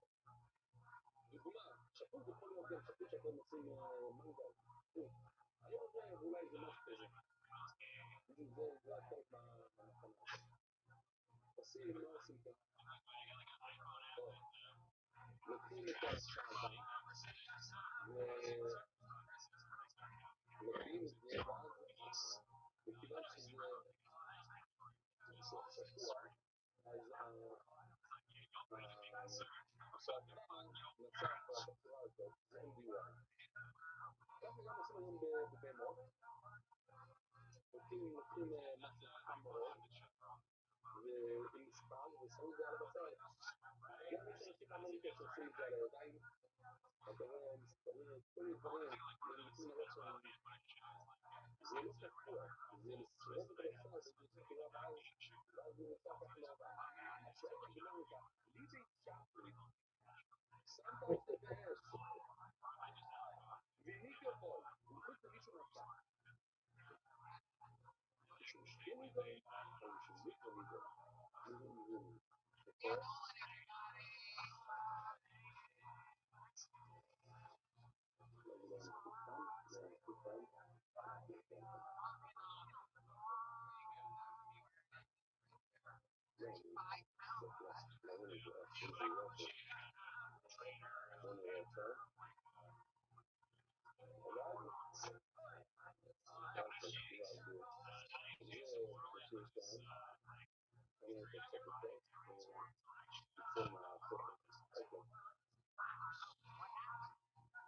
בסדר, אז זה שפוי.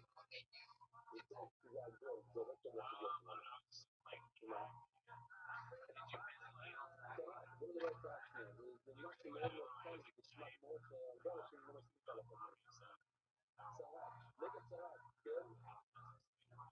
אבל מסתכל לי יש לי נגד צרת. הולך לפעמים, הוא מסביר אותו שבוע, אומר לו, תלך תשאר שם שבוע, אז תלך הביתה, שום דבר. אז מגיע עוד פעם, ובדרך עוד פעם, שום דבר לא קרה, די שבוע. עשיתי כל שבוע. יום החיבור זה שכין ומצווה. שכין, מחר חטפתי כאן שכין, חטפתי, הוא בן של לבנות, זה כשזה מגליד, זה נראה קצת כמו צרה, אז הוא הולך לפעמים, זה שכין. כי זה גדל, צבע השינוי הזה, צרה גדל, מכה. ואתה אומר, זה קרה בגלל שהוא נקרא. חטף קריאה קשה, ואז הוא מתחיל להתרפות, ואז הוא נראה לו כזה לבן או משהו, אז הוא לא יכול. אבל תראינה, כשאומרים האלה, זה סדרת שבוע, גם שכין וגם נגלו שבוע. עכשיו, כדי שזה יהיה פרק, צריך שיעור של גריש, איזושהי מפתח כזה, נגיד שקר. תפקיד גריש זה לא מספיק. אם אתה חותך מכה, תפקיד גריש, ואתה חותך עוד מכה, זה מתקרב, תפקיד את זה מתקרב. אבל המחווה, קביעה, והמכה לא מתקרבים ביחד, דבר שני, זה מי שפתח קרוב ומתקרב. מה זאת אומרת? אם חתכת מכה וקביעה, אז לא יודעת להראה מה קודם. אם היה לך חצי קביעה, חצי הקביעה השנייה וקביעה השני, אז יותר. אם זה הגיע הראשון, זאת אומרת שבעצם מה הגיע השני? המכה וקביעה לא מתקרבים. כן? אני אראה לכם כאן מתקרבים מהכל.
ובזורם הוא תמיד רווח כספי.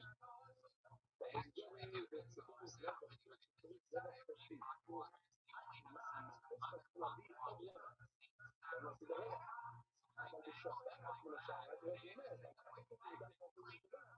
כי שם זה הולך במחשבה, אני לא חושב, זה לא בבשר של בן אדם, ואם בן אדם רוצה בשר בשבת, הוא רוצה בשר, אז זה המסר, אז זה העיסוק שבת, וזה העיסוק שבת, זה לא מתחילה להתחולה, לא מתחילה להתחולה.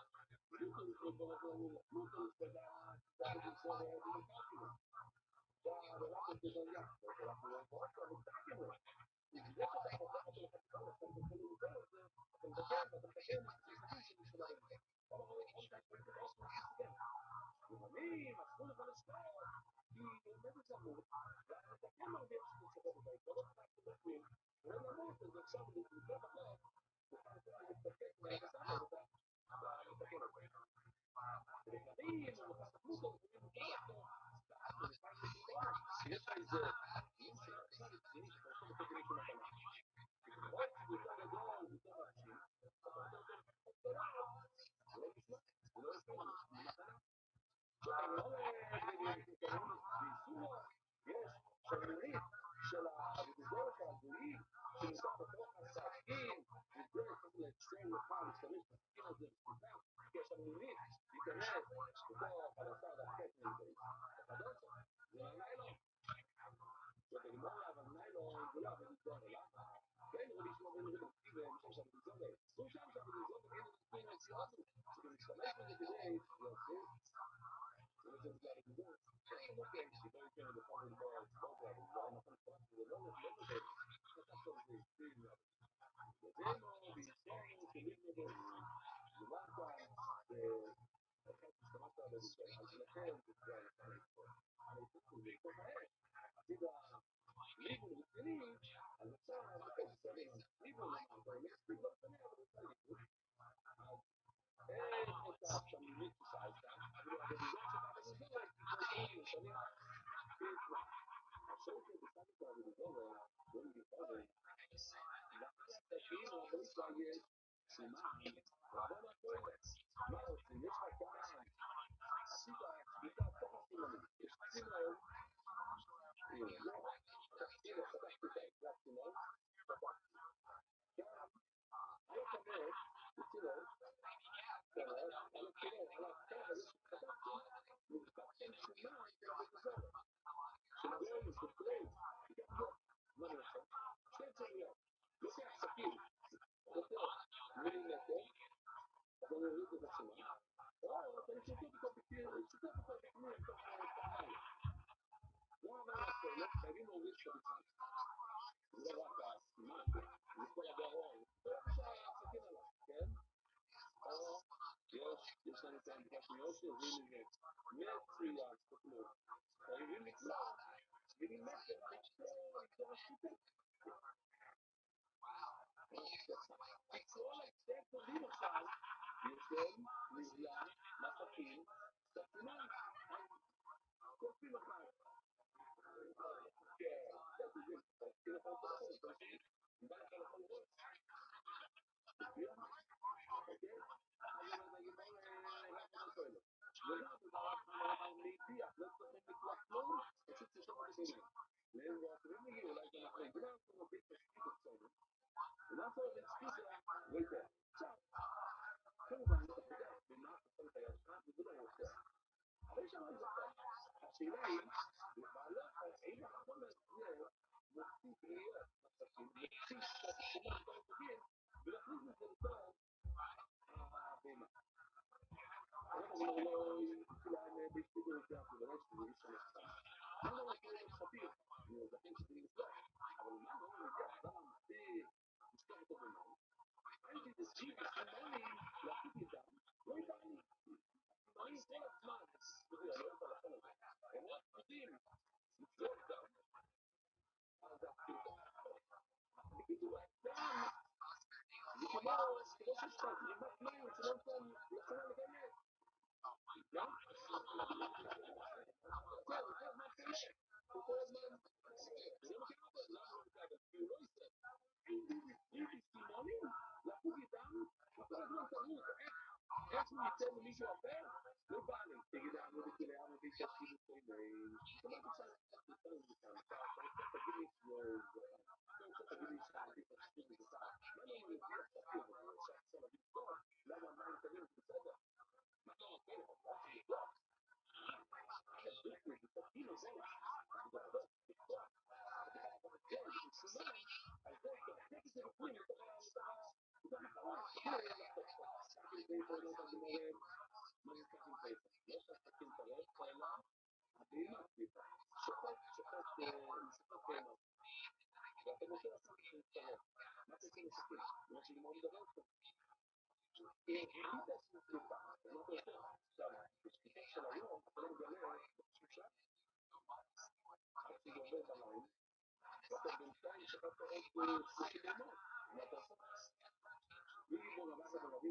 Mm-hmm.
Belgium, I don't know, Senegal's really tough this game.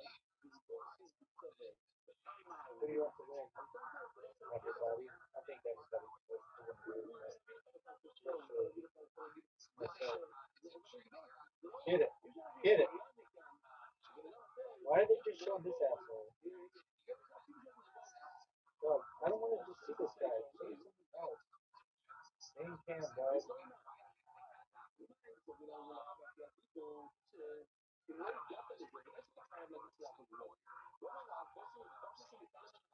What is this?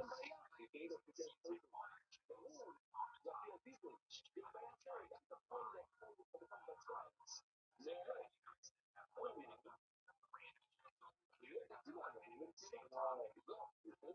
Why?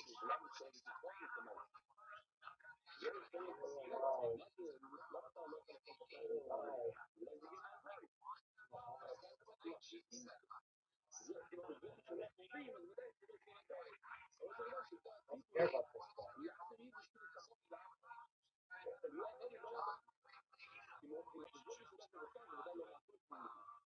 What's it?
Now, what is this bullshit?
It's awful.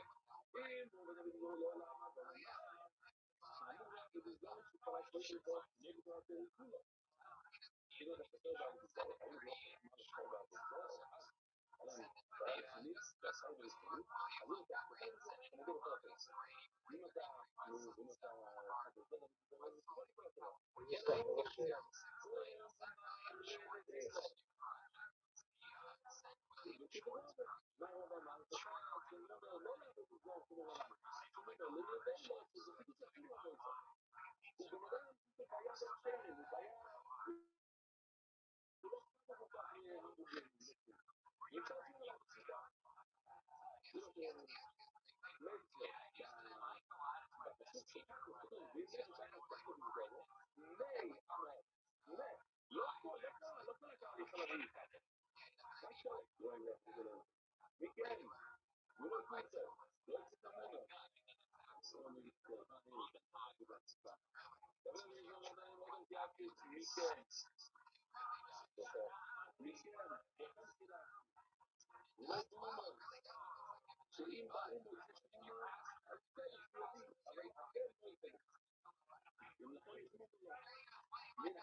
What is this? Bullshit.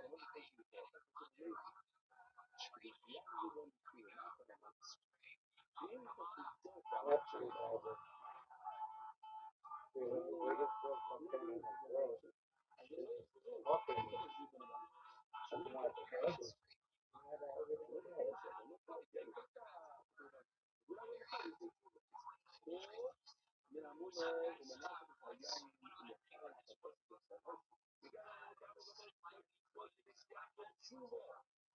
Did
he make it?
My goodness.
Go, baby. He's on the line.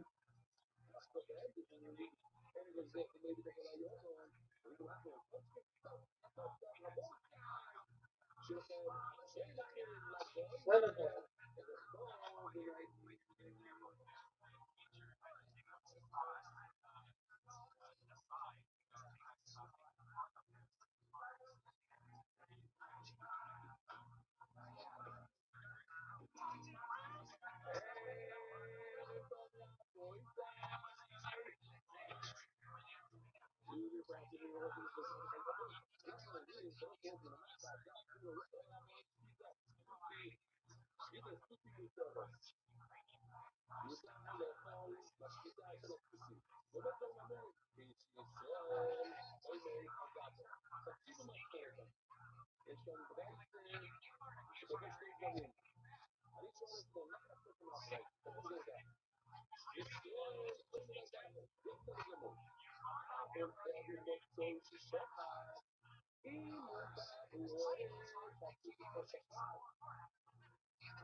Folks, look at this. And throwing up gang signs. Bitches are just going crazy. Calm down, bro.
So,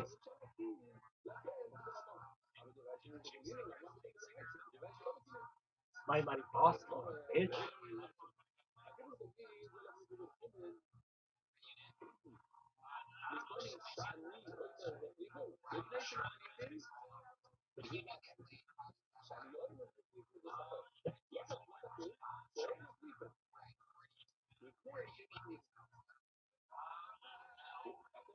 Give it to me. You need.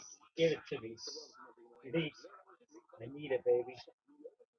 I need it. Oh, dude, don't even start me on fucking soccer. It's the worst. I watched this one guy run around for 4 hours. It was the worst. Really? Terrible.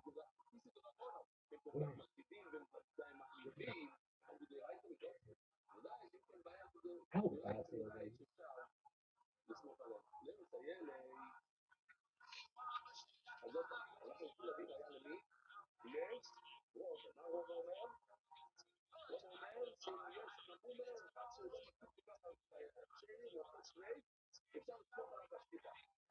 Nobody cares, but they do care about you. Need.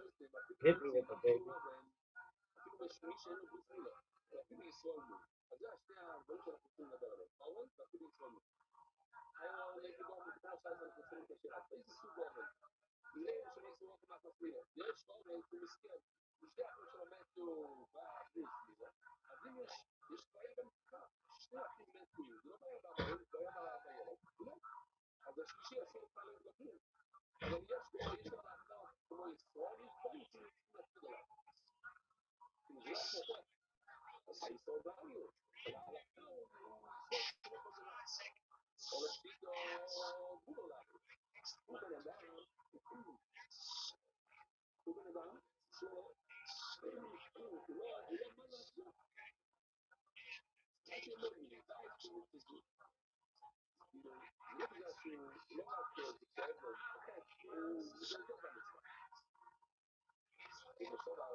Baby,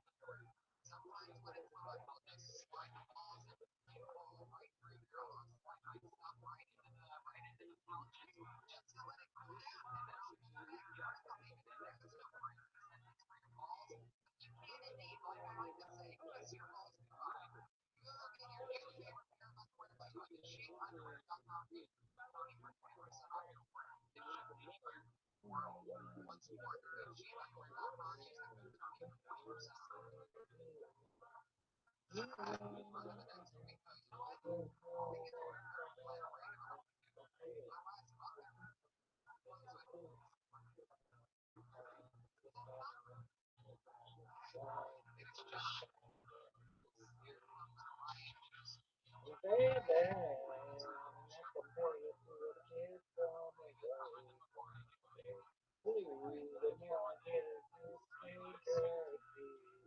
Yeah, now that the roses are right, it's the love.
Doing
shit.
Oh, look who it is. Everybody stop what you're doing. Everybody stop what you're doing. It's Aquarius is here. Da, da, da, da. How you living, girl?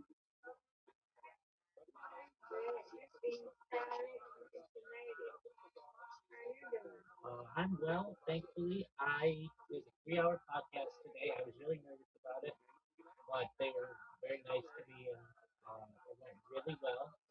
And then I got this email from a girl who might do a podcast on Tuesday, which is great. And then I got another email, maybe, from somebody who got 250,000 followers. That's this one that I've been flirting with and seeing if I could do their podcast. And at first he was like, this it's kind of a strange bird. So at first he's like, what do you want to come on and talk about? I'm like, well, I stream my life 24 hours a day, 7 days a week, yada yada yada. And he's like, yeah, I just do you have any like paranormal stuff or anything? And I tell him like the best that I have. And he's like, yeah, I don't know if it's like the right fit.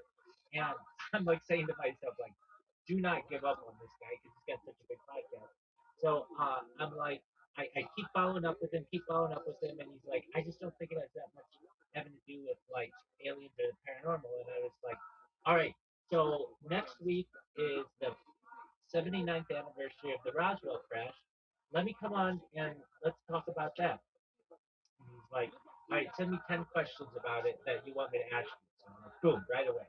And then he comes back to me and he's like, I just don't, like the Roswell thing has been played out so much, everybody does it. Try again. So I'm like, okay. So then I send him 10 questions on the alien abduction. And hopefully he gets back to me. But that's okay. Even if he doesn't, no big deal. I had a really good podcast today. And I've got hopefully another one on Tuesday. And it was really good. This podcast that I did today, 3 hours is a long time. Just to not even go to the bathroom is a long time. And I had to go to the bathroom about an hour into it. And I said to myself, I am not taking a break. I'm just going to cruise through this thing.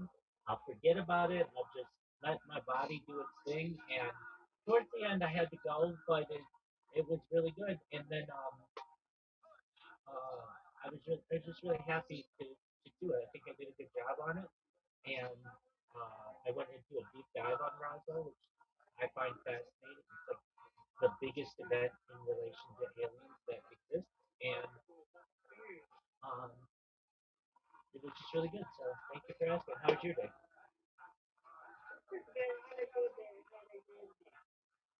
Thanks.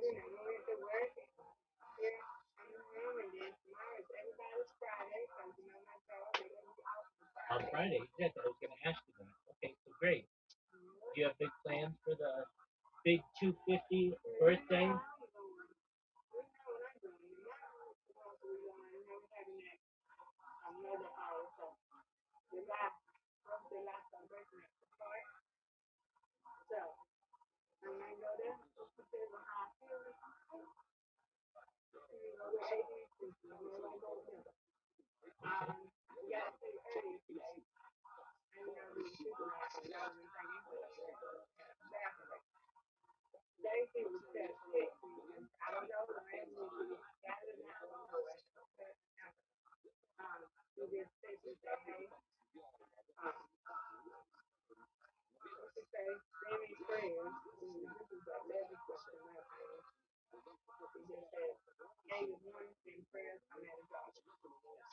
All right. Well, there you go.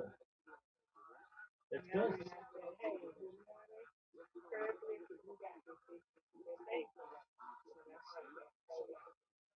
Okay, I understand. Absolutely. You,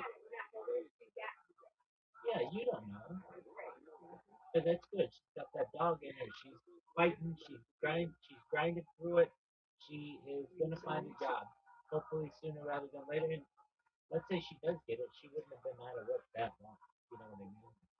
It wouldn't have just destroyed her finances and stuff. So that's good. I'm glad that she got back to you.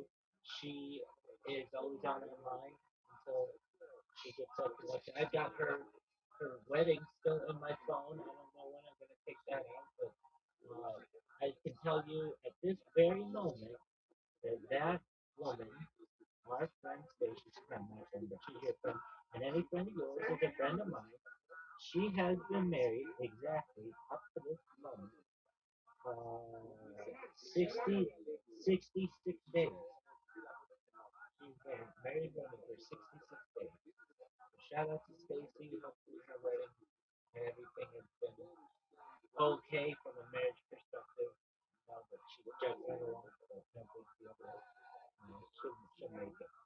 So that's great. And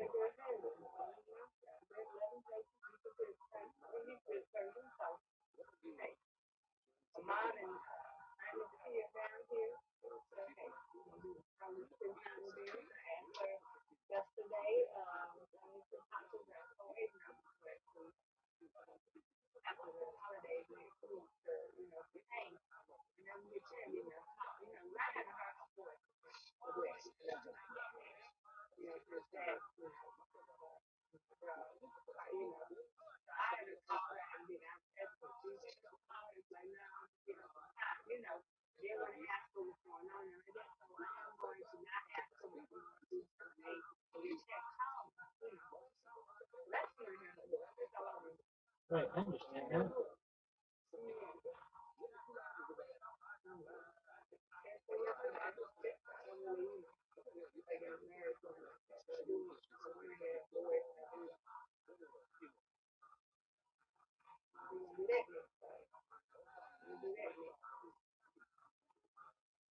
'Cause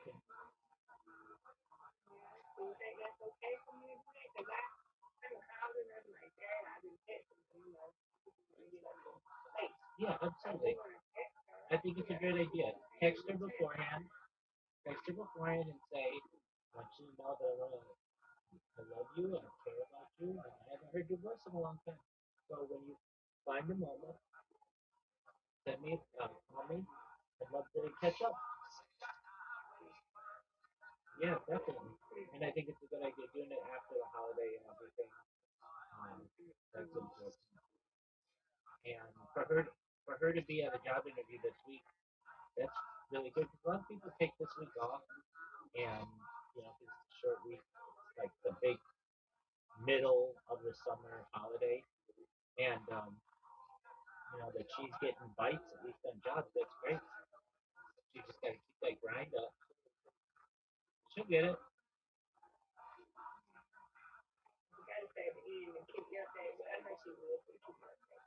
100%. She doesn't have any updates right now. They haven't chosen anybody for that job yet, and you know that you'll be in that short list of people, probably after her husband and her mom and dad or whatever, her family, and then you're going to be told that I'm going to find out, and then the world's going to find out. So, Stacy, if you're watching this ever, now or in the future, you should know that we are all waiting with bated breath to be position, whatever it may be. And exactly. And no one says it has to be your forever job. It's just something to just get off, get off your get on your feet, and then exactly, and then from there you find something. If you want, if you don't like this job, go find something else. But you know, at least this way you will stay active and everything. And you never know, you may fall in love with this job, and it's the best job. And she's saying, you know what happened with the other place is the best thing that ever happened to me. They didn't appreciate me there. They didn't care about me there like they do here, et cetera, et cetera. And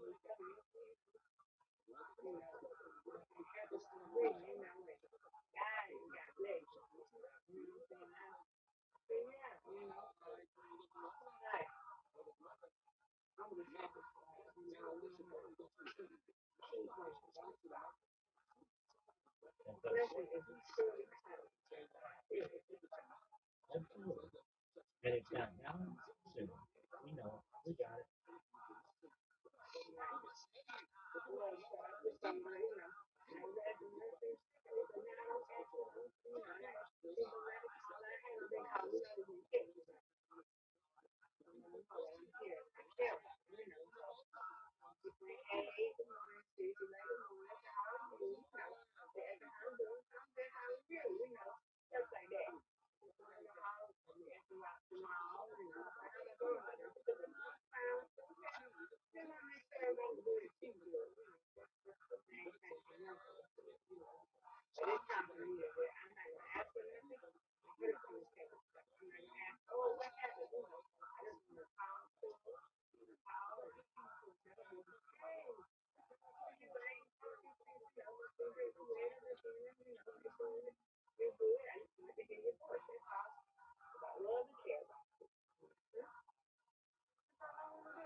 Right. That's absolutely right, Mr. Harris.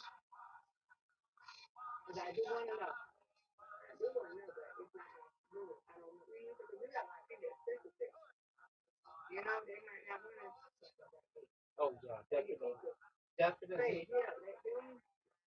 definitely, and it gets annoying after a while if you're not chosen, you know. And then it's like, look, calm down. I'll get it. I'll tell you when I get it. Don't bother me. And okay,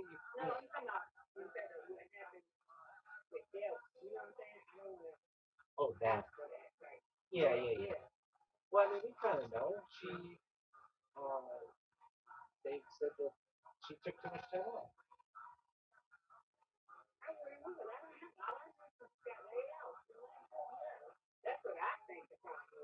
Oh, okay.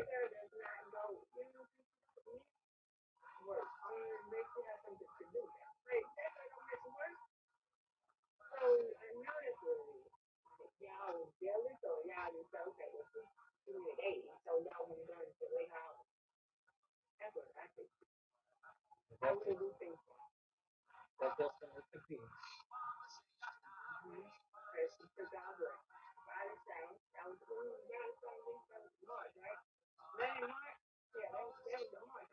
Yes, yeah.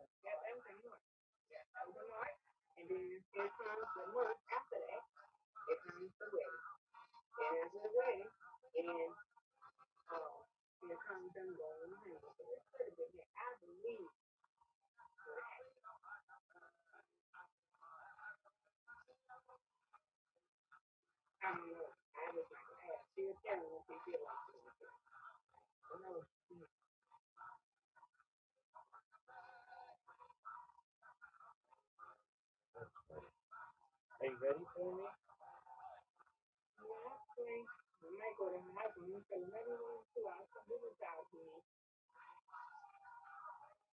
Yeah, you just give her some time.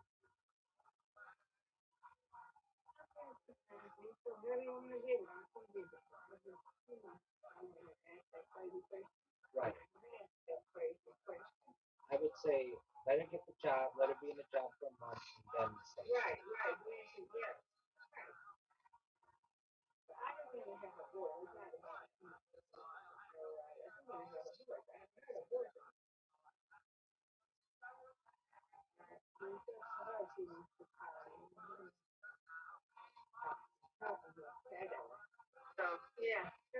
she's in a she's in a difficult and kind of an embarrassing position too, where she was going on a honeymoon and she was caught totally off guard by this, and she's a little embarrassed, and as anybody would be who is in a similar position, because it's one thing for them to I can't believe what they did. It's one thing for them to do it, but another thing to do it the day before her honeymoon. Come on. Yeah, she said he got to bounce in a second. And 5 weeks from there, he wants to go. And I looked at her cousin's baby. I don't think she was there at the, I don't blame her because she was using, she was using flight benefit. I doubt if they were there.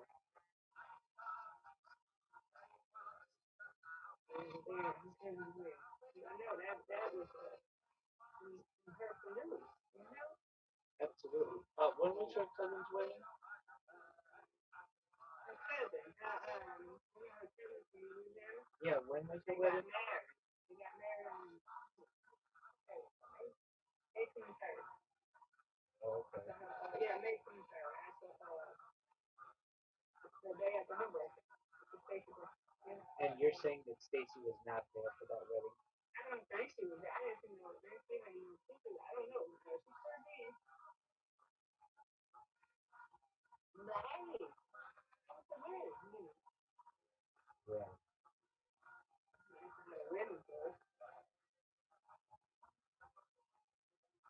don't know. I didn't see her other mom. I don't know. I didn't see her other cousin. I don't know. I don't know. They could have been or might not be no pictures. But she was taking pictures. They might not. We still waiting on our pictures. We still waiting on Stacy pictures. Oh, who is that? Oh, God. Get it, Mr. Corey. Get it. End this game right here. End this game right here.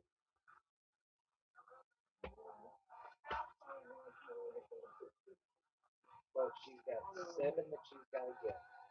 And she just got them. What a spare. Folks, she's putting the game out of, she's putting it out of touch. She just, she, man, that's a player. You got a giant lead on me.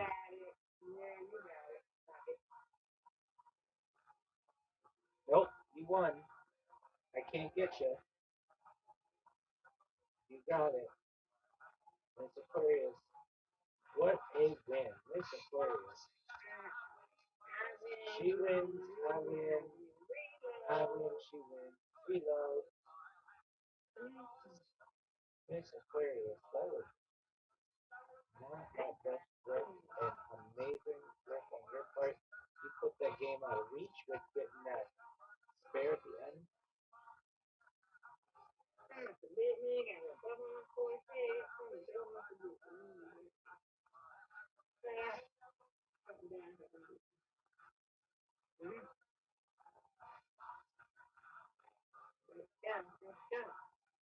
Miss Aquarius, that was one of the great spares in the history of humankind. Get this. I'm disappointed in that. I'm gonna get these 3 though, no doubt. No doubt. Give it up. No doubt. I always win. You always I win. know, we always Absolutely. Yeah, there. All right, folks. Miss Aquarius just hit 9. By the way, Miss Aquarius, the United States plays soccer tonight. And I know the United States plays soccer tonight. And if they win, they move on. If they lose, they don't. You know, Venus and Serena, they both were doing they do the tennis and they both With lost. Wimbledon. Yeah, and I think Serena got hurt. No, Uh I huh. didn't see that when I read it. Yeah. They it was on ESPN. I didn't, when I read it, when I read it, they didn't say that. Yeah, some kind of bonus or something. She's 44, and Right. so that means Venus has got to be what 46 or something. And she's, what's her name, 45? I don't know, 44, I don't know, 45. I gotta look at it. All right. 44, 45, yeah, they're about to break neck and Yay! Yeah! That's right. That's right.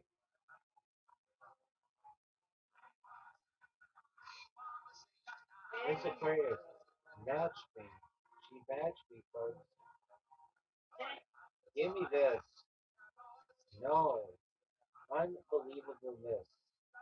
Unbelievableness, folks. Oh, get out of here. Get out of here. We have a rare double loss from everybody's favorite rapper. A rare double loss. This thing is done.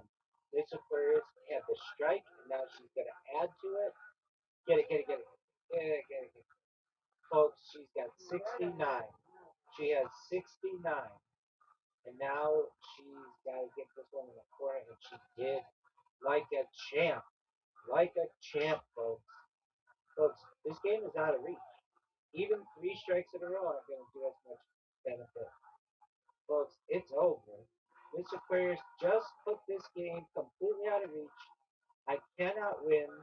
Impossible. Even if I got strike after strike after strike, I still would have only had 79. Miss Aquarius, look at you, girl. Look at you. I win, you win, you win, I win. Undefeated in bowling, undefeated in friendship. All right. Oh, of course. Before you go, let's get to the bottom of this Williams system.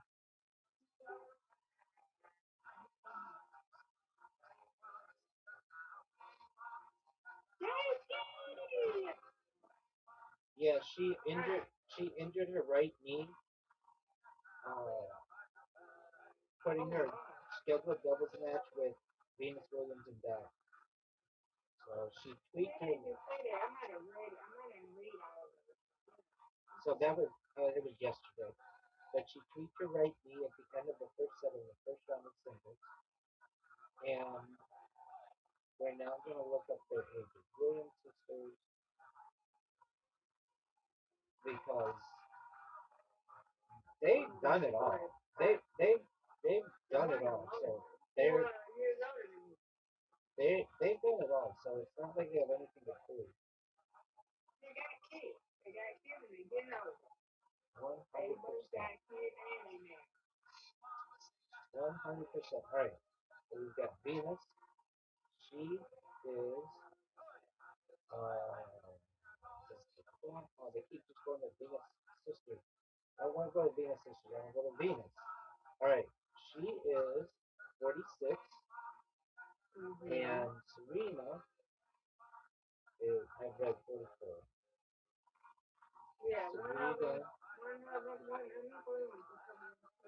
Serena and Serena is 44.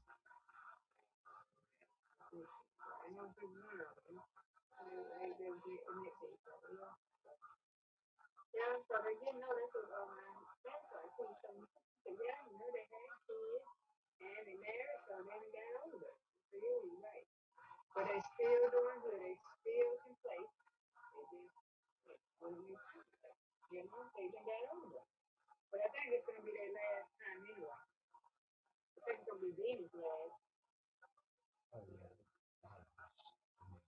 What else do you have to prove?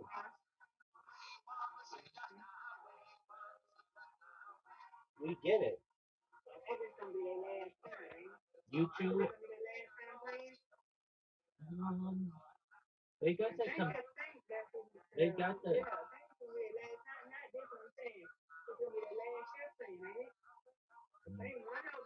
That's a question. That's a question for them, but they they've done it all, so I don't know what more they want to do. I understand.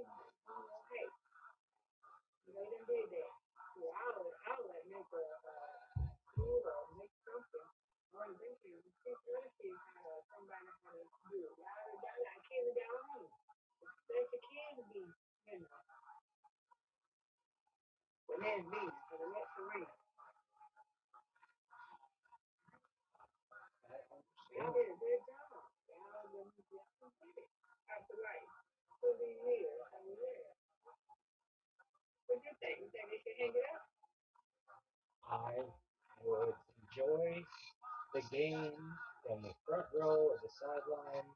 I'd be sitting there with a cocktail, watching the next generation of people play, Right. Right. talking to people, enjoying it. I would not. I, what more do I need? I'm a multimillionaire. It's not like even if I won, it's going to be that much more money for me. I would Right. just, I would, I would chill, frankly. Mm-hmm. Well, me too. Well, hey, the time here, I got a whole bunch of y'all doing. That's absolutely right. Mm-hmm.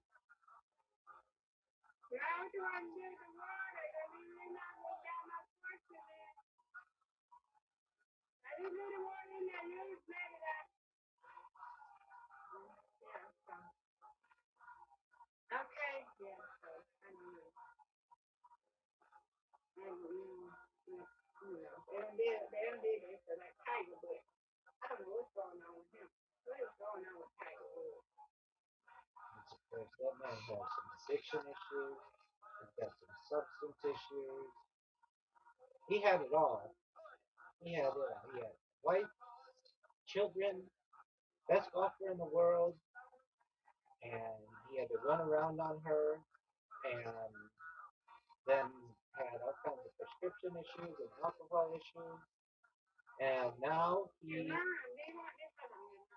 Do you want this one then? You said they gave me a soda water and regular water, right? This one I didn't use. You want to freeze it? I will freeze it for you. And now he's kind of a laughing stock, frankly. He can't stop drinking It's and a what? driving. What is it, man? What He's is it? he's a laughing stock. He can't stop drinking and driving. He he has more money that he could always take an Uber. He could have a personal driver, literally from now until the day he dies. Never have to drive anywhere. Never have to drive again anytime. He could get as drunk as he wanted on the golf course. Nobody's gonna say anything to him, but he can't stop the use of the alcohol and prescription medication and everything. And he's a joke. Now his he you know the kids these days don't know him for being the best golfer of all time. They know him because of his mugshot and his the police videos and the mugshots. And they know him to be a bad driver who drinks and drives, who cheated on his wife and lost half of his money or whatever it was. And his kids can't have that much respect for their father. I hate to say it, but how are you going to look up to somebody who has like 3 or 4 DUIs? They cheated on your mother while you were a little kid with every single cocktail waitress and Applebee's waitress and TGI Fridays hostess that could be found. And I don't really tolerate that kind of behavior. I think that Right. you, in my opinion, if you want to go gallivanting, if you want to go running around, then you have to have a conversation with your spouse and you have to say, I don't want to be married with you anymore. It's not fair to you for me to be doing this kind of stuff behind your back, and let's just get a Mm-hmm. divorce. It's as simple as that. Uh, Right. and all the people who are like, well, they're okay with it or whatever. I mean, that gets murky. Are they really that okay with it? He's Tiger Woods. What are you gonna say? No. It's like tens of millions of dollars, hundreds of millions of dollars are on the line. But if you're doing this kind of stuff without her knowledge, and then on top of that, you're abusing yourself, you're abusing uh, your body, you're putting other people's lives on the line. I just don't really think that it's a good. It's definitely not a good look. And He's making her adoption career with it. exactly, and like fortunately, Michael Jordan didn't do that so much. He's not perfect either. He's got a major gambling problem, but he's got enough money that he's able to know when enough is enough. And Tiger Woods, could be at that level and was once at that level of like there's Tiger Woods and Michael Jordan, but everybody kind of when I think of Tiger Woods, oh yeah, I think of how good he was as a golfer, but then in the back of my mind, I also know this guy's a scumbag,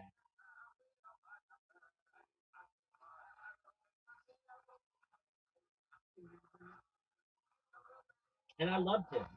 I can absolutely say I love Tiger Woods. Growing up, I looked up to him. I was a golfer. I appreciated what he did for the game. I appreciated how he was different than everybody else. And he just was. He made the game exciting. He helped youthful. He made the game more diverse. He brought swagger to the game. He brought just uh, um, an amazing amount of talent. And it was like up until 2008 when all of the things came out, he was untouchable. He was untouchable as an athlete. He was the biggest athlete in the world, arguably. But since then, I've lost a lot of my respect for him. And I would tell him that to his face. I loved you, and I can't say that anymore.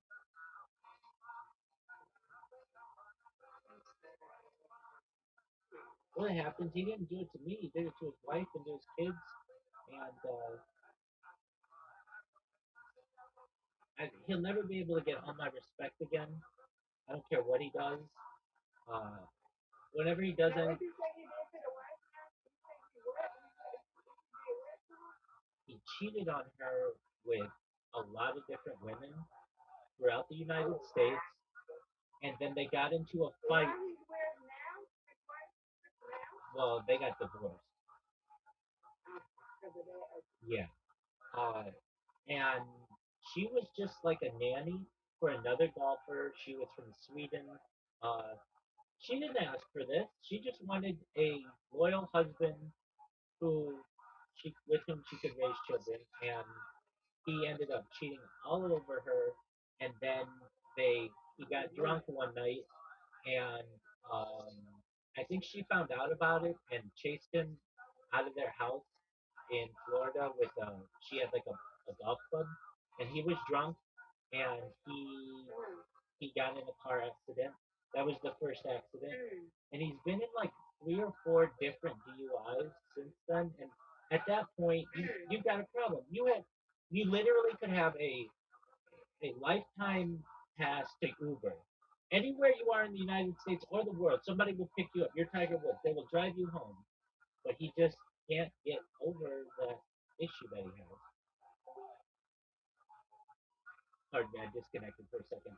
He just can't get over that issue that he has. And for that reason, if anybody ever wants to say who's the best athlete of all time, uh, I mean, there's an argument to be made for golf, but there's an argument to be made that he's not the best of all time too.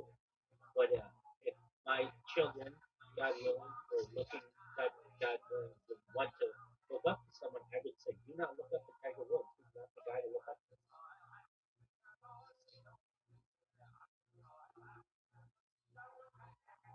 And this is from someone who I used to look up to. So, I don't know. I would have felt totally different about the situation if he had just gotten a divorce and then go run around all you want. You enjoy every single cocktail waitress you can find, and every single hostess you can find, and every single waitress you can find. Knock yourself out. But if you are married and your wife is not okay with that, that's pretty scum. And frankly, it's kind of scummy of the women too. It takes two to tango, and they know that he's married. Word, you know.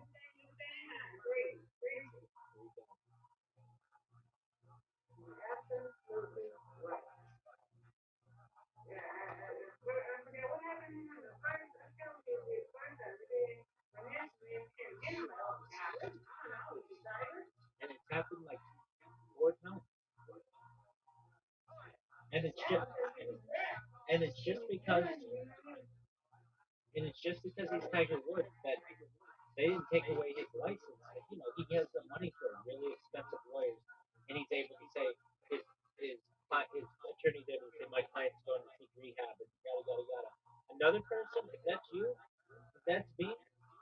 in jail for a long period of time, and we're losing it all. But he's able to get away with this stuff because of who he is and his influence. And it's just, to me, it is a sad state of affairs. Just, that's how I feel. And there's this saying, athletes aren't necessarily role models, and that's true. I don't know who the role models are in society, but generally they're not athletes. Even the ones who are squeaky clean. Tiger Woods was squeaky clean before 2008. Absolutely squeaky clean. Or 2009. Absolutely squeaky clean. Couldn't have a better reputation. And it just all went down the hill in one day. And I'm not saying I'm perfect. I'm not saying you're perfect. But all of that could have been avoided. Absolutely right. I agree.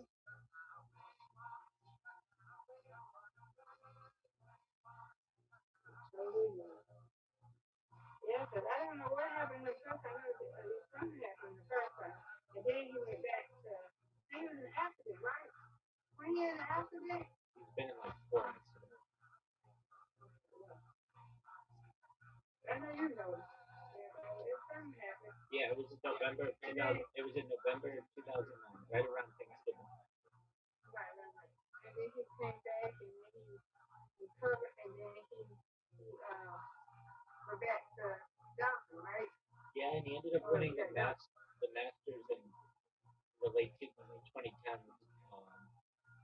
But he ran into issues again with at least four times total, and that's what we know of. Who's to say that he didn't have some hush hush, you know, thing where nobody said anything or whatever? But these were ones where he hit something, or I think he put his vehicle in a ditch or something. Like I don't know exactly, but there's just no excuse for that when he has all this money. He's a billionaire. He literally could pay someone $1 million a year for the rest of his life, never have that really hurt him, and just say all you have to do is drive me around. That's it. Mm-hmm. Okay. That's all he can do. Hey, I don't have that money. I get my time anyway. I get a bus pass, bus token, whatever it takes.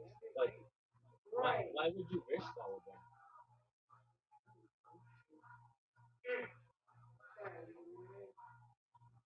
I didn't know all that had happened.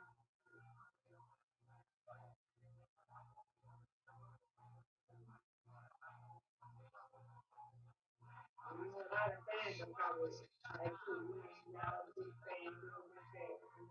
A lot of people are just like you, hurt. You know? Definitely. When I was a kid, he was so big. I mean, he was like Michael Jordan. That's as big as it gets.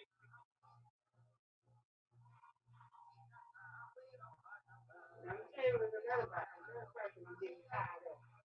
I am getting tired of Ray J. I love Ray J. Yeah, I'm getting tired of it. This Ray J, I don't know what's going on with him. Did you see But him? he needs to get his act together. I don't know. I'm tired of him. Did you did you see? Don't do what he said, but that, he was the only one that ever told me about every, the other day I'm running and I saw him. Or somebody named MV, whatever, was in his block. So I'm trying to say, hey, so I already know. Need some Larry. Or not, going to speak. Someone, they're not going to speak to you. I know. So you just got to say, hey, so he only that. Some said, hey, so he on the other, what is it, quit? Yeah, he on quit and he on this and that. What is he doing out here? Now, these other celebrities, not going to get on the stage. I know where they leave you or you okay, you know, you want to. I know they ain't gonna live. I ain't like it. Yeah, I know baby because it's a kid. Okay, like a kid. But ain't nobody thinking on stage. I don't know who we know. I don't know get on stage. I know Brandy is on there. I know that. Okay, I know Monica ain't gonna be on there. I know that. Chris Brown, I know for a fact.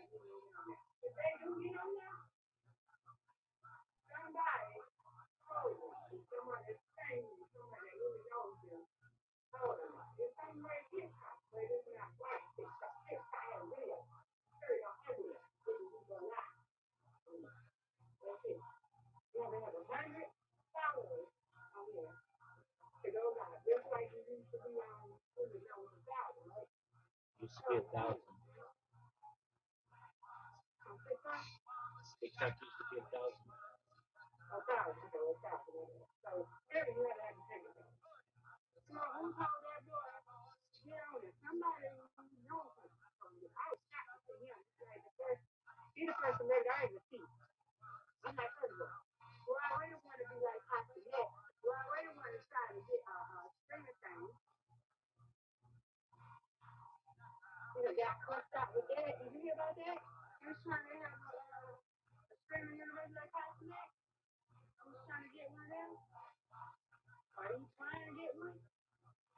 I didn't know. Name of this. Absolutely. Superman now.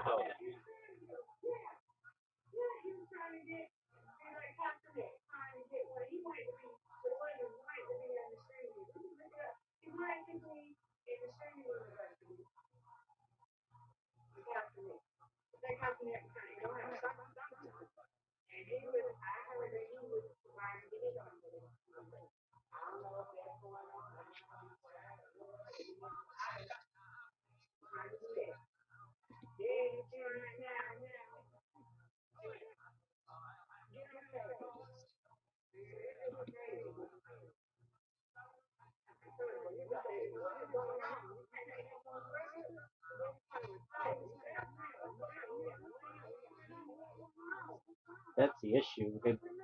They blow through the money. They, I mean, uh, these guys when they make it big, they have to pay for their friend's cell phone bill, their mama's car, mama's house. They got a lot of people they got to take care of, which I understand. Those are the people who help them to get there. But all of that adds up, and they don't invest, and then they end up broke. It's one of the reasons why the NFL requires financial literacy now because they were so sick of their players blowing through millions of dollars of contracts within 2 or 3 years, having to sell their Super Bowl rings and their Heisman trophies and that kind of stuff. They didn't have the money.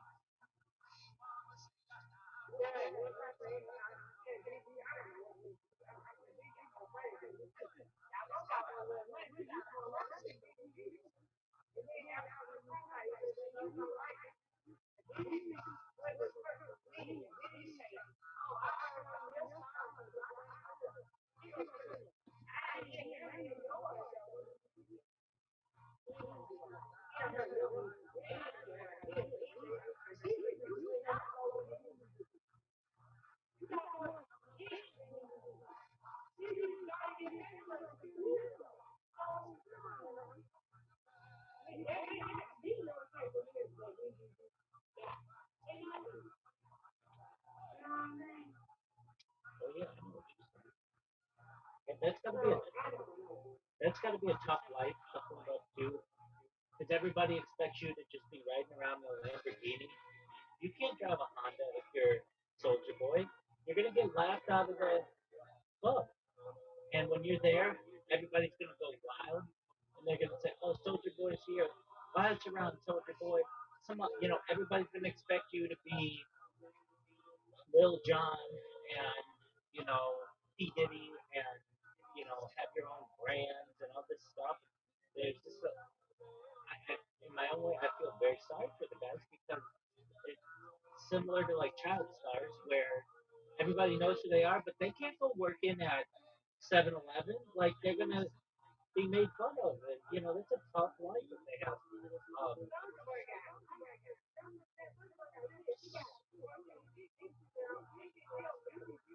Well, well, and then that gets really when you've got multiple partners, multiple baby mamas, multiple children, then those kids, they got you for child support in different states.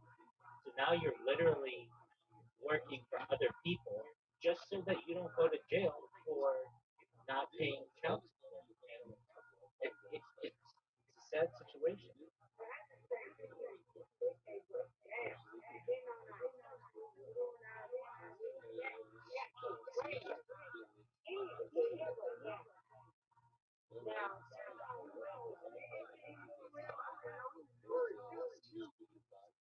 Drewski. I mean, I know who Drewski is. He's a comedian. He's a comedian from Maryland.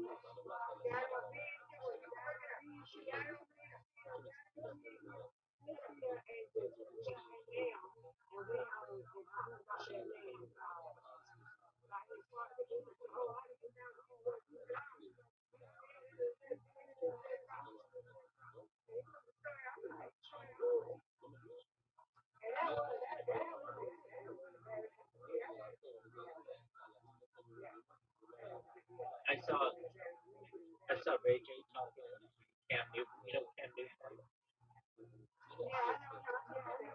Oh, very very cool. So yeah.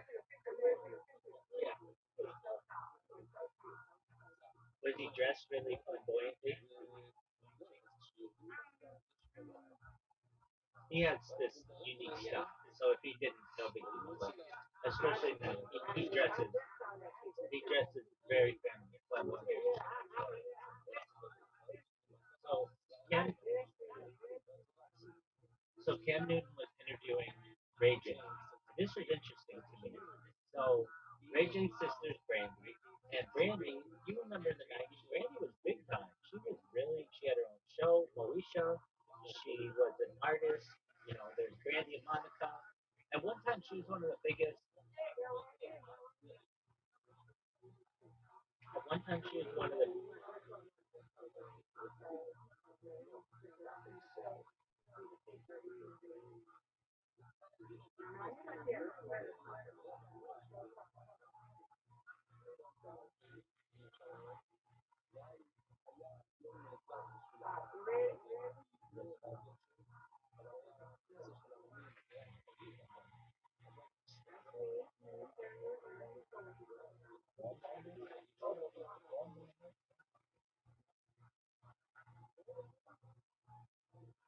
Oh, that's baller, Mr. Flowers.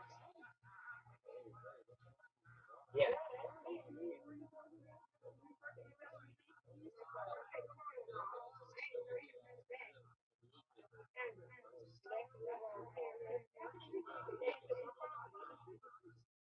Um, yeah, yeah, yeah. So I expect them to have that hat on, which is funny. Anyway, he was wearing that hat with Ray J, and Ray J was on there and was like, okay, so my sister Brandy was really big in the '90s and everything, and she needed a personal assistant, and so the personal assistant who she had was Kim Kardashian and her sisters or whatever.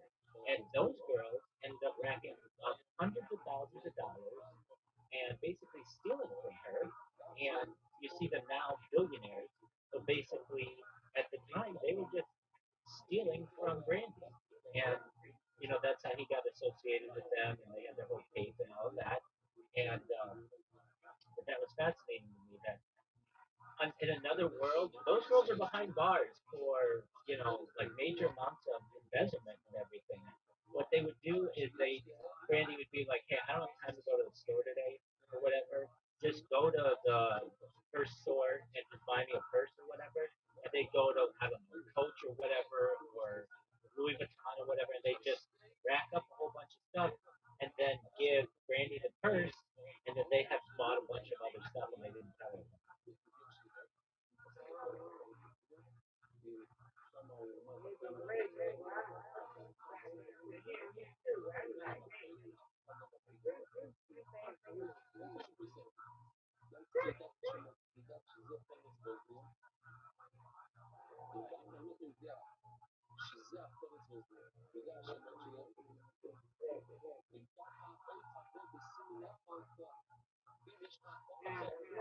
Where's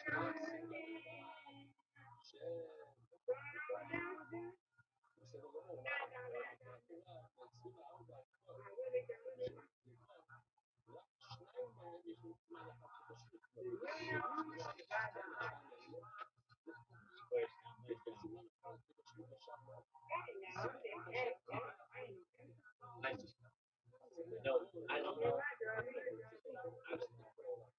do my best to take care of myself.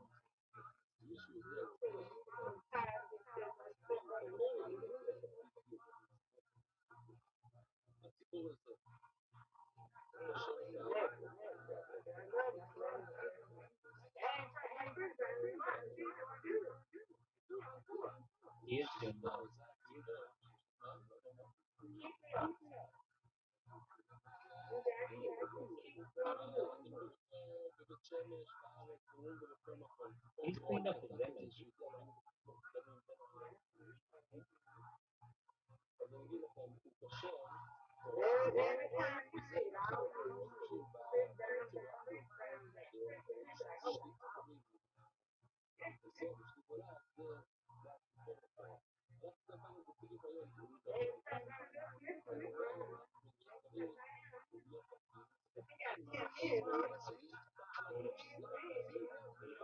About half of that is over. Yeah, but that's another interesting thing. You can't just go up and slap people without getting in trouble with they want. You know that, especially with that many witnesses on camera. So to me, something was up with that.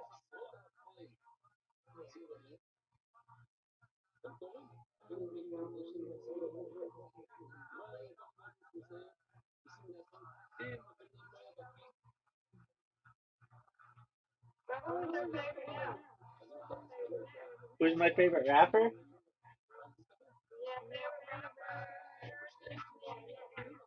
You're gonna hate me for this, but I love Puff Daddy.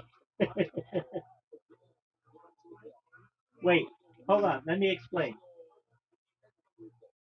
Of course, I don't endorse the hitting of women, and of course, I don't endorse um, any kind of legal activity that hurts someone at a party. Nothing like that. But man, in the early 2000s, Puff Daddy was as big as they come. I loved him. He could really Puff Daddy and the Bad Boy Crew. I used to watch Making the Band. If you remember, he did Making the Band. I was all into that, um, and then I also love Kanye West and I love Jay Z. Those are like of the hip hop world. Um, those are three of my favorites. I'm sure there are others, certainly, like more recent ones. I'm sure, but like I and all three of those guys got in trouble. Everybody, I love Snoop. Snoop got into trouble. But whenever everybody bashes on Puff Daddy, and when somebody bashes on somebody, I have a big heart. I want to be like, okay, well everybody hates him now. I like him, and I'm gonna look through all the allegations and be like, he. If you ever watched like VH1 or MTV back in the early 2000s or BET, they were talking about it like openly, like yeah, the white party in the Hamptons and all this stuff goes down, and it was like openly talked about. So I was like, oh, you all were cool with it 20 years ago, but now you're not cool with it. And then it's like he went to jail for what? Like trafficking of like it was what like pimping. Literally, Jay Z had the song "Big Pimpin'." Like that. That's he's telling you like this is what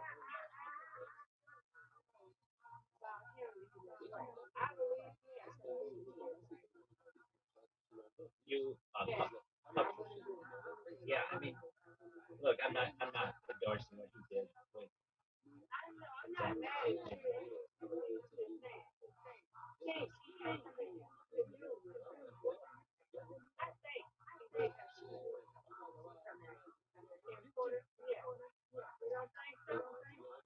I mean, were they adults at the time? I think so, right?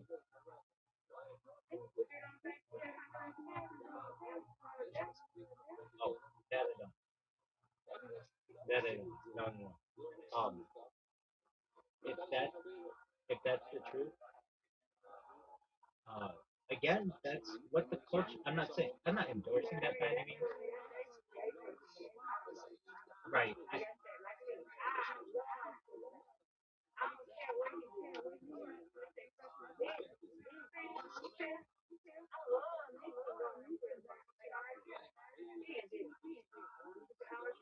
Yeah, dude. I do too. You, no, no. There's a saying you've got to be able to separate the art from the artist, and I can do so with R. Kelly and Ignition Remix, and World's Greatest, and all of his. I love them too, and with Chris Brown. Chris Brown's one of the best dancers that hip hop's ever seen. He is, had listen, just bang a hit. Do I endorse what he did with Rihanna? No. I don't know exactly what went on, but I don't endorse that. But that doesn't mean I can't like. But that doesn't mean I can't. But absolutely. But that doesn't mean I can't like the music. I do the same thing with Michael Jackson.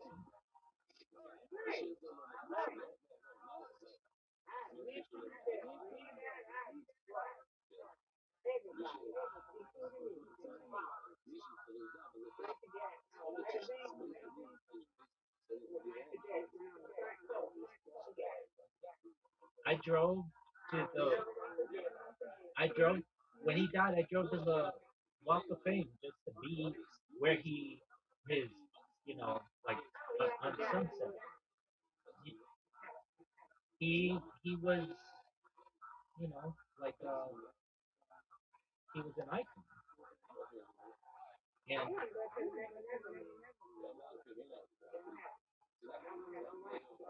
no, and it's pretty far north of Los Angeles, like 2 hours or so. It's in a place I've been like to that area, but to go there, actually go there, there's like a gate, and you're not gonna see anything.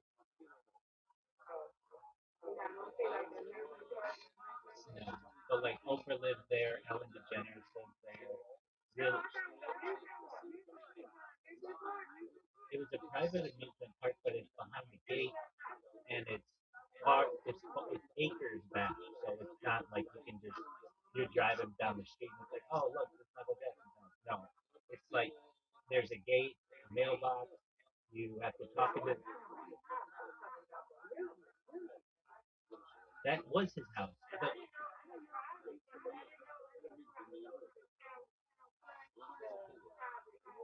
Exactly. The Musicman Park is basically in his backyard. Yeah, exactly. Neverland Ranch, and yeah, it was it was a shock, definitely. I remember where I was. I was watching it it was at another house in Orange County in Fullerton, which is another city, and I was just in shock, just like everybody else. And I kind of was like, no, this isn't true. I was in denial, like he's Michael Jackson. He's gonna pull through this or whatever. And immediately, all of the radio stations started playing his music when they didn't play it before. And I was like, you know what? I gotta get down there. And because there were people at his on the Walk of Fame, like they had like a tribute to him and stuff. And I'm like, I gotta get down there. So I drove down and I was there like all night, basically, just driving down Sunset. And I remember seeing an interview that he did when he got up the bass line for Billie Jean, the and he said he was driving on Sunset when he said the sounds of the street brought that into his head. So I just was listening to that song, blasting it with my windows down in the middle of the summer, and it was eerie. Like everything was like empty. It was almost like everyone was just really sad. And then, of course, they had his funeral and everything. But yeah, it was 2009, summer 2009.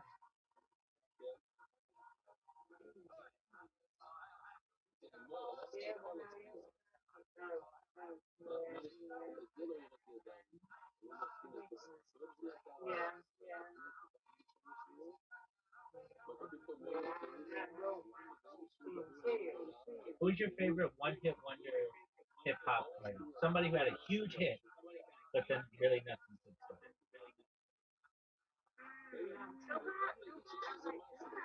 Mr. Aquarius, he's not a one-hit wonder. Mr. Aquarius, he's the heart and soul. Well, he's got a ton of songs. Get 'em up, California Love, ton. Yeah, but he's not a one-hit wonder. One-hit wonder is somebody that just like one song. I'm talking like Cisco, the thong song.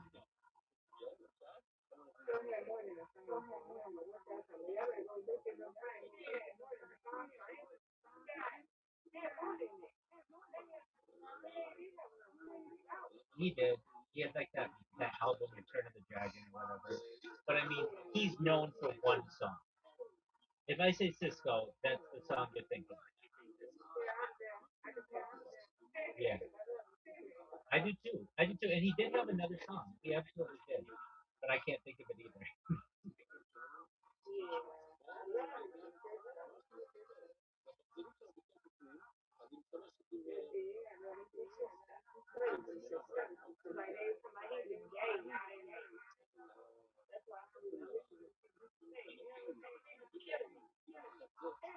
Yeah, he was.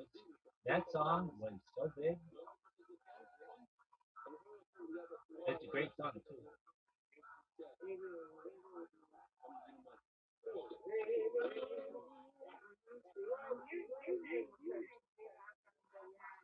Um. Okay, this is a two-hit wonder in my opinion. I mean, he had more songs than this, so I don't want to put him down. But like to make the mainstream, you have Juvenile. So there's Back That Ass Up, but then he also had Slow Motion. That was a big song. Um, I like Juvenile, but he had two. He had, if I know your song, and I'm not like I like hip hop, but I'm not like a super big hip hop head, especially now. But back in the day, a little bit more. You know who I really like, and you like it too, so I don't even want to say it, but it's Ti. I really like Ti. I love Ti. I I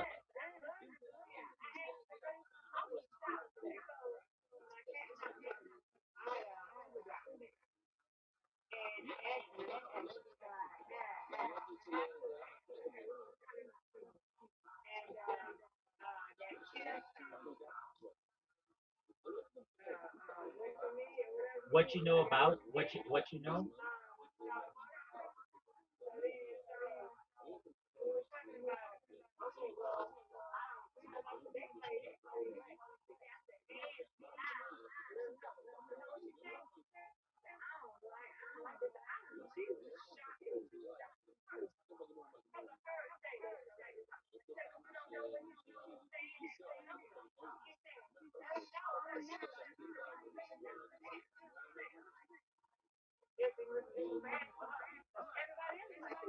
Yeah, they're gonna deport that woman out of the state of Georgia.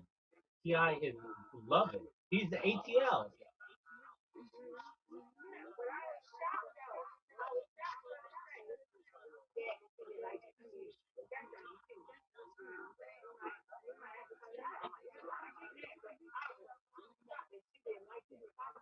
I listen. I listen. I listen to the. I listen to the King albums so much around. I like all of them. Yeah. Even if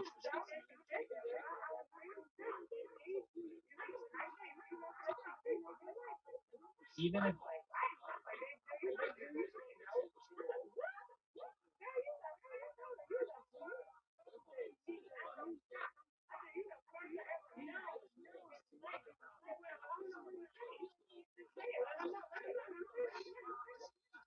he doesn't he doesn't need to say anything else. That's all you need to know.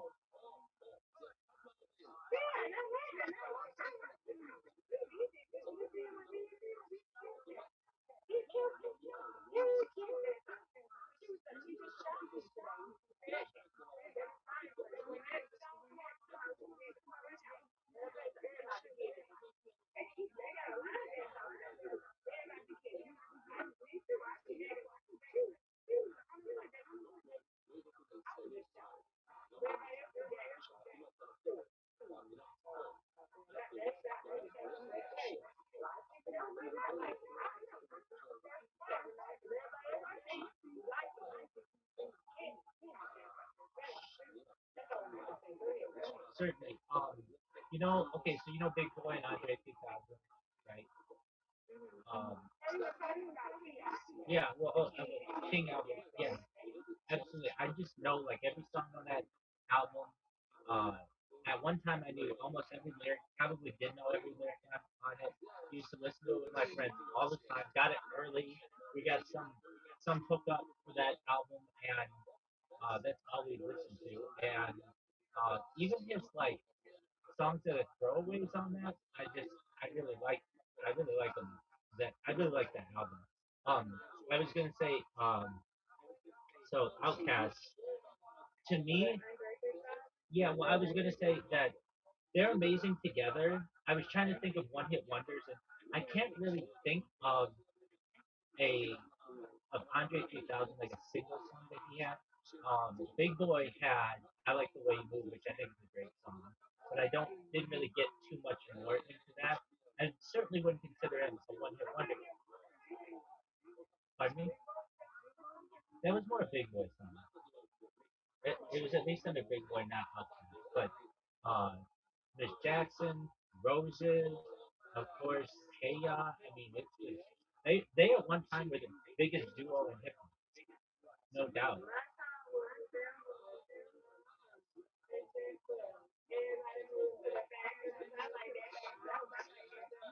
Yeah.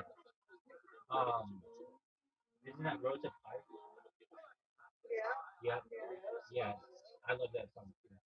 Um, I was thinking, all right, he's not really a one-hit wonder. I don't want to put him in that category. If they ever watch my streams, we know we'll listen to all their other songs. These are just songs that are sticking out in my head.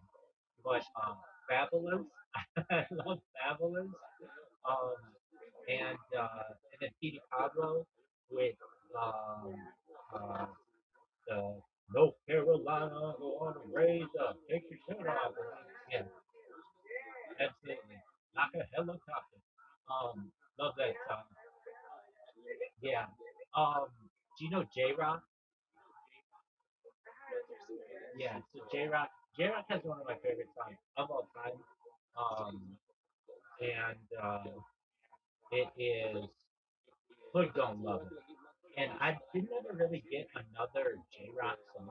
Like, but that song of J Rock is lit. Love that song. But I'm sure he did other stuff, but it just never made it as mainstream as I would have liked. Um, I'm trying to think of like anybody else who I like some female rappers. But they're not. I mean, I guess recently I do. I like Cardi B, if you want to consider that a rapper, or Megan Thee Stallion, or uh, you know, I like Nicki Minaj. I like Nicki Minaj, even though she hasn't done anything too much in the 2000s, the 2020s.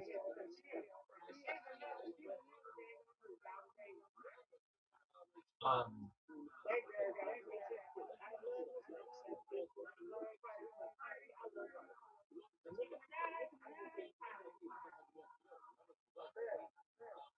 Back in the day, though, like Mary J. Blige, Eve, Lil Kim, love them all. No, no, no. I'm not saying that they are. No, no, no. I transitioned to female rappers. Oh, no, no, no, no, no. None of the, none, none of those people are one hit wonders. None of the female artists are one hit wonders. They're legends. Um, I also really like Maya. Um,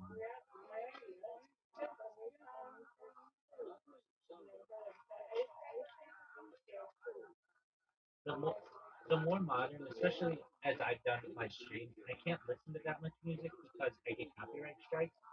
So I don't really get into music as much as Mr. Queers. I have 30 different accounts I can use. Yeah, I live stream.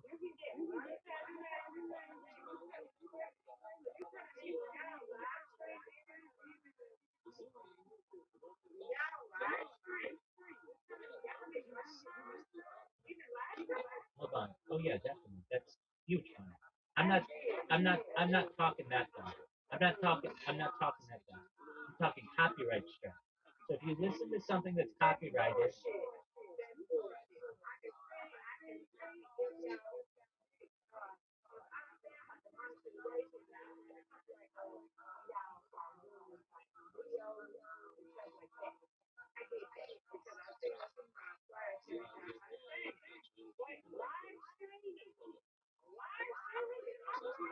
Oh, absolutely, absolutely.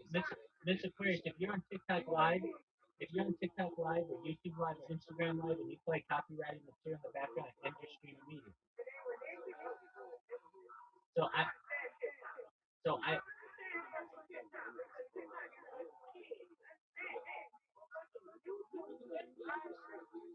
understand. I understand. I think it's stupid because I'm not even,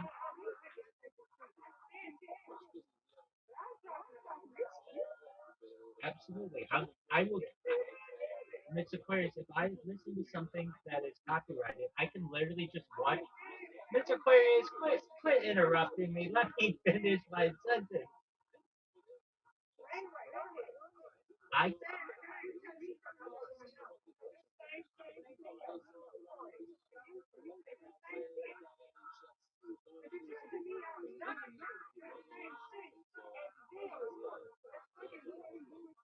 I agree.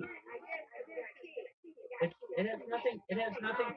Miss Aquarius, it has nothing to do with it. Nothing. Zero. It has to do with. It has to do with making money. Meaning, if you were to play a song on your end right there because it's coming through my speakers and I'm on YouTube, I will get an email within.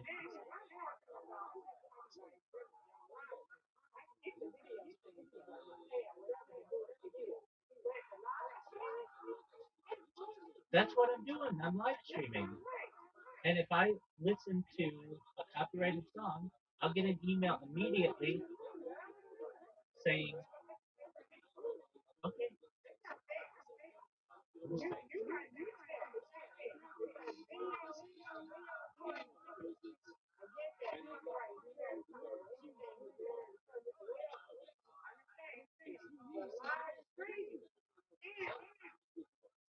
that's right. So what I do is I play multiple songs in the background so that I do my best not to get a copyright strike. But if I play the song close enough to the speaker, it I get an email that says your video has not been published and you've got a copyright strike if it's really bad. If it's like the whole song or something. If it's just if it's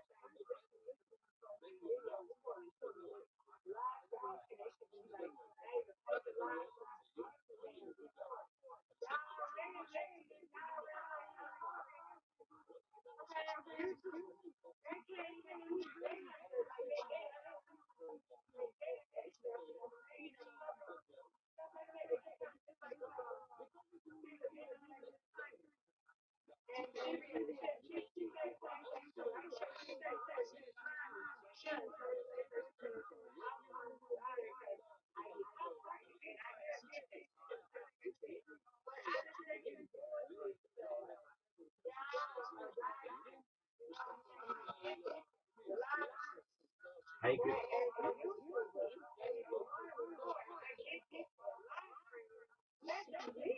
I agree. Brandon got his entire account banned because of it.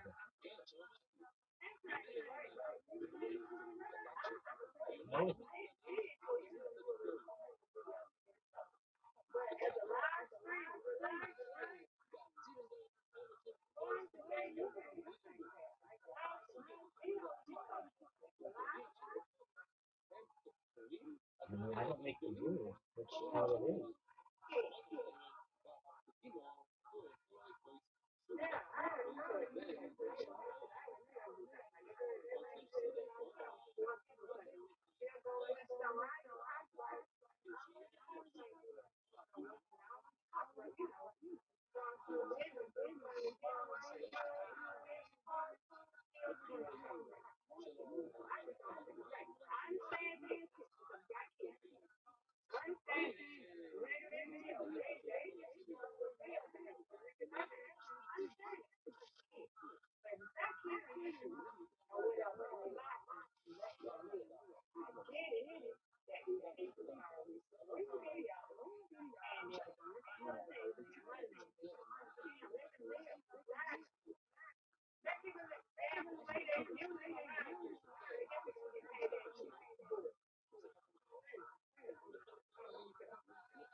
You have to watch it though. What I'm saying to you is that even if you're not playing the music, if it's playing from someone's car and you're just walking by them,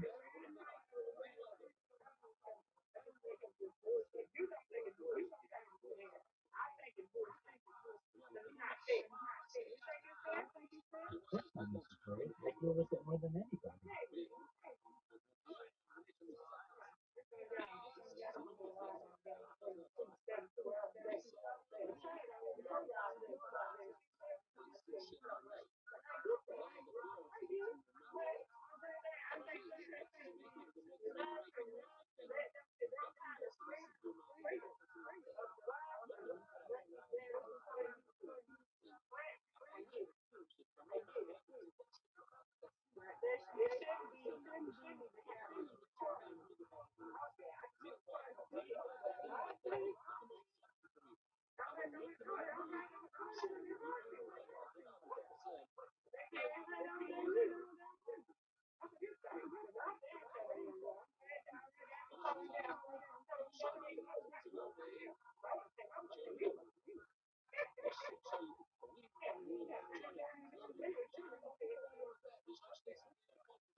Right.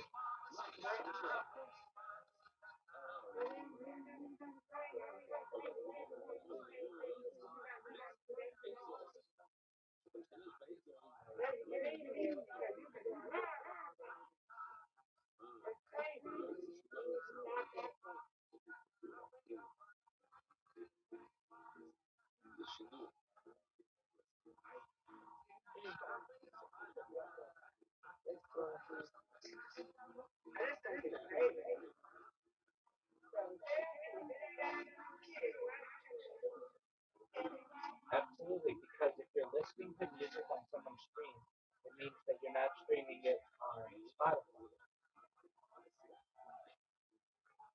They want you to listen to it on Spotify because they get money for it.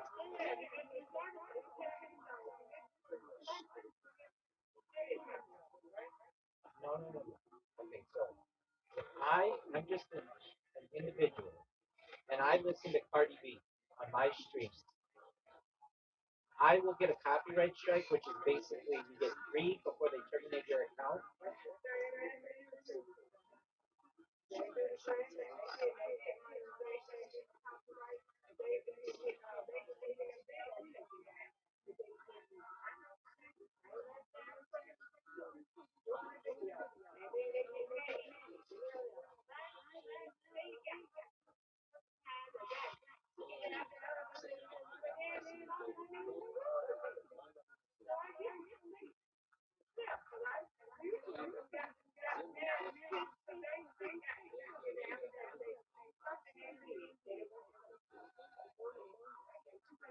And Cardi B doesn't make money on my stream. What she does make money on is someone going to Spotify and listening to her song.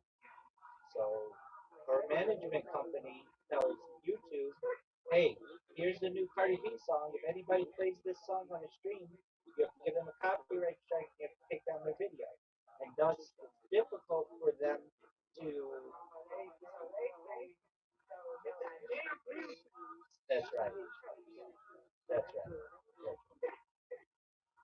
So that pushes people, if they want to hear that new Cardi B song, they have to go to Cardi B's channel where she's got a music video or go to Spotify or something.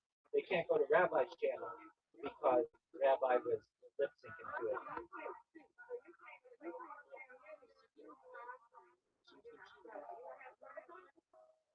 I have Spotify, but I can't play Spotify songs that are copyrighted in the background. No. Miss Aquarius, e- even even people, if Cardi B went live on her YouTube right now and she listened to her, Miss Aquarius, let me finish, please. Please.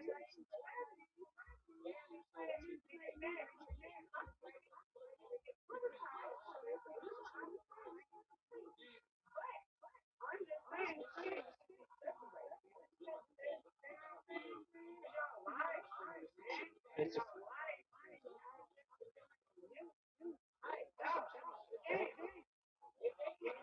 right?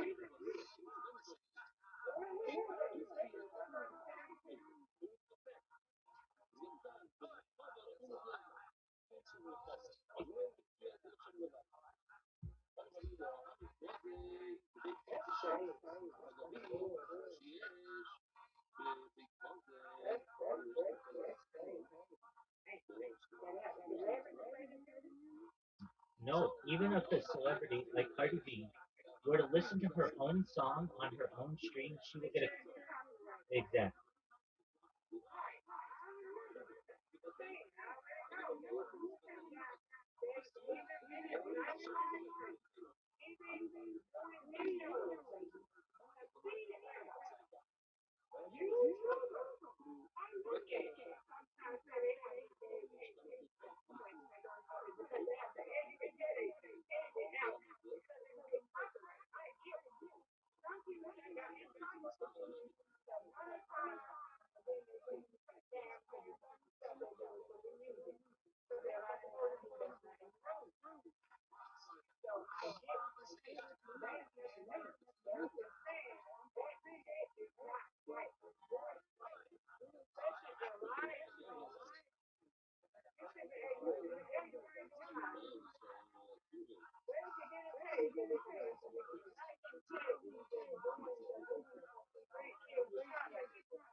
Exactly.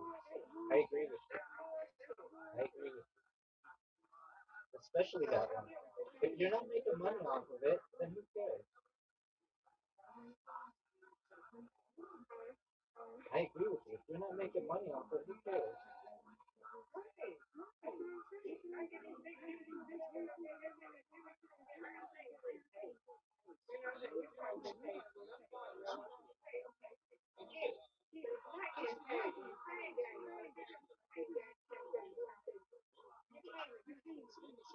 I agree. That's the first.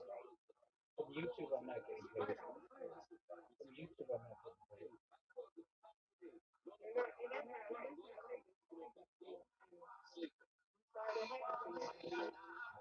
That's the way it is.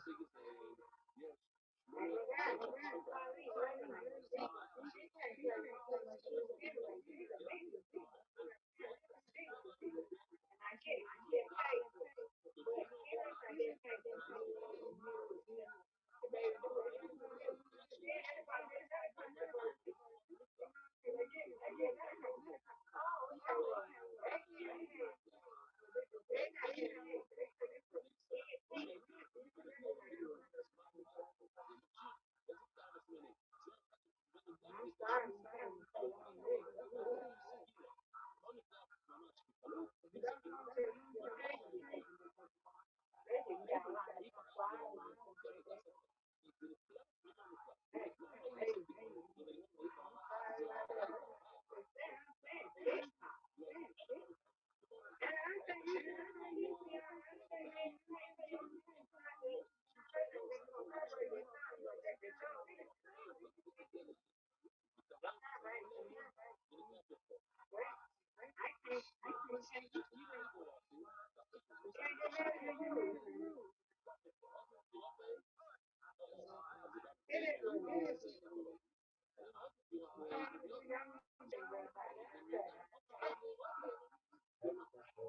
for sure.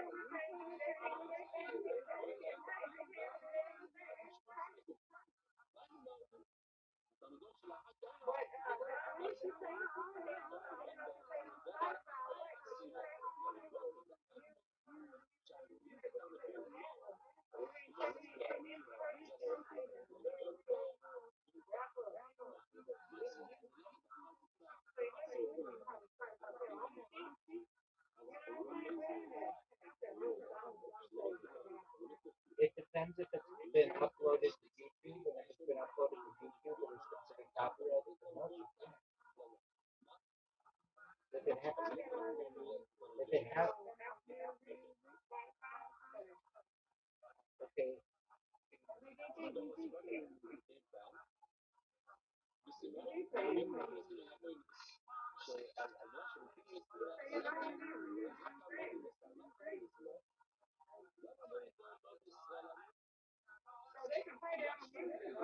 no.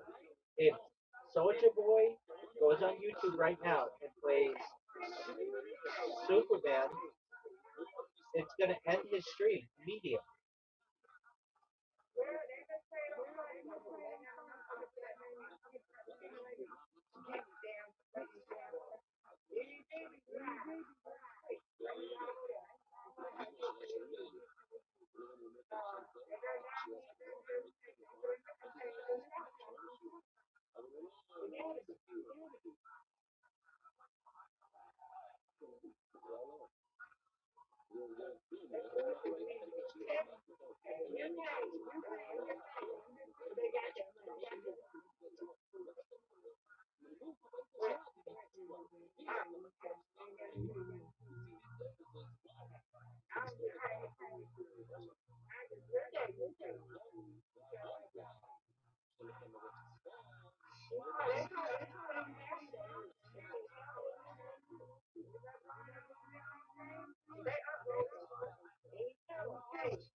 Right, or I have to play with other stuff playing over it, or I have to use that.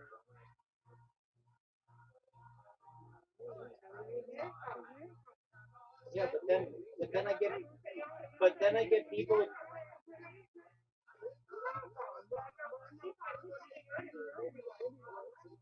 No, it's not really that. If I'm using headphones and you come in, or Tony comes in, or Brandon wants me, or anybody random comes in here, then I can't hear them. So I kind of have to keep an ear out for Discord when people come in. If not, just sitting here with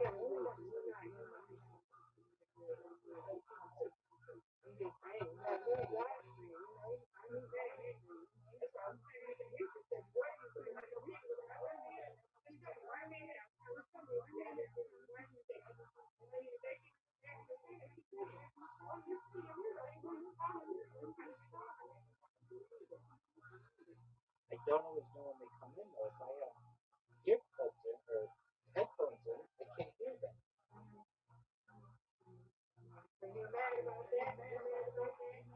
Whistleblowers, I'm not mad about any of it. I recognize that that's the business world. And there's nothing I can really do about it.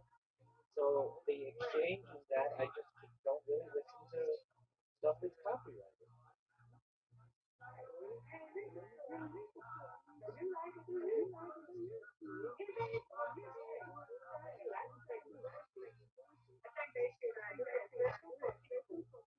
It's okay, but don't say that I get.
That's very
Um, on YouTube you can, on Instagram you can, on TikTok you can,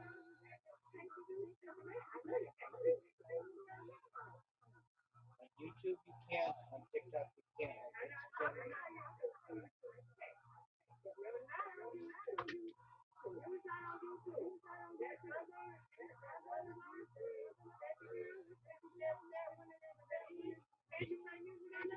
I don't know their rules.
Welcome. How are you?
That's correct. You can't edit an election until it's done and then it's archived. So you can edit it afterward, but not long after.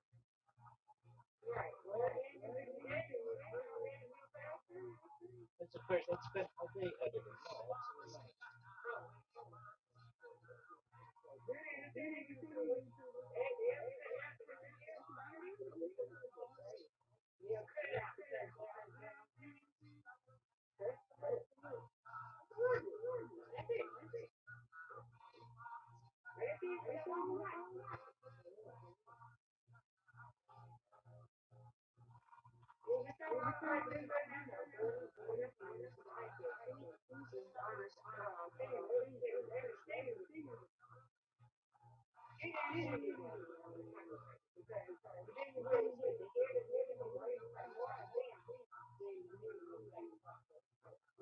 That's right. That's what you have to do. That's correct. That's what you have to do. You have to be louder than the video, but you can still get it. Yes, yes, I do. Yes,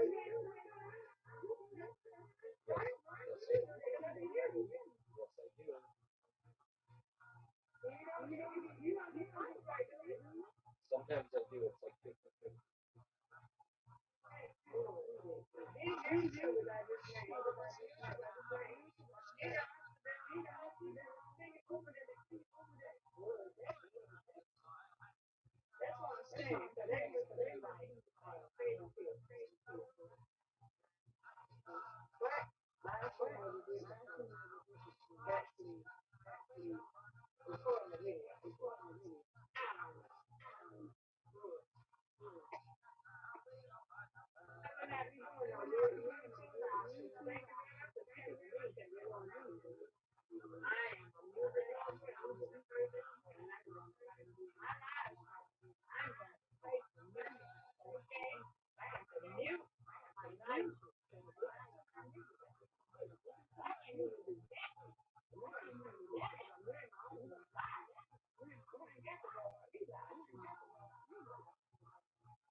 That's correct. But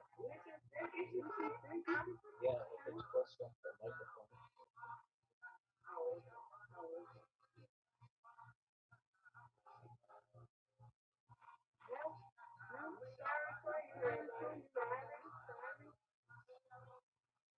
It is what it is. I've been living it for 5 years.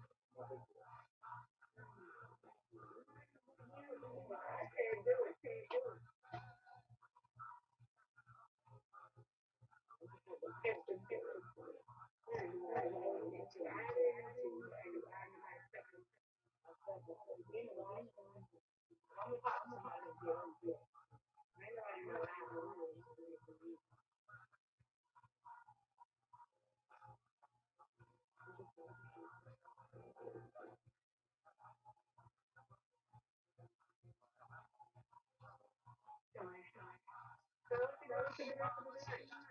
I'm watching it with stuff. But I have, yeah, there is true nothing. But I have to keep it low because I'll get nailed for watching it with milk. So I have it like really close to my face.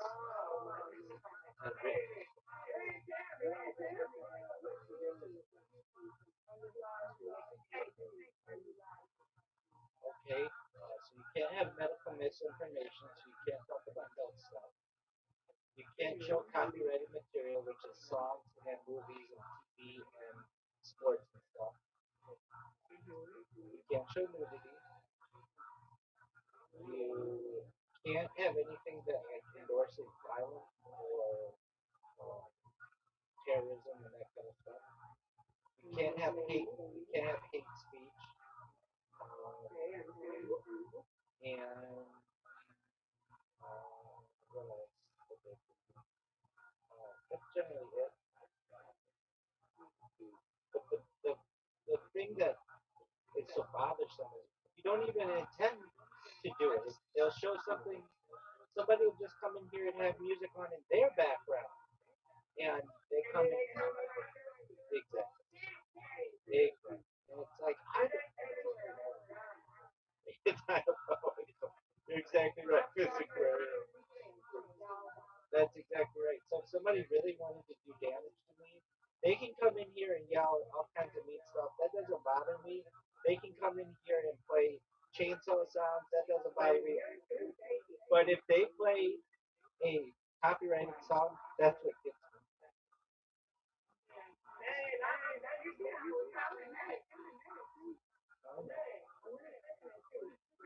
I know. I know. I know. I know.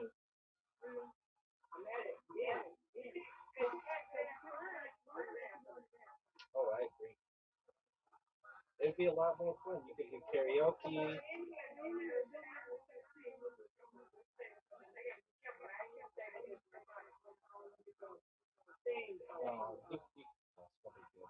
That's probably good. But you're exactly right. You could do karaoke. You could play instruments. You could do movie watches and television watches and game watches. But you can't do a lot of that stuff because you want the audience. Well, not on YouTube, not on Twitch, not on Instagram, not on TikTok, not on. Oh yeah, no, correct. Yeah, yeah. Twitch, you get a little flag at the end of the stream, and it will say this stream is. Yeah. So Kick is one where you can, but wait, hold on. But because they don't have the money for a big AI system, they do have the money. They just don't pay for it. So what they do is they have human moderators that go through people's stuff, and if a bunch of people are watching something that's copyrighted, then they'll take down your stream, and then they'll tell you manually you're not allowed to watch this or have copyrighted music.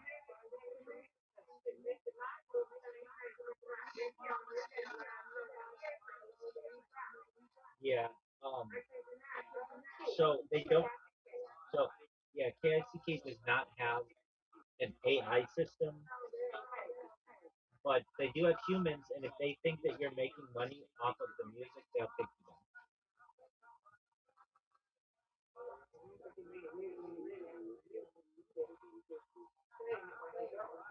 Right. So they consider that to be just like a background thing. But at that point, it's a human doing it, not necessarily AI. With AI, it doesn't discriminate. It'll just say you're playing our song and you're not allowed to do that.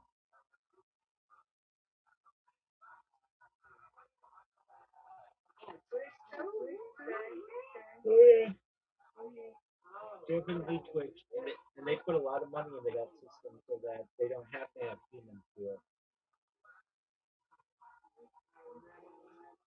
I mean, it's what it is. I understand. I've worked out ways around it. Doesn't stop me. I'm watching the World Cup right now.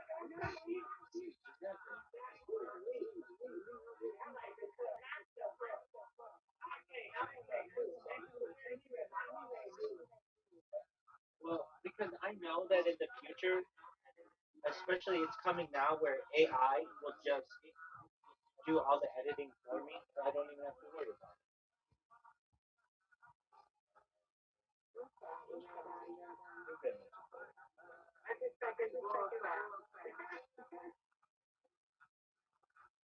No worries.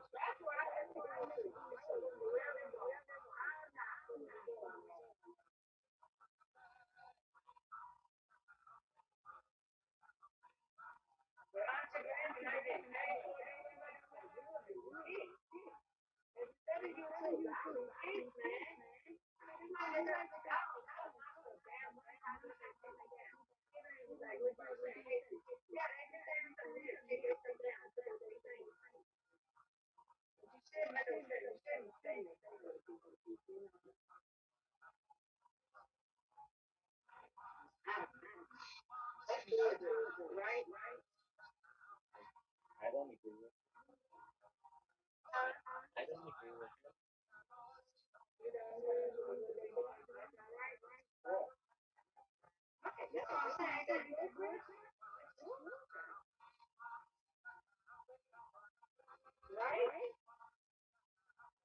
I don't agree with it. It is what it is. God just says whatever and control over it.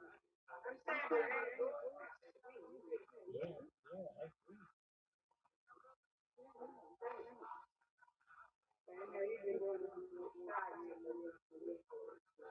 But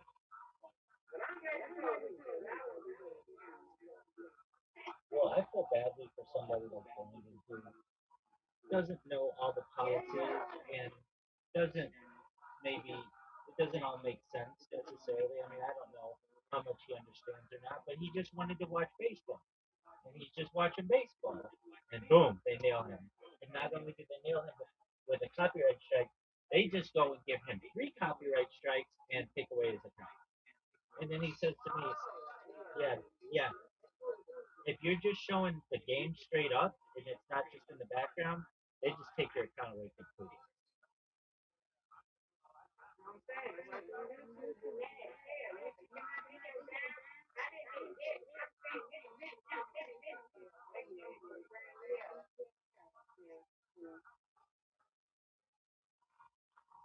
But for some, no, he doesn't, and you know, he wants to, but it's hard for him to. He's a smart person, but there's a lot to keep track of. Okay, so I can't show the copyrighted stuff. I can't have it be heard in the background, and like he lives in a house where sometimes other people in the house have a television on, and even that'll get you mail just in the background. So so what people do is they just have their face showing and they're watching the game and they'll give reaction videos and stuff. But well, generally, if they know how to do it, they have the sound off, and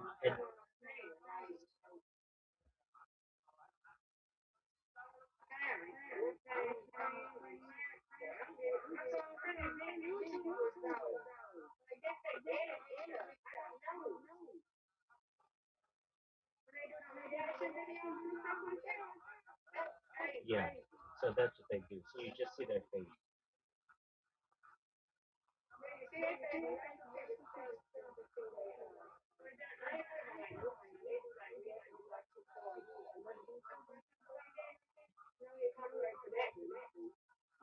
So the law states that you have to make uh, and like it's, the exact wording is something like an honest effort to make a artistic change to it.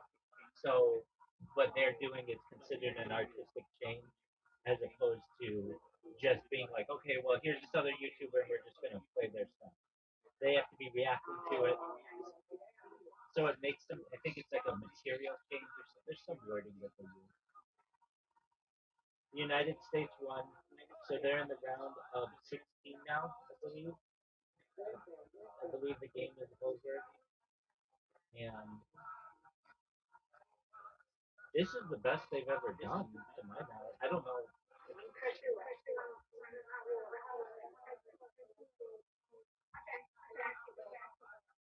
This is the best they've ever done, to my knowledge.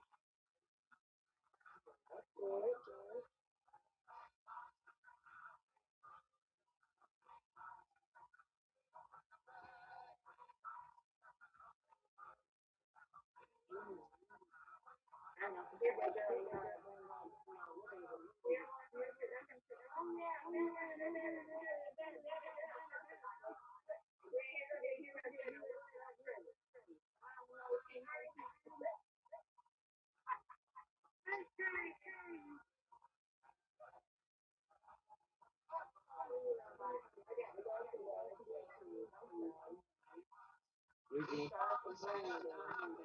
Yeah, I really feel badly for Brandon because I know when he did it, we were just like I helped him through it, and I didn't know what he was showing on his stream. I thought he was just showing himself. I didn't think that he was showing live scores, and they got him.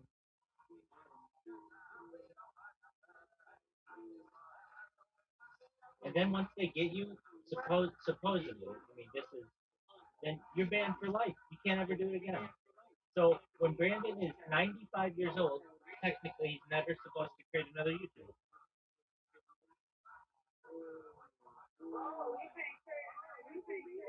That's correct.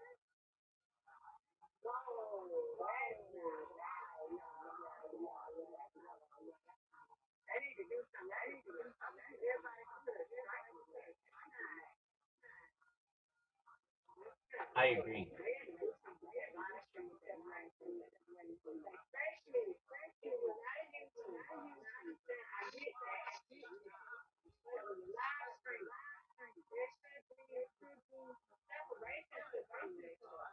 I agree. Mr. Chris, this is how bad it is. You can go in and live stream yourself robbing a bank. The bank, they can find you guilty in a court and send you away for 25 years. 25 years go by, and you're free, but you can't start up a new YouTube account. Meaning,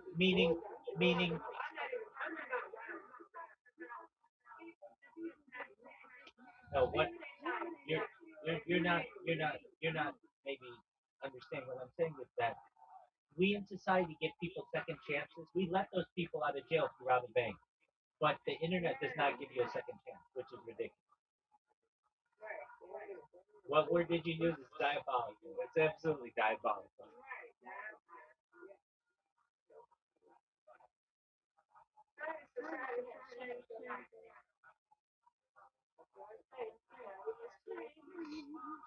Well, and the thing is, if you're a big enough YouTuber, then you have a connection at Google, and if you ever did anything, yeah, and it's unfair. And if you ever did anything wrong, then they'll give you your account.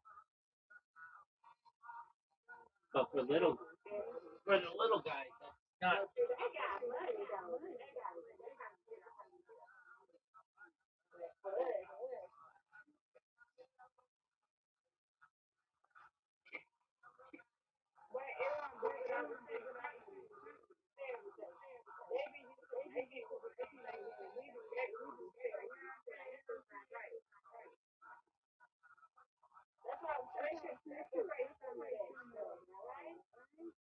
I agree.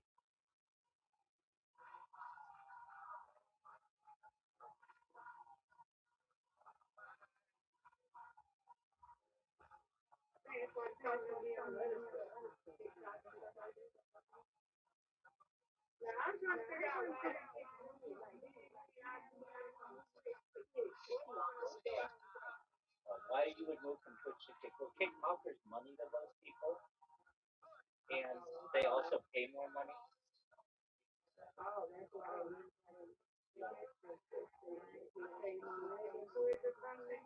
Yeah, so Twitch is the biggest game in town when it comes to live streaming and not saving the live stream. YouTube's the biggest, but then Twitch and Kick is trying to get market share. They're trying to break into that market more. So what they'll do if they see somebody who's popular on there, they will say, "Hey, we'll offer you a contract, but if you're gonna sign the contract, we'll give you let's say $1 million a year. But in exchange for that, you can't stream on Twitch."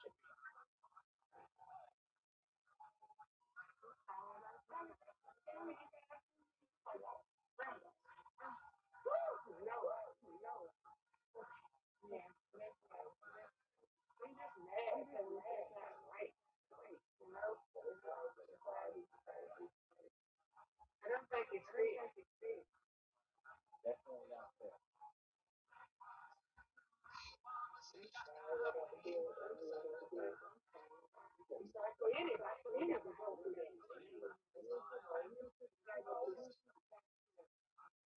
as you said, it is what it is. There's nothing you can do about it.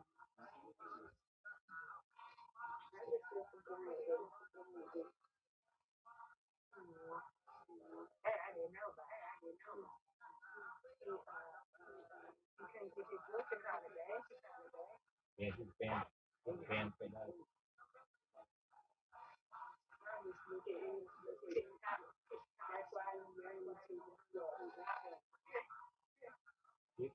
You can even get in trouble for that. If you create a playlist, if you create a playlist that gets banned, then you can lose your account that way too. Meaning you never even streamed. You just created a playlist. If they think your playlist should be banned, then that gets banned.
You do what you need to do.